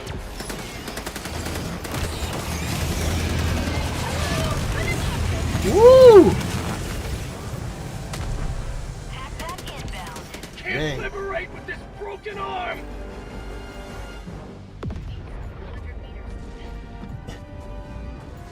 I'm tempted to stream snipe. Who cares? Stream sniping. Who cares? If you want to join, join. Like here's the thing. My thing on stream sniping. If somebody is joining the game to make the experience worse for everyone, then I agree. Then that sucks. Like, if you're playing Call of Duty and you're watching on a monitor like somebody play, I totally get that. That's bullshit. But like, if you just want to play, that's what the game is for. I you know, for that part of it, I don't really care at all.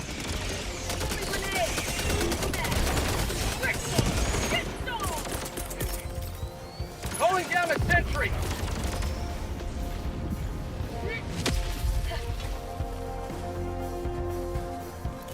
Orbital inbound. Yeah, I don't think anything's coming that way.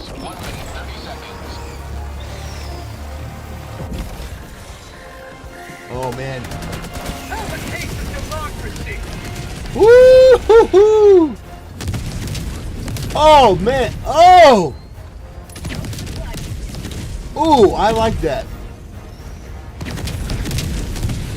I like that a lot.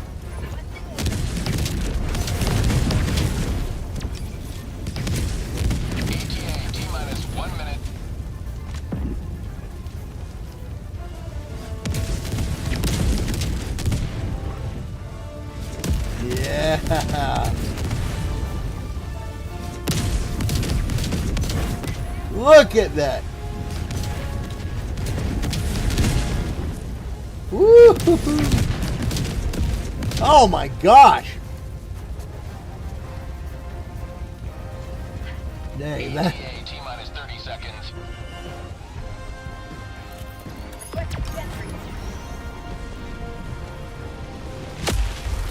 ETA T-minus 20 seconds. Requesting sentry. Requesting advance. ETA T-minus 10 seconds. Man, there we go. They're coming in. Pelican 1 approaching pickup. This is Pelican 1 preparing for touchdown. Oh, there she is.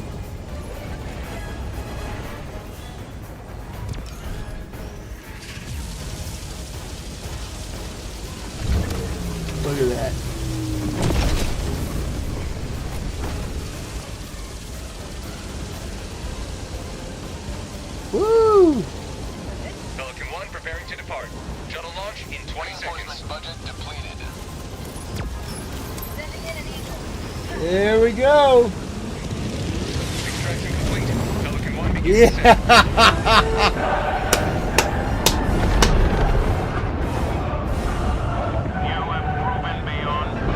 Woo!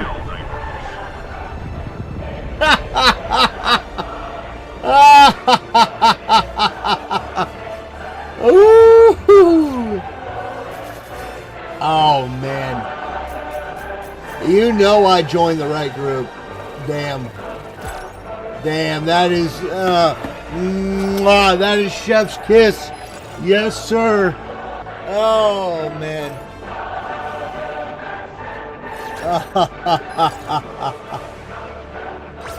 Magnifique. Magnifique. All right, we are up to level 9. We're all the way up to level 9. Wow, that was easy. Oh man, this guy's a level 150. Good God. Yeah. The sound effect. I love the sound effects. The bald eagle. That's magnificent.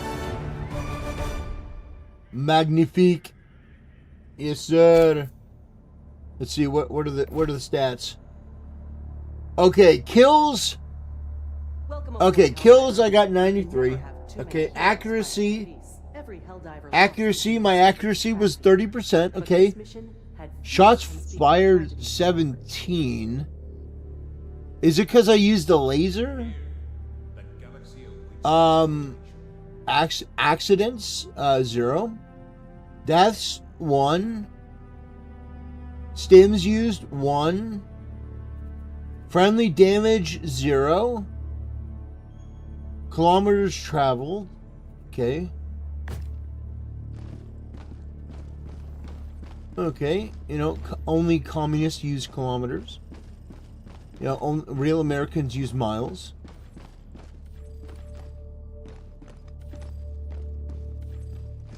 All right.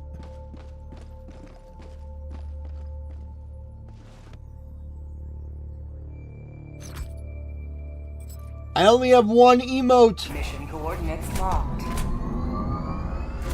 Help Yes, sir. All right, we're gonna go do another mission. Okay, here we go. Here's my pod. This is my pod. There are many pods like it, but this one is mine. Oh, we're on extreme? Oh gosh. Oh man. This is Okay. for all you new people. I only have one rule. Everyone fights. No one quits. Don't do your job, I'll kill you myself. Do you get me? Woo! All right.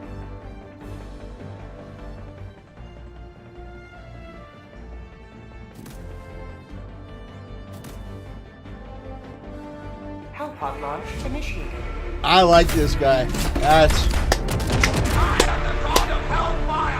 And I bring you fire.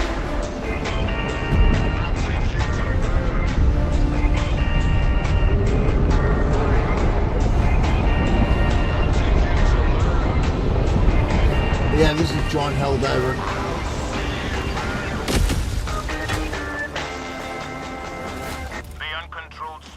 Let's see. Requesting tac pack. Requesting advanced weaponry.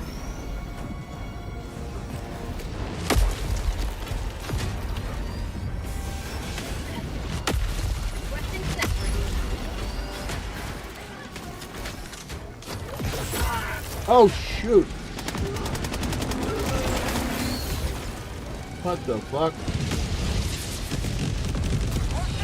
Whoa! Reloading. I was not expecting it. Oh look! Oh look, samples!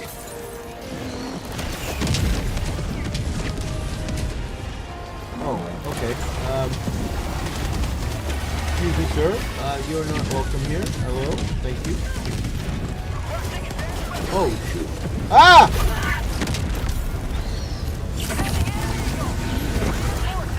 Oh gosh. Reinforcing!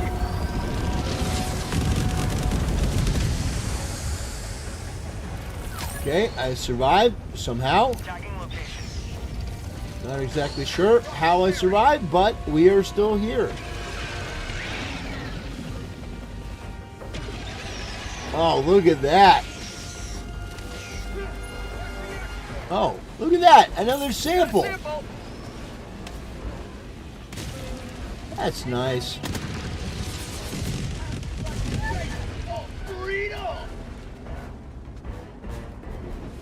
That's nice. They basically burned everything. Oh. Okay.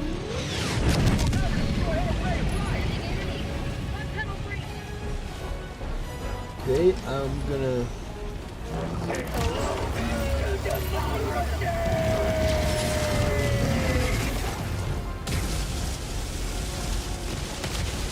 Well...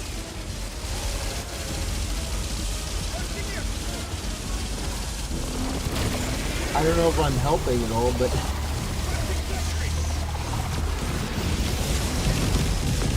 Whoa! Oh my god, that's a big boy! Oh, that's a big boy! Oh gosh, that's a big boy. Oh man. What the hell is happening? There are a lot of big boys. Calling down a sentry! Deploying sentry. Oh shoot. We're on like cleanup crew.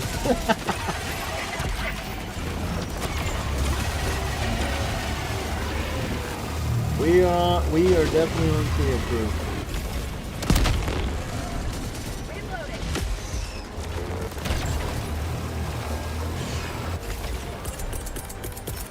Requesting sentry!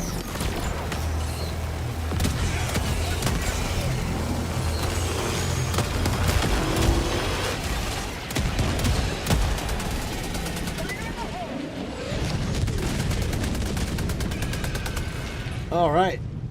Throwing grenade.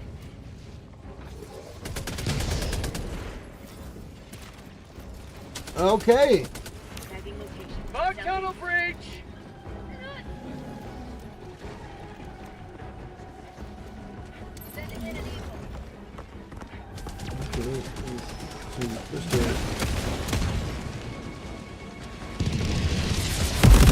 Ah!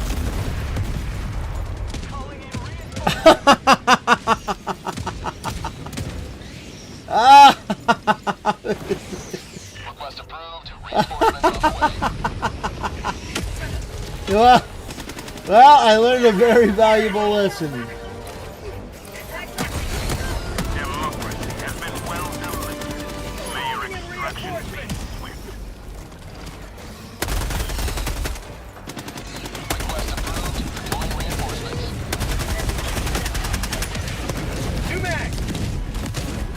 Oh shoot.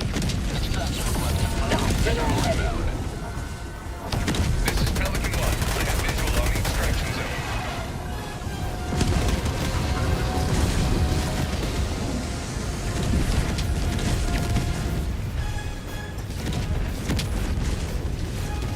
Damn.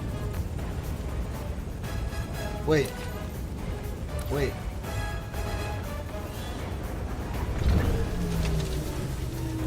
Wait, I need to get the samples.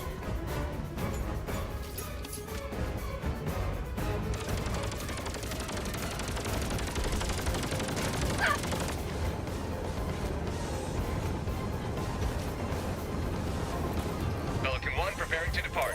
Yeah. 20 seconds. Budget depleted. I got the samples. Let's go.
Okay, kills. I got 37. Accuracy, I got 67. 67. Shots hit, 46. Deaths, 1. Stim used, 2. Okay. Galactic war waits for no one. Are you ready, Helldiver? Okay, wow. It's pretty good. Yes, sir.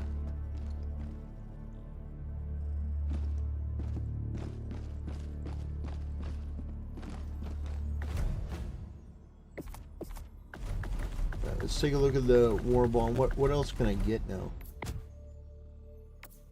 I can get better armor. I can get a defender.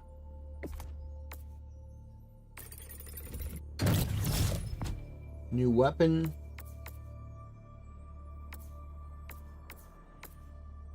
New armor. I don't really like that armor. So 7 more to unlock.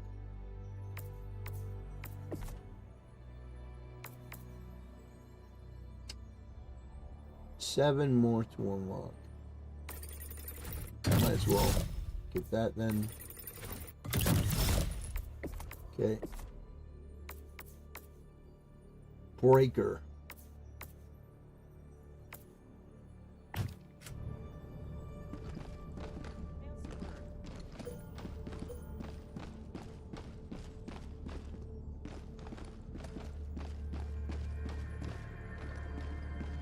All right.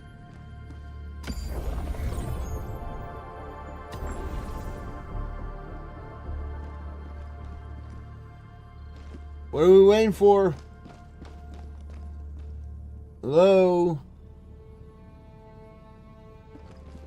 Do you have a birthday party? Have a good night. Good night. Thank you, Heinrich. Appreciate your support. Come on. Mission coordinates locked. Hellpods primed. Engaging orbital thrusters.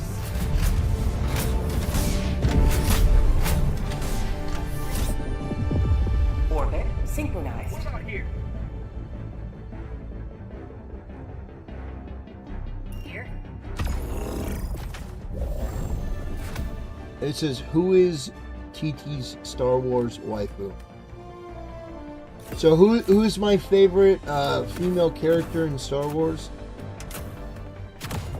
I would have to say probably Bastila from Knights of the Old Republic.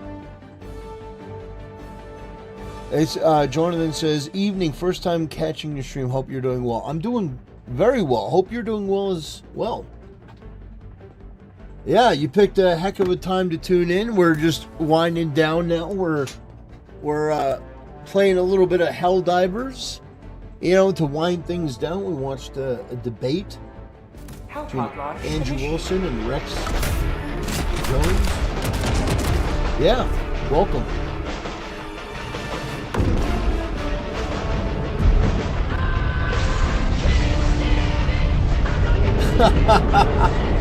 I like this guy. I like this guy. He's got good taste. He's funny.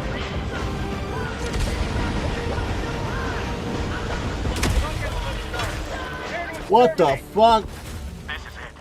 This is the solemn duty for which you were born. Defend democracy at any cost. Tac inbound.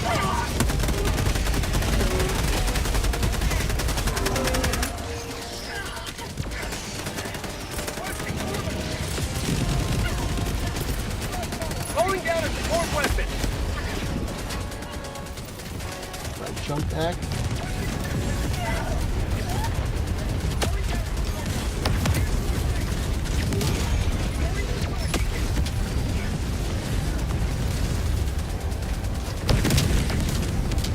Oh shoot. Oh shoot.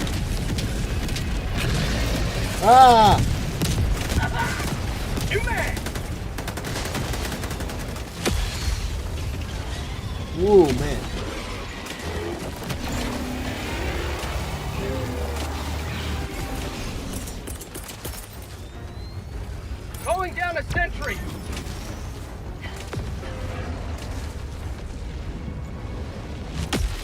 Well, a little late, but, you know, eventually got there.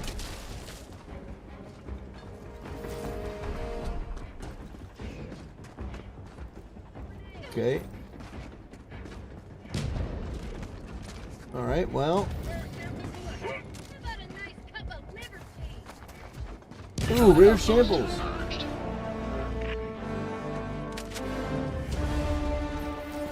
Tagging map, southwest, 100 meters. Sending in an eagle! Southwest, 50 meters. Oh, man, we got another sample. Very nice.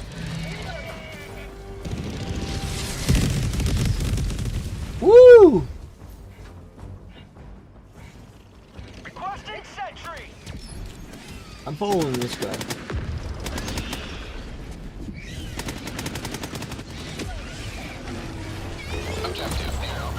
Oh, God.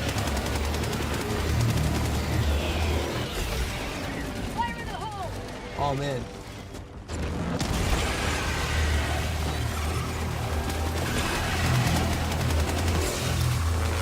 How'd you like the taste of freedom?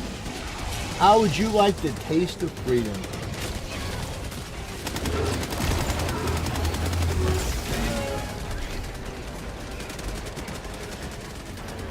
Yes, sir.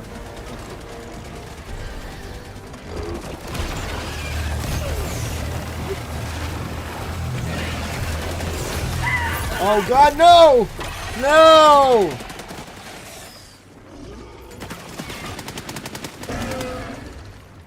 Oh, man. Permanent hive structure destroyed. Hmm. Enemy tactical asset within threat range. Blast.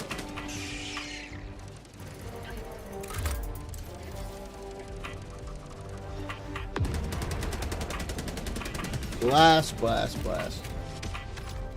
It got me. It got me, boys. Hellbomb armed. Clear the area.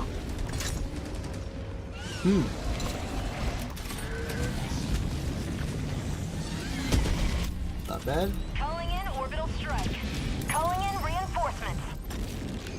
Permanent hive structure destroyed. Calling down a sentry. Go ahead and do a little bit. Okay. Democracy where? has landed.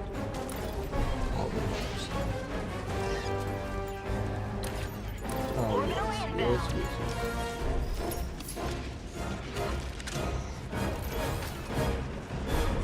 Awesome.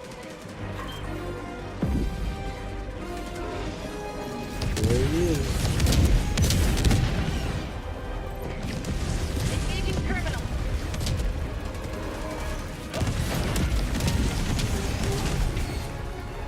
Yeah, it is a little bit painful, but you know. Mission progress log. How else do we learn? Oh man. Bug hunt spotted. Prepare to exterminate. Requesting air support. Request approved. Reinforcements have been launched. Okay. Joining the fray. Dropping a pin. South, 300 meters. All right. So. Outpost cleared. Very nice. Okay. This game is crazy.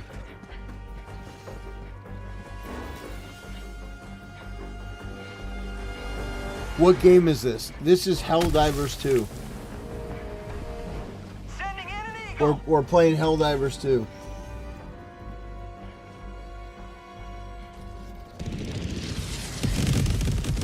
Oh man.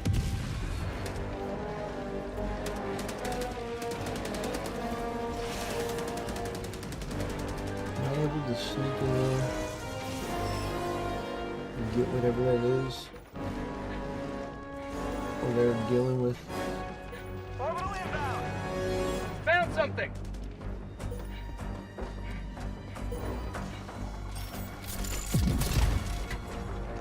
Ah. Requesting orbital. Yeah, it's nothing.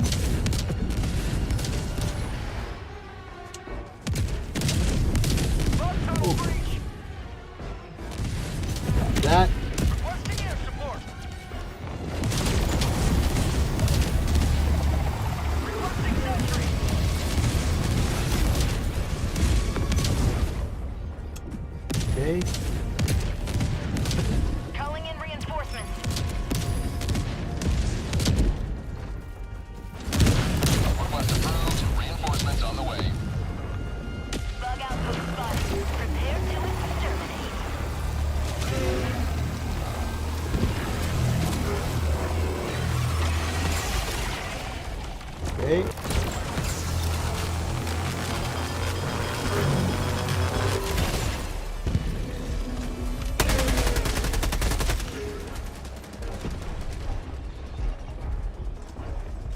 Whoa, what is that thing?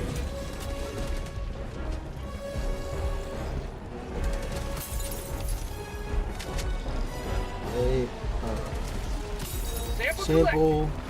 Alright. Vending machine. Okay. Got another sample. Whoa!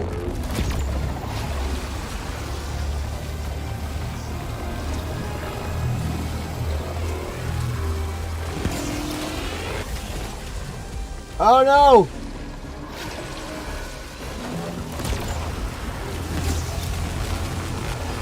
No, don't come after me!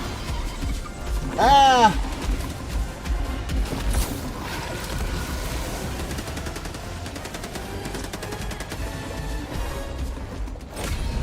You've done your duty. Hey, You may extract with honor. Did you really good at this game? I'm really not. Why? No, don't come after me. Fire in the hole! Reinforcing! Reinforcing. Yep. Request approved. Reinforcements on the way.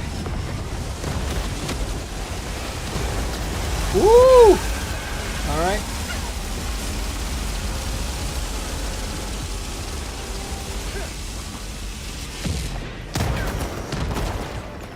How did I miss this one? You may proceed to extraction when ready. Yeah, I should do it. All right.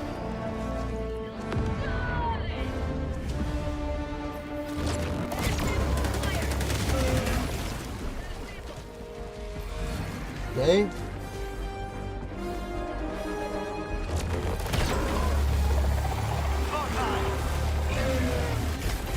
Okay, melted the bug.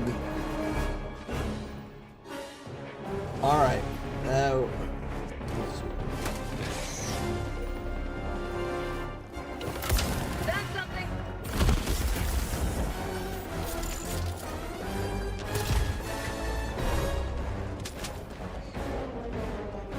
Okay. Bug outpost destroyed. We should have 30 minutes remaining. All right. Oh shoot! Freedom! Whee!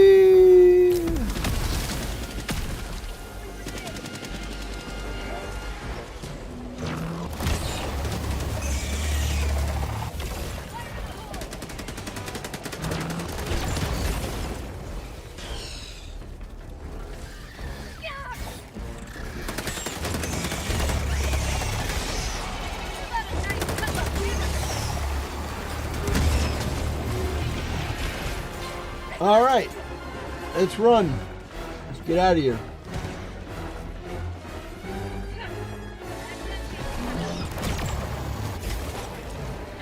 Dude, run. We gotta run. Hold them off. You gotta run.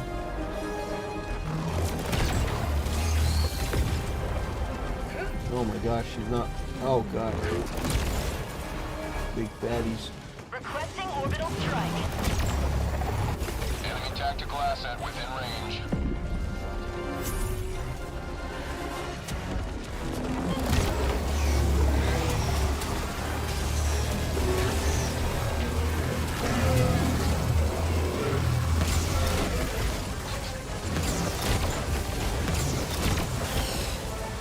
All right, got him.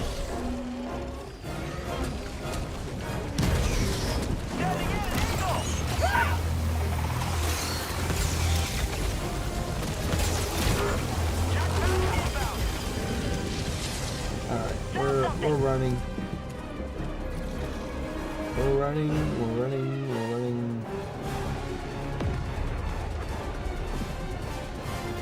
Oh man. Yeah, we are. We're gonna make our way to the extraction point. So help me God. Found something. Okay. What did you find? What did you find, twins?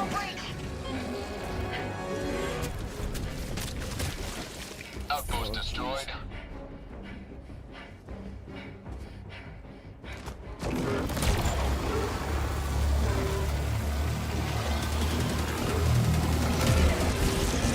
Oh gosh. Calling in reinforcements.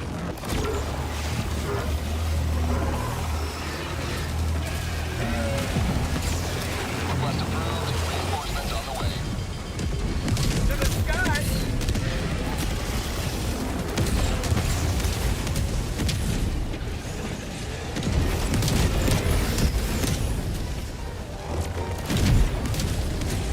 Whoa!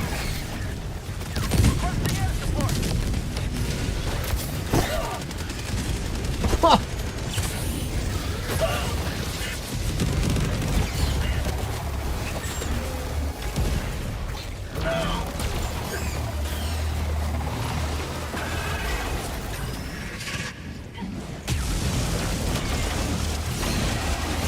Whoa!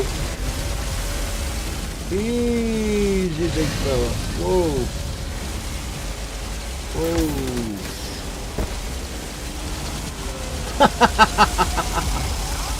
Woo!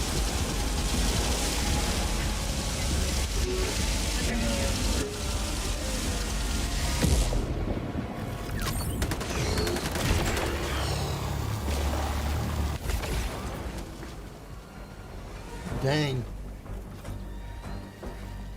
Look at that. I want a laser. I want a laser beam. Oh man.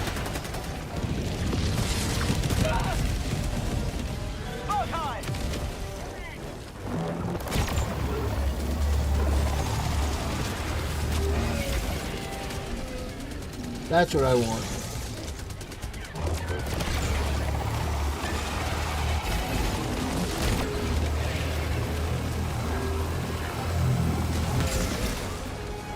I want a laser beam.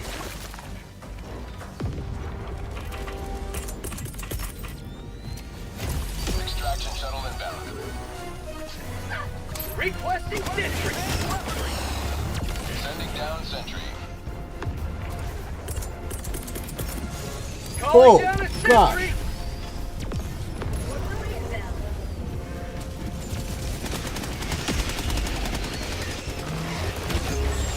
How'd you like to taste of freedom? Oh gosh.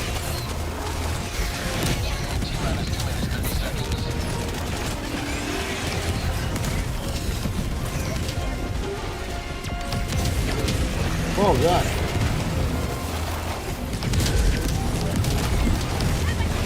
Woo!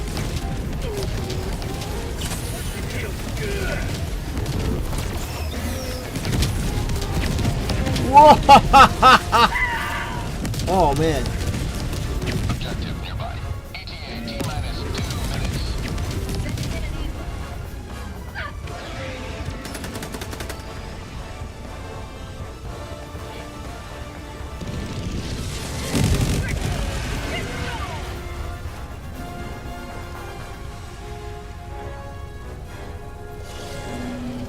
Requesting sentry.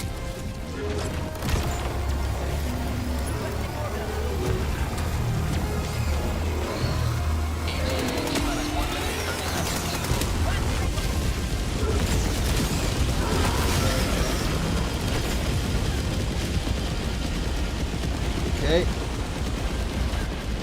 Damn. Yeah. Woo! Requesting sentry. Deploying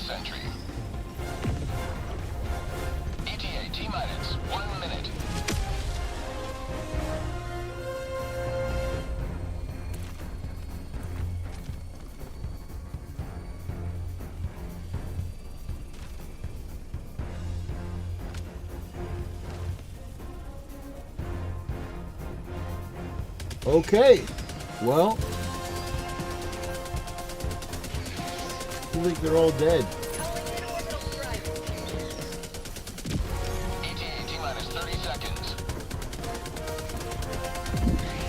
For prosperity! Woo-hoo-hoo! ETA T-minus 20 seconds. Oh man, I love it.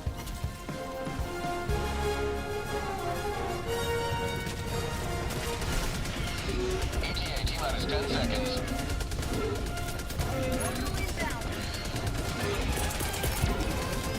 Calling down a sentry! Pelican 1 approaching pickup. Pelican 1 landing in progress.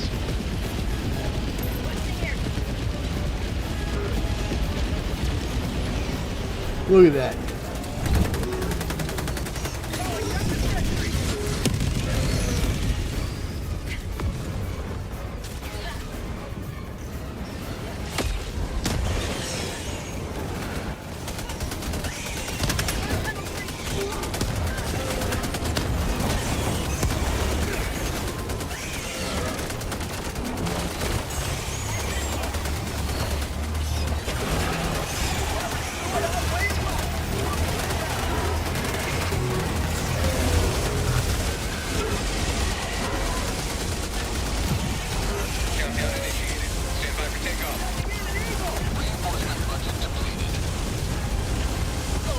Get in!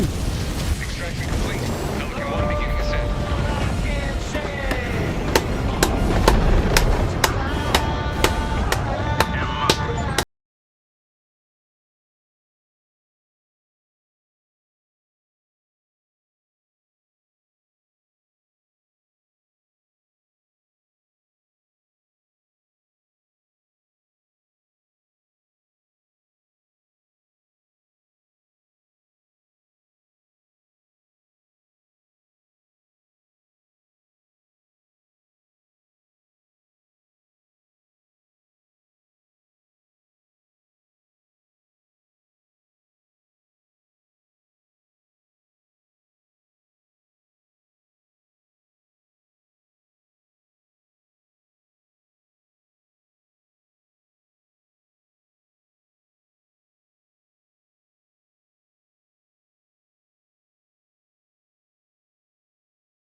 Enemies killed, 134. lots of samples collected. That's a good mission in my book. That's one. Weapon customization unlocked. Patriots, your hard work and dedication has not gone unnoticed. This destroyer now has automatically enrolled in the Helldivers customization program. Can now be leveled up and customized. Really? Wow. Wow, look at that. Allied destroyer has left squadron. Wow. Level 3. What happens? What happens? Oh, you can upgrade. Oh my gosh. You can upgrade your gun.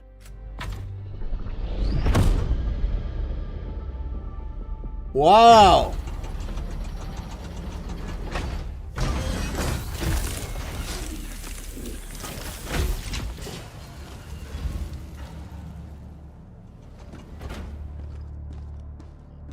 I've been kicked from the game. That's not nice.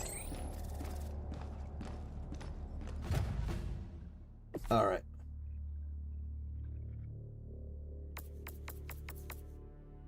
Ooh, autocannon. Oh, I can get the flamethrower now. Woo! Orbital walking barrage. I can get that. Let's see. I kind of like that napalm barrage. That was pretty awesome.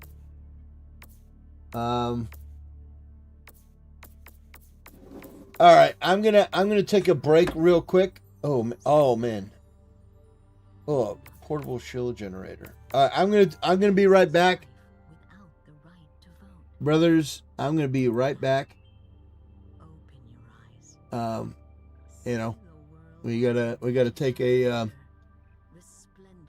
a short break. You know, we will be back in a moment.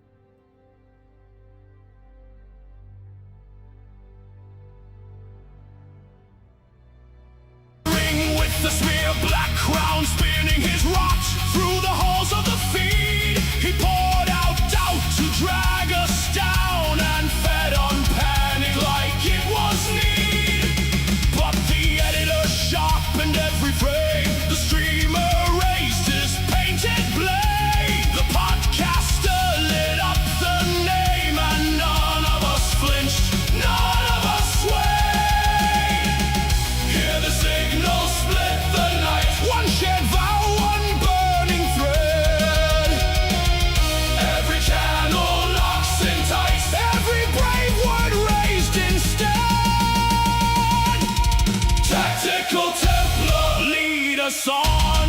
Tactical Templar, bring the dawn. We stand as one, we hold the line. 1,000 voices, one design. Tactical Templar, break the scheme. Tactical Templar, forge the dream. No broken gates, no dark decree. The Creator's march, and all are free.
They silence, hell sings loud. It thinks it's won. Serpents feasting on the shame of what we've done. Then that boulder rolls like thunder from its track. Every curse we carried cracks and turns to burning wax. Angels shouting, steel wings scrape the sky. Hell's own citadels crumble as you rise. Rise, lion of the empty tomb. Tear the veil and split the gloom. From the grave you ride in flame. Call our forgotten names. Sword of mercy crowned in scars. King who carries all our wars. By your blood our chains come loose. We live because you rose. You rose.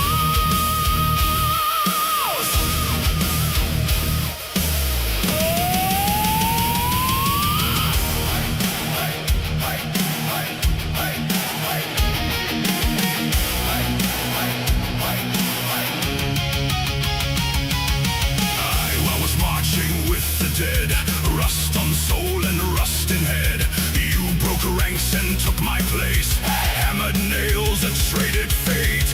Every lash, every lie laid on you so I could rise from the pit and into light.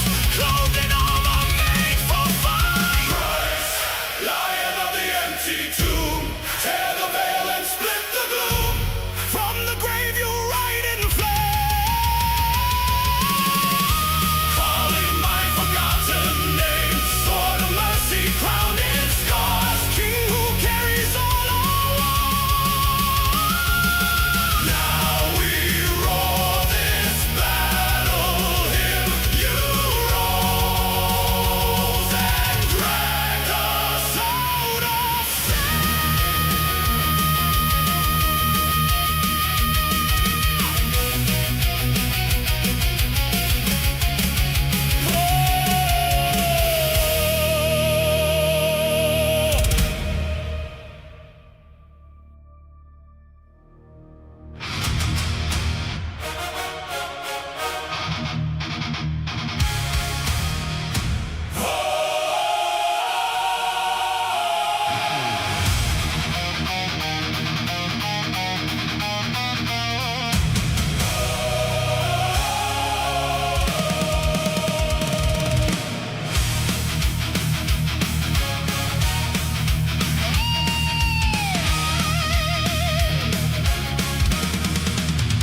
Stone cold morning, sky like iron, hearts like ash, chains on every doorway, shadows where the brave men crashed. Blood red banners over fields of broken vows. Every whispered prayer feels lost inside the howling sound. But in the garden, earth begins to shake. The darkest kingdom feels its pillars break.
All right, we're back. Guys, thank you for your patience as always. Let's get back into the game. Let's get back into the game. All right. So I don't want one of these. I do like that. I do like the napalm.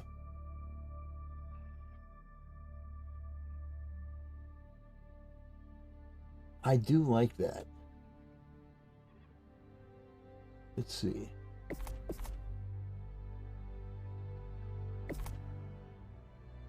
Okay. I mean, we can... Okay. Reduces cooldown time for sentry emplacement and resupply stratagem by 10%. That's pretty good. That's pretty good, not gonna lie. I like that. 1 second reduction in column time for orbital.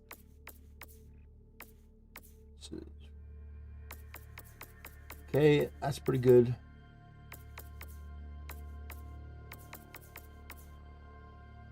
Reduces damage fallout from...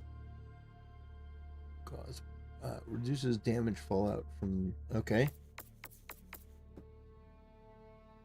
Okay, let's see. Support weapons deployed with maximum number of carryable magazines. I mean, it doesn't automatically? Interesting. Interesting. Okay, I can get an upgrade. But I can only get one upgrade. Targeting software upgrade.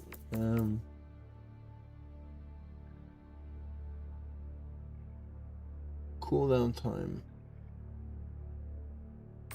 Okay, I'll take the 10% cooldown. Let's see. Don't forget to smile. Liberty cams are active 24/7.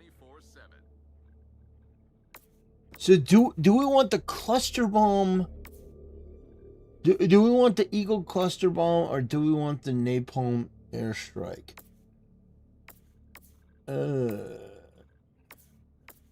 Incendiary. I kind of like this.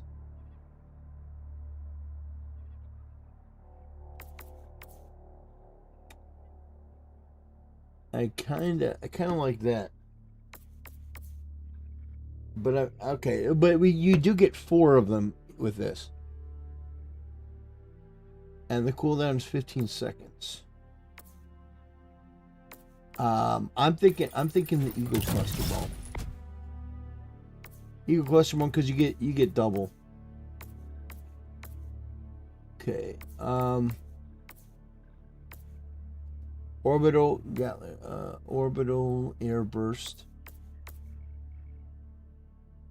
Orbital walking. Okay. Flamethrower. I like the sound of the flamethrower.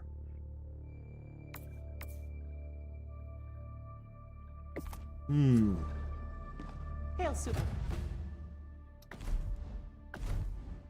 Let's see. Is there any armor I should be looking at that makes it?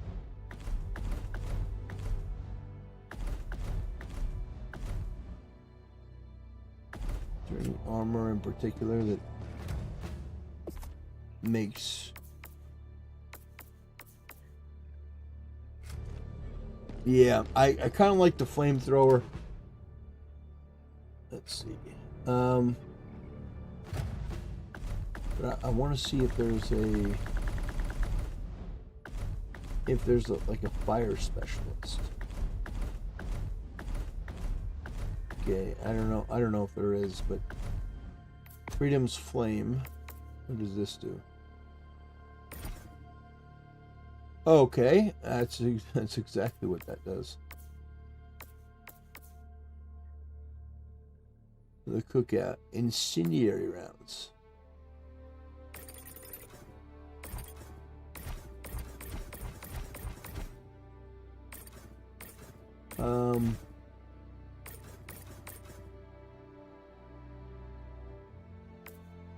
Now.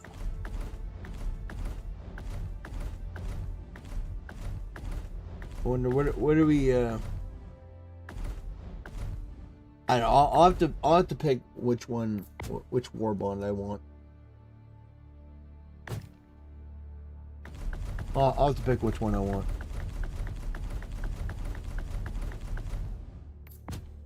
Let me. This one. Let's see.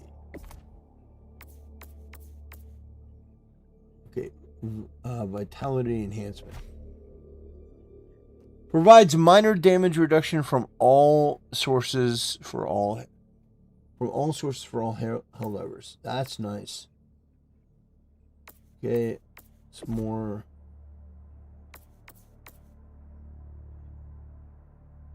It's another beam weapon. It's another beam weapon.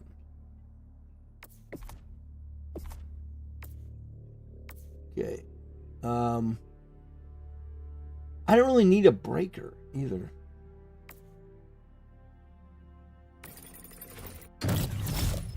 Okay. Okay, got both those. Let's see, increased stims. I don't need that.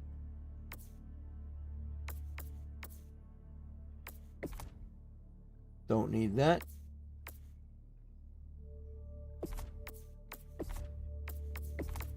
Dang. Okay, I'm gonna finish this up and then we're gonna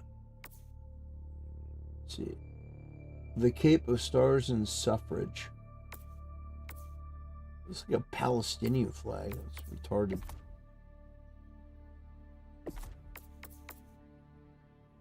Okay. All right. Let's go look for more. Liberty's enemies march ever closer.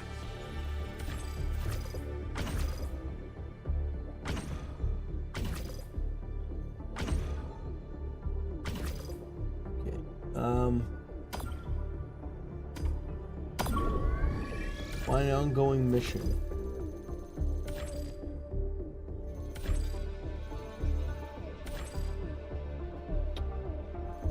All right.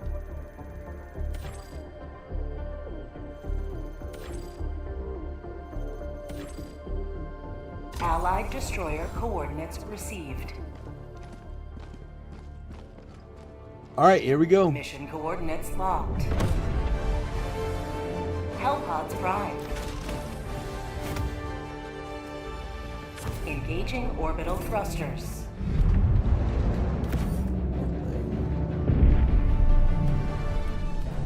Okay, what else? Orbit synchronized. I like having that too.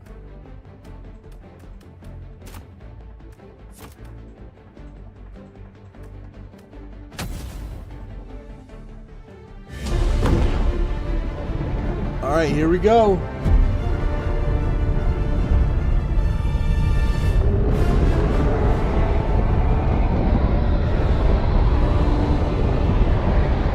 Here we go, boys.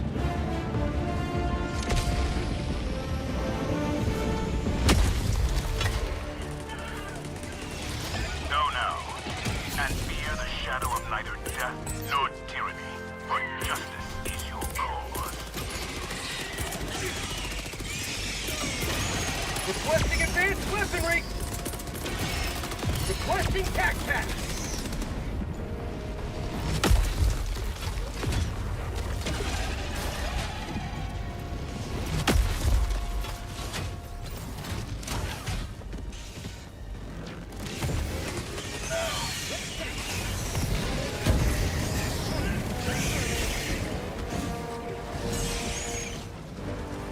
Ooh, I like the flamethrower.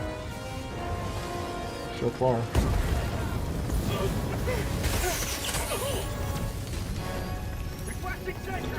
Kind of.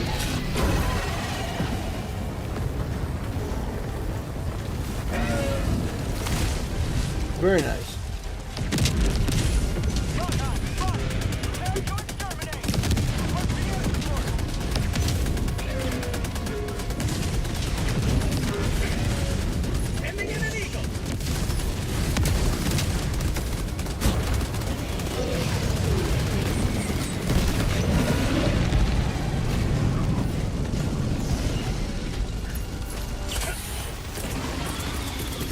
Reinforcing!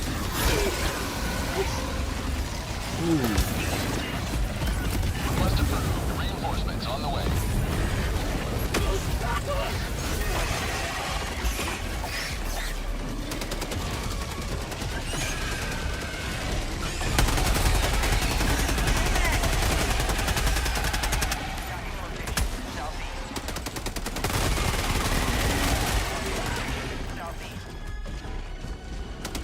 Okay.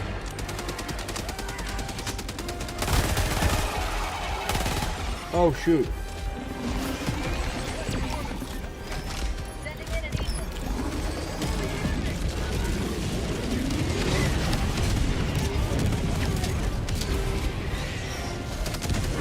Oh. Oh. Oh no.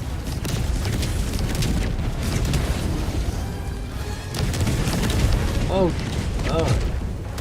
Alright. You will never destroy our way of life! Okay.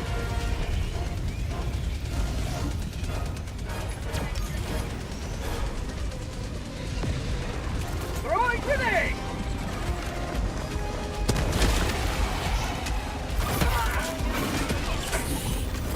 Mission at 20 minutes remaining.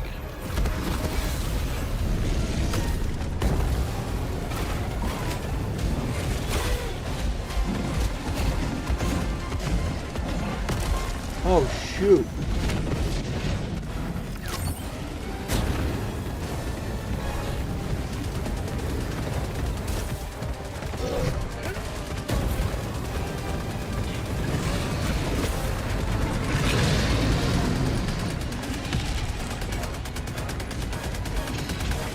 It's a tank.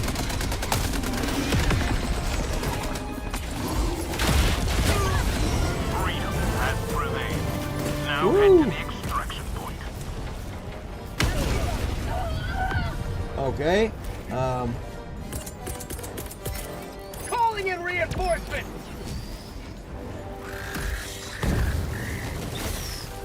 Request approved. Reinforcements have been launched. Canister's empty! Okay. A tunnel breach!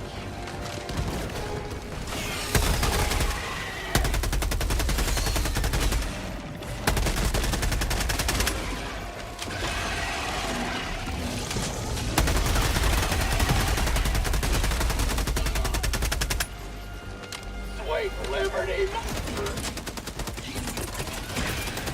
Reinforcing!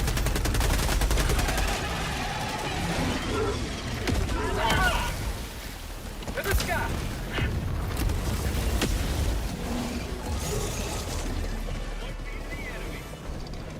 Okay.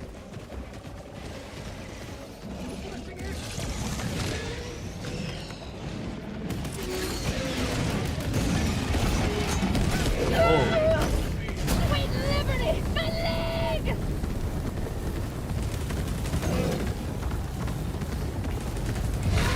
For Superman!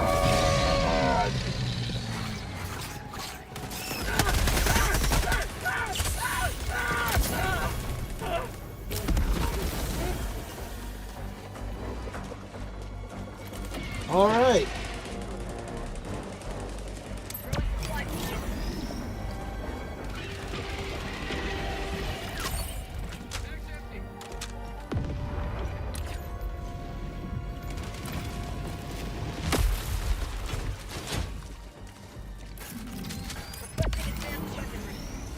Extraction is available.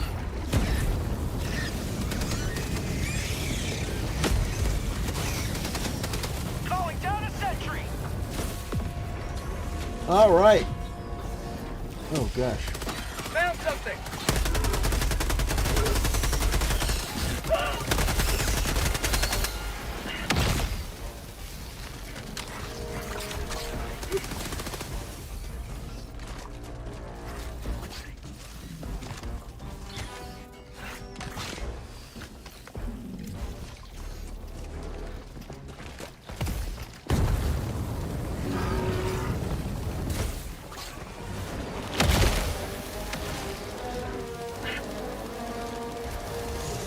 Okay, so where are we going? Okay, we're going to the extraction. Okay. That's good.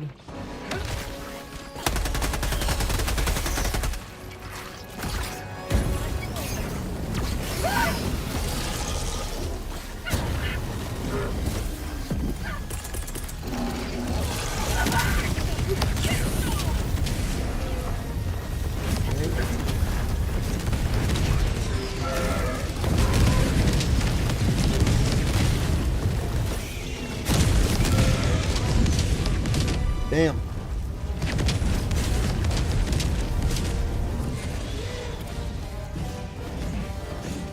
Okay.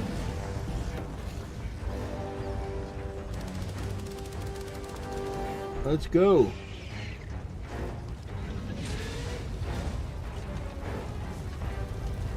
Activating jump pack.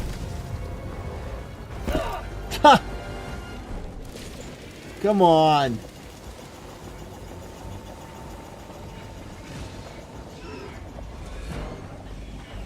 Proceed to extraction when ready.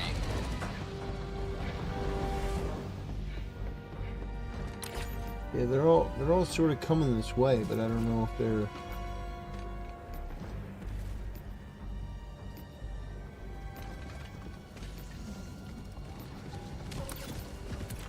Let's see. Requesting sentry.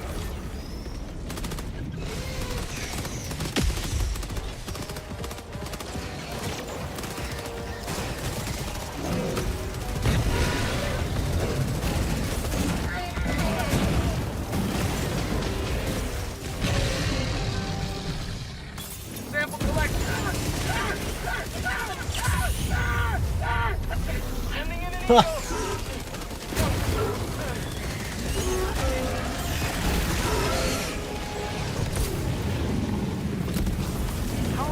Oh shit! Not good.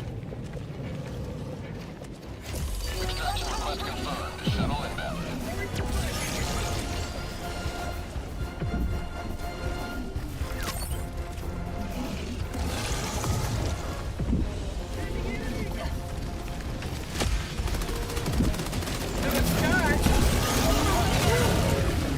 What the hell?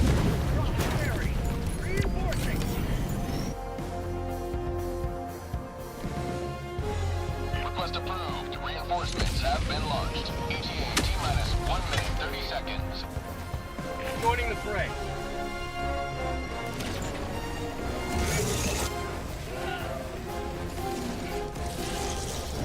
Requesting sentry.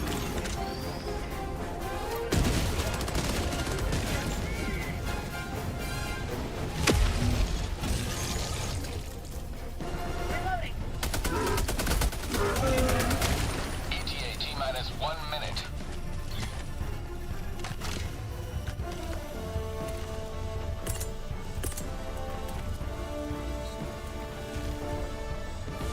Okay.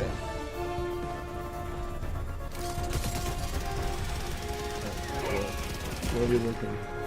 Where's the enemy coming? Okay.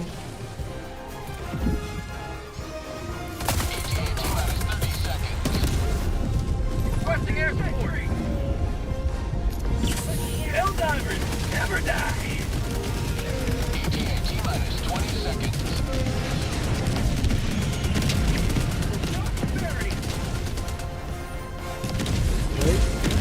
ETA T-minus 10 seconds.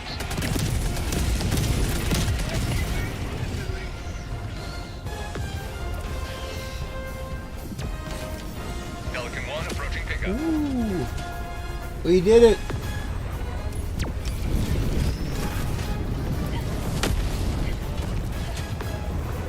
Now the real question is,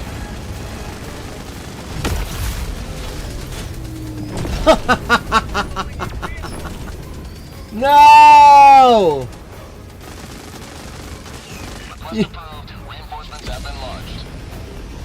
You gotta be kidding me.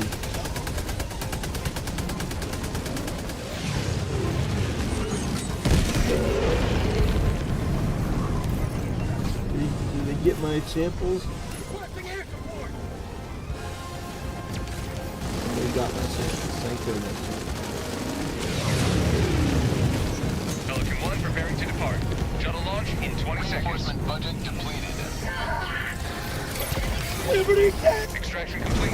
No! Oh man.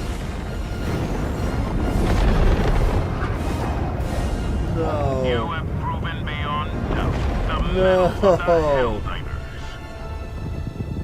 No. Oh, come on.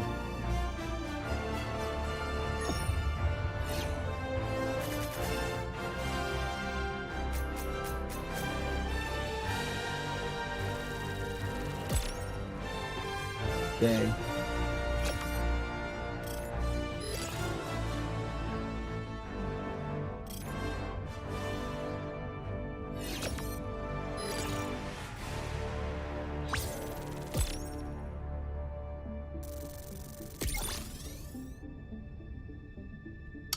Oh well.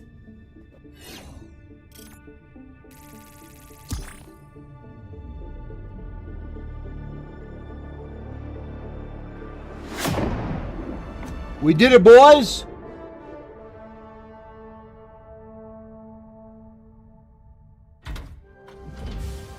I don't know. I kind of like the laser better.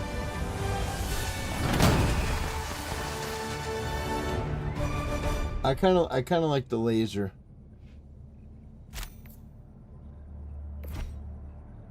Let's see.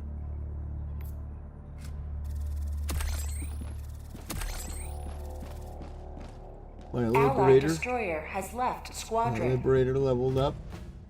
All right. Well, guys, I'm gonna take a look and see. I'm gonna take a look and see who's all streaming right now. I'm gonna see who's streaming.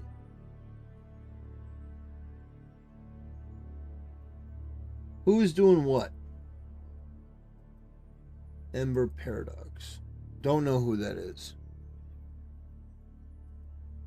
I mean, I've heard of them, but I've never... Oh, they're watching more Pegasus. If everybody's thinking this thing, it must be wrong, and I am like the sole genius who is so far ahead of his time. I'm literally Albert Einstein. Okay. Yeah, I don't really see anyone else on. So I'm gonna wrap things up, guys. I want to say thank you so much for the support, guys. It was overwhelming. Thank you so much, guys. God bless you. God be with you. Amazing stream. Thank you, guys.